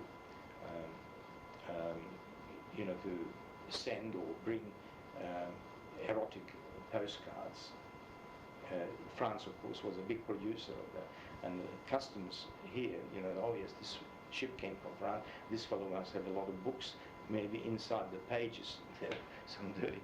So he shook every book just to make sure. I still got some of the books here that I brought with me. And then that was finished. We were one of the last to leave because of this. And his wife and young daughter, she was about 10 or 12, were there. And they had a little car. They had an Austin A40, I think. It was one of the old Austin cars, but that was quite fashionable, you know, to have an Austin car. It wasn't a Mini, it was like the Ford and the Austin. They had these models that were made around the wartime period and after the war. And first they took me to St. Luke's Hospital because his mother was just recovering from a heart attack. So they introduced me to Mummy Rose. And then they took me to a place in New South Edward, Vaucluse, where an old lady, Mrs. Lipson, the son was an architect, quite a well-known architect in Sydney at the time. Mrs. Lipson was a Russian Jewess, but lived in Scotland. So she spoke with a mixed Yiddish and Scottish accent, very heavy Scottish accent, but mixed with Yiddish. So it was really an amazing kind of speech that she had. And so I boarded with her. They got me a room there, bed and breakfast. And I had the sunroom overlooking the harbour. So it was a fantastic view. You know, I remember then they took me to their place to have dinner with them and talked about a little bit about my life and so on, and what you know, what my hopes were and what I wanted to do. And so they said, "Oh, there's plenty of time. It's the first day," then they took me back to Vaucluse, and I remember I was just standing at the window, just watching. A beautiful view. And so I was quite happy, you know. First day's impressions of it, very important. And then the next day, Mrs. Rose took me straight away to some friend of theirs who had a shop in Parramatta Road, Annandale, to get new underwear and new this, because all my things were pretty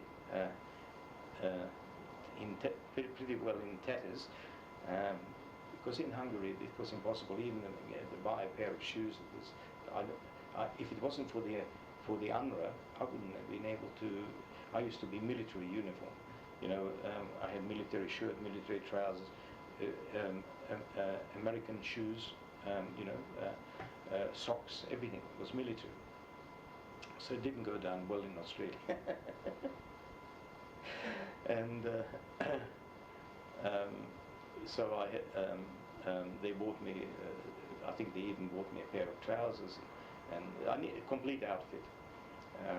Then during the week, she took me everywhere to show me Sydney around, and also introducing, and then what to do. Well, I already had accounts experience. I was pretty. I was able to do accounting work because I learned that in the UNRWA camp, when I worked in the supply office. I learned double entry bookkeeping and so on, and I had store management and so on. I got to know all that. And then previously I had to do all these crazy charts about calories and vitamins and as well. So I had a bit of experience behind me. And I made inquiries about studying, but I was told that you know, it would be impossible for a refugee to get a scholarship. It wouldn't be possible, and so I would have to work and maybe study at night. And then on the third or the fourth day, Uncle Jules told me that Walter Brand from the Jewish World got in touch with him, and when he heard that I was doing accounts and I was working for the American Joint, and offered me a job. So I went to see him, I think it was on Friday, I remember, and we talked about what I was doing with the American Joint and UNRWA and so on, and he said, well, you can start on Monday. So 1 week later I had a job, and I became the assistant accountant and social worker. So I was a social worker with migrants.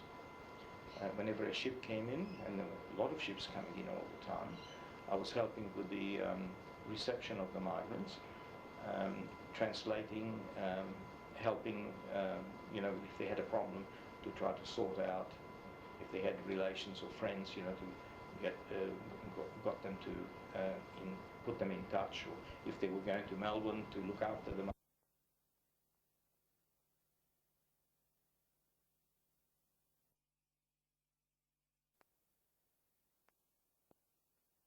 Work with the Australian Jewish Welfare Society.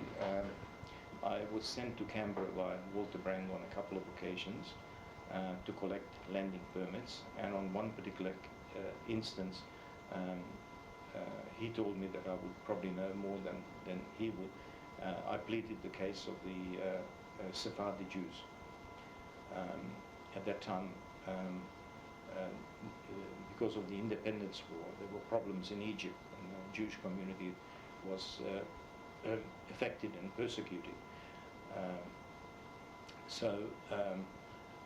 There were a number of applications in the department from Jews in Egypt, and the department refused those applications on the grounds of White Australia policy, because they claimed that these Jews would not come within the criteria of White Australia.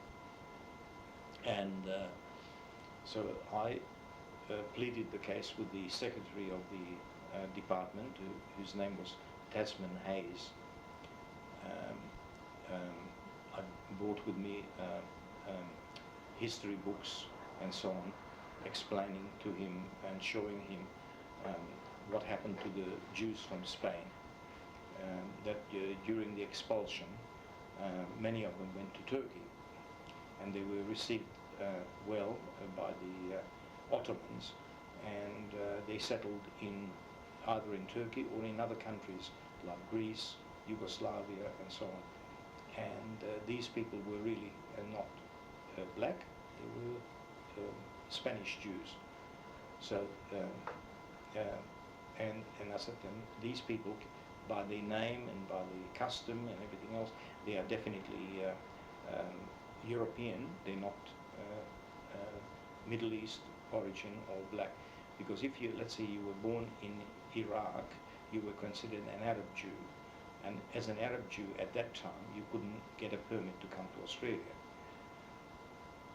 So eventually I remember on one occasion I had two specific permits to ask to be granted, and explained the situation, and in one of them was also the son was serving in the British Army during the war. So I said to Hayes, apart from the fact that he was serving from in the British Army, he's also, and he had a British citizenship. The mother was not a British citizen, but a Jew from Spain. So I managed to get the permit for both of them. So I came back with the two landing permits, and that slowly softened up the policy of the department towards Egyptian Jews. So if they could prove that they were originally from Spain, they could get permits to come to Australia. So that was the beginning of the migration of the Sephardis to Australia. So it was a very interesting case, and it was a turning point, because up till then the Egyptian Jews were knocked back. Now, after 3 years, I went to work in an import-export company, and in the meantime I continued with my accountancy studies at night. I went a little bit to university, but only to do a course on migration. That was an extension course, which was helpful in understanding the migration waves to Australia, and studied at night time and worked full-time for Jewish welfare.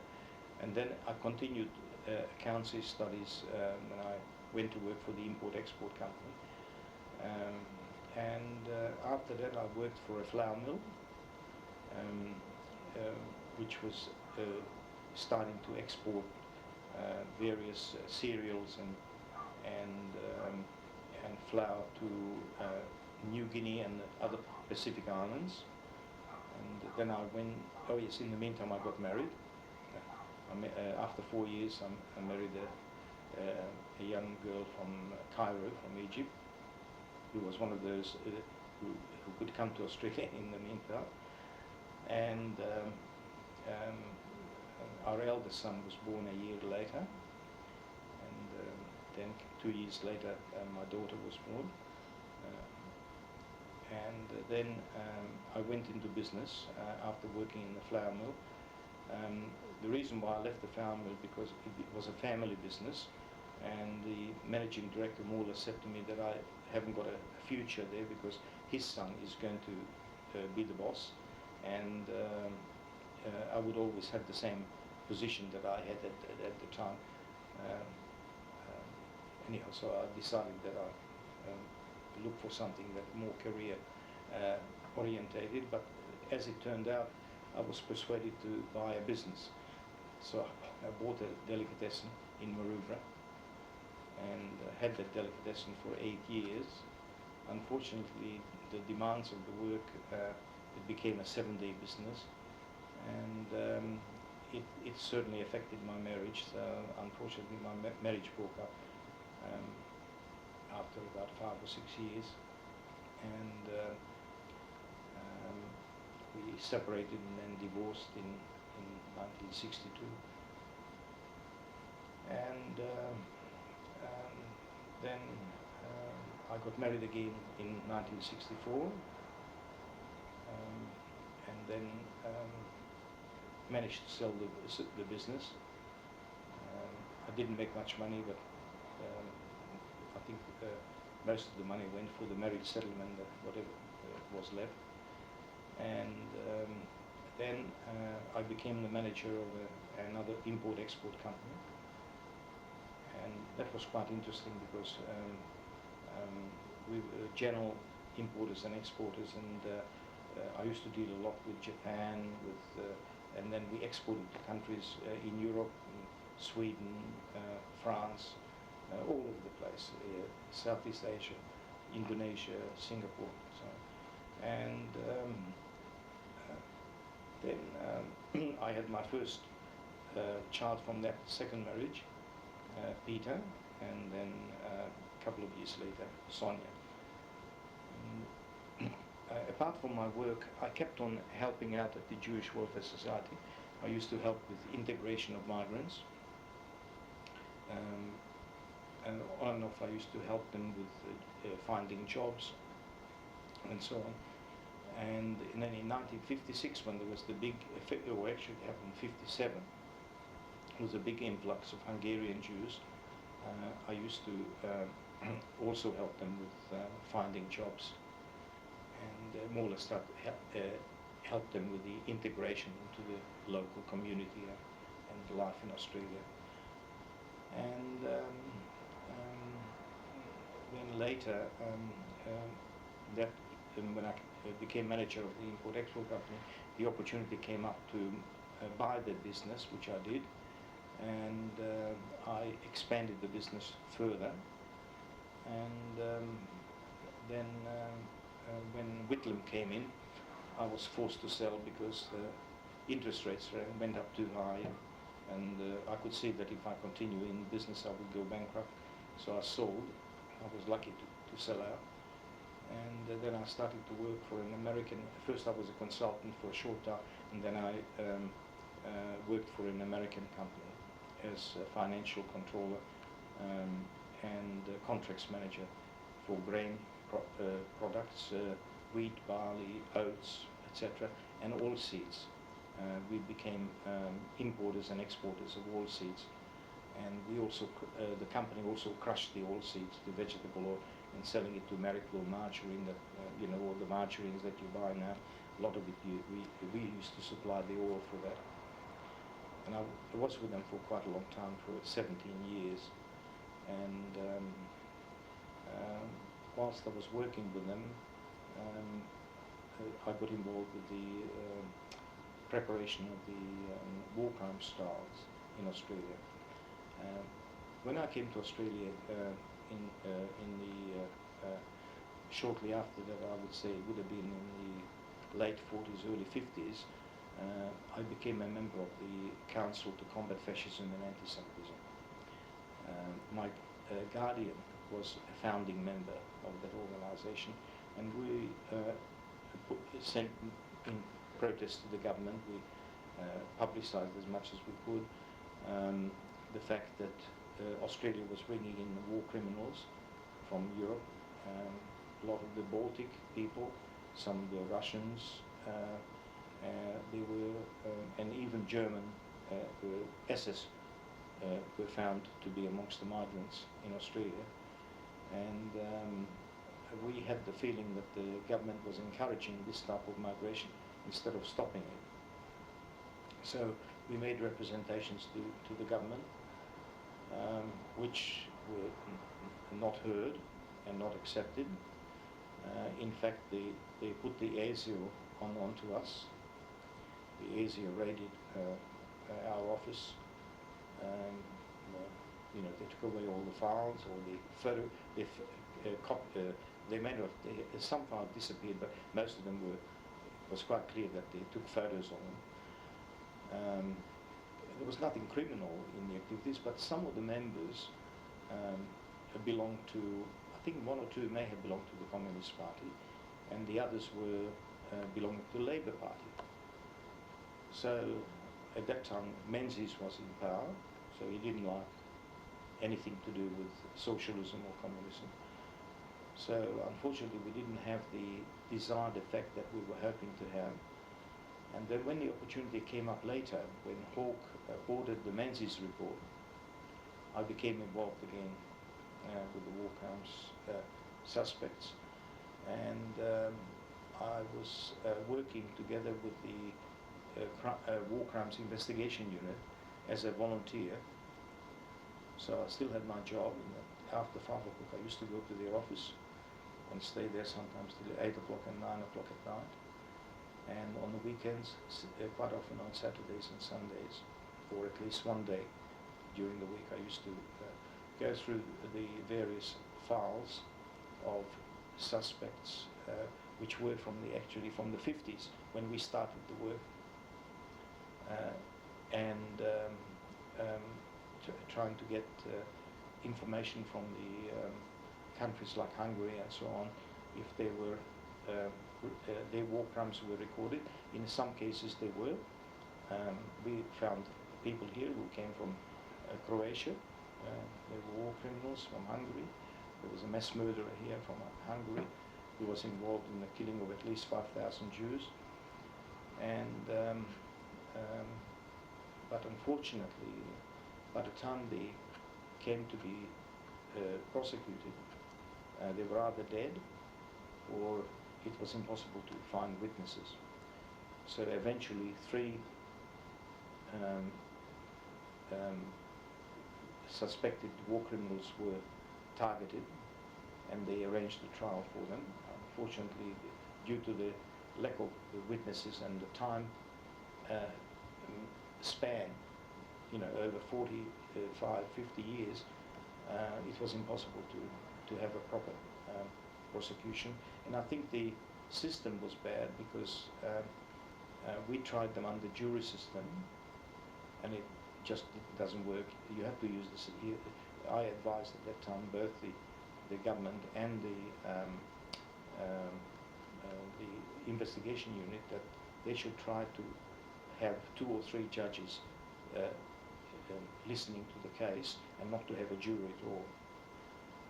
The reason for that is that I was sent by the Attorney General's Department to Canada to observe the trial of a Hungarian gendarme officer who was instrumental in deporting about 10,000 people.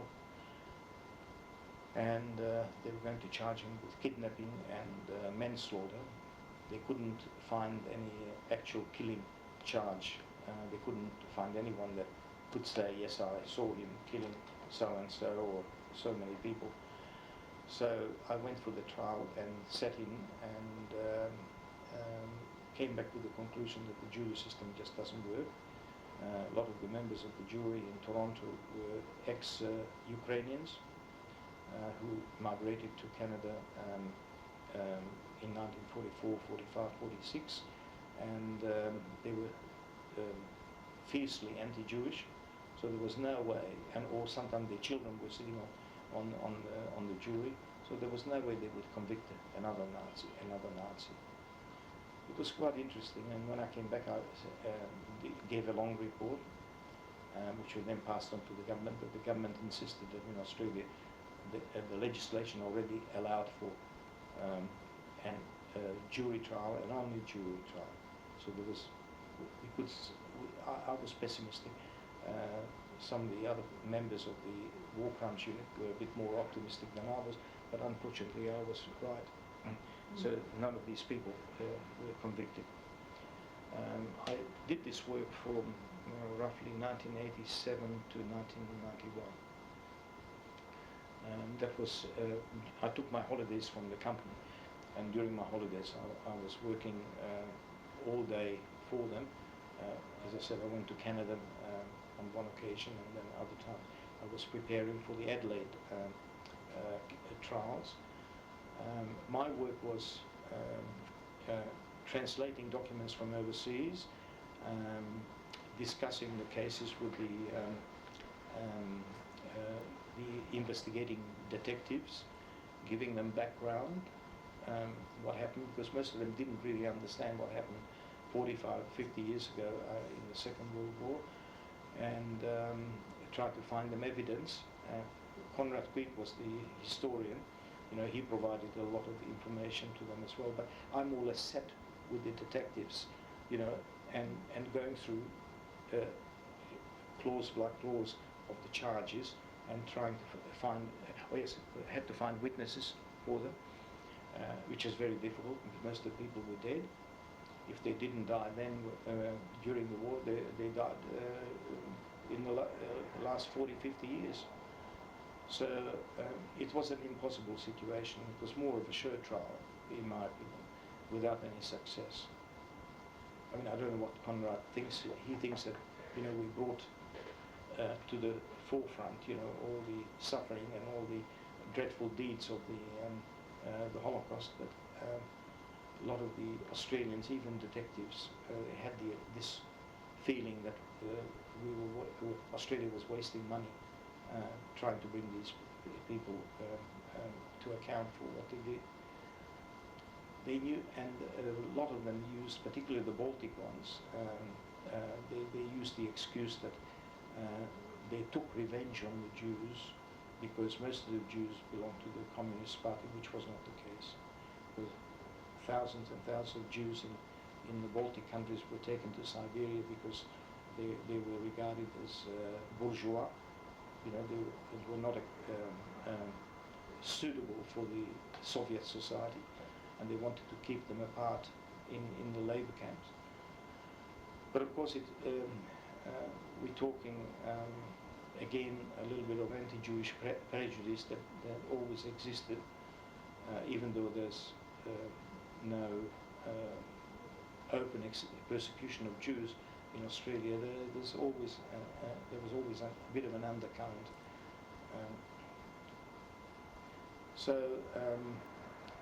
Though I consider that part of my life as being useful, but at the same time also I would say a lot of the efforts were wasted because it didn't really lead to anything. We tried, but it just didn't work. At the same time, I was already president of the Benebrith Anti-Defamation Unit.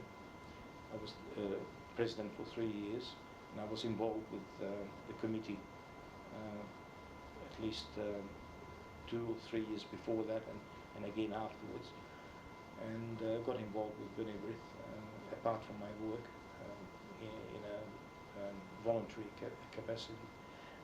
With the War Crimes Unit, I was also working as a volunteer, so I didn't receive 1 cent for my services. I didn't want to get paid because there was too much publicity about the war crimes trial costing millions to the Australian taxpayers, and I never wanted to be thrown at me that I received any money for what I did.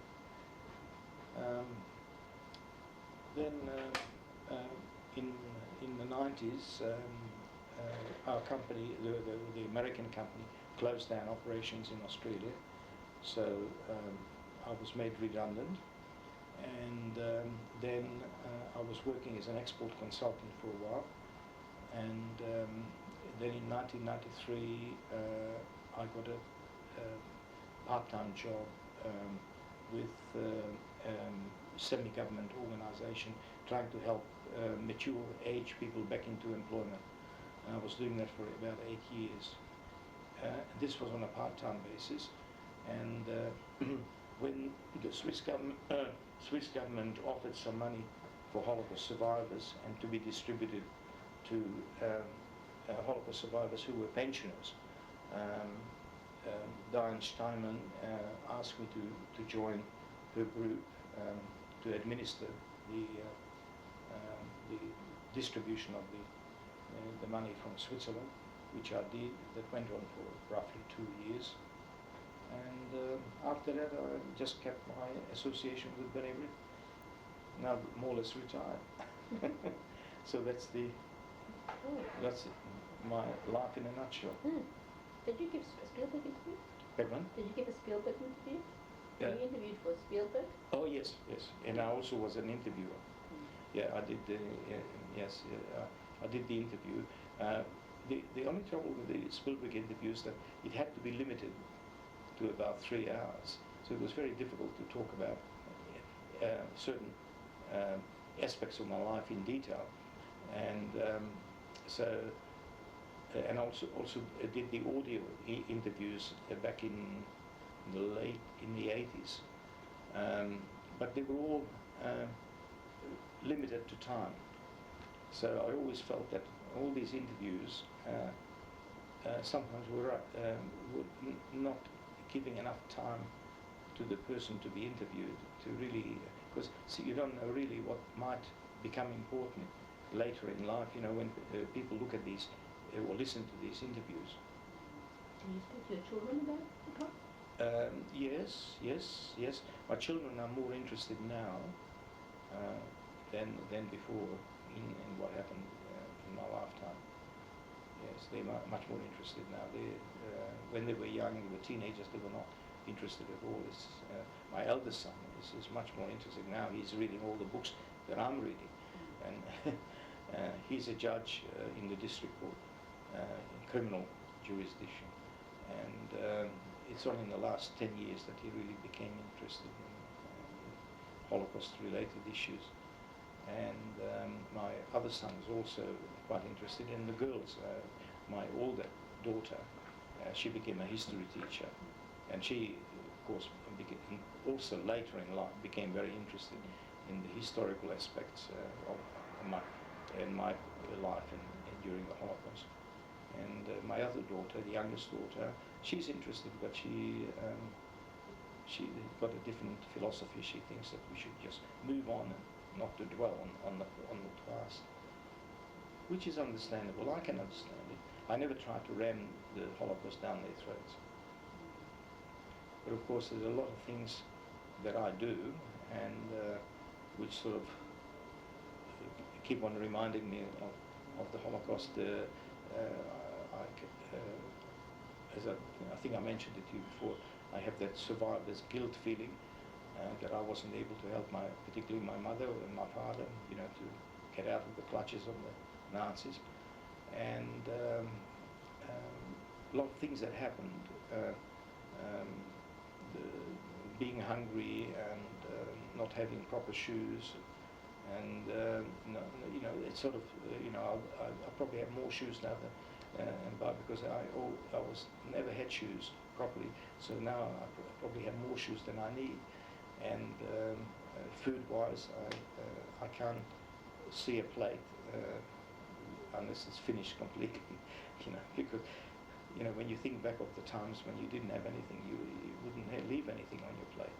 So a lot of these habits, they stay with you. They're all reminders of the Holocaust.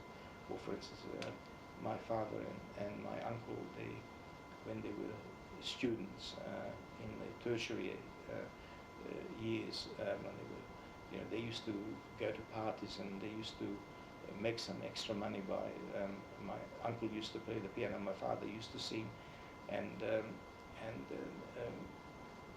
in our family at home, Johann Strauss and Emery Kalman and Franz Lehár, every day was music was heard, and then when my uncle and my father used to get together, there used to be little evenings where my aunt used to sing, my mother sometimes used to sing, and particularly my father, he had a very good voice, and so when I hear these melodies now, it always brings me back to my childhood. They were actually happy memories, and of course the tragedy of the Holocaust, just makes me very, very sad, when I hear this music. So a lot of things in my life remind me of that. And after the war, we didn't have any counseling. We didn't have, we probably, all of us should have been, who survived, should have had trauma counseling, debriefing as they call it. We didn't have that. We had to get on with life. And, we were told, pull yourself together and just live your life. There was no time to think of what happened before. I personally, every day I was thinking of my parents. For a long, long time, I used to feel quite frustrated and desperate that I wasn't able to help. And I still don't know why I survived and they perished. They got caught up in the Holocaust. I know that this happened with thousands of survivors, but it's still not a consolation. So my legacy is I'm going to write my story down in detail, because there's a lot of things that I remember. I still remember. Later on, I may not remember them at all, or once I'm gone, it will disappear because it's not written down. So apart from the interviews, there won't be any record of what happened. That's why it's so important to have these recordings, audio or video of the Holocaust stories, because it gives the future students of history an idea of what really happened and how it affected ordinary people, not just the politics of the day.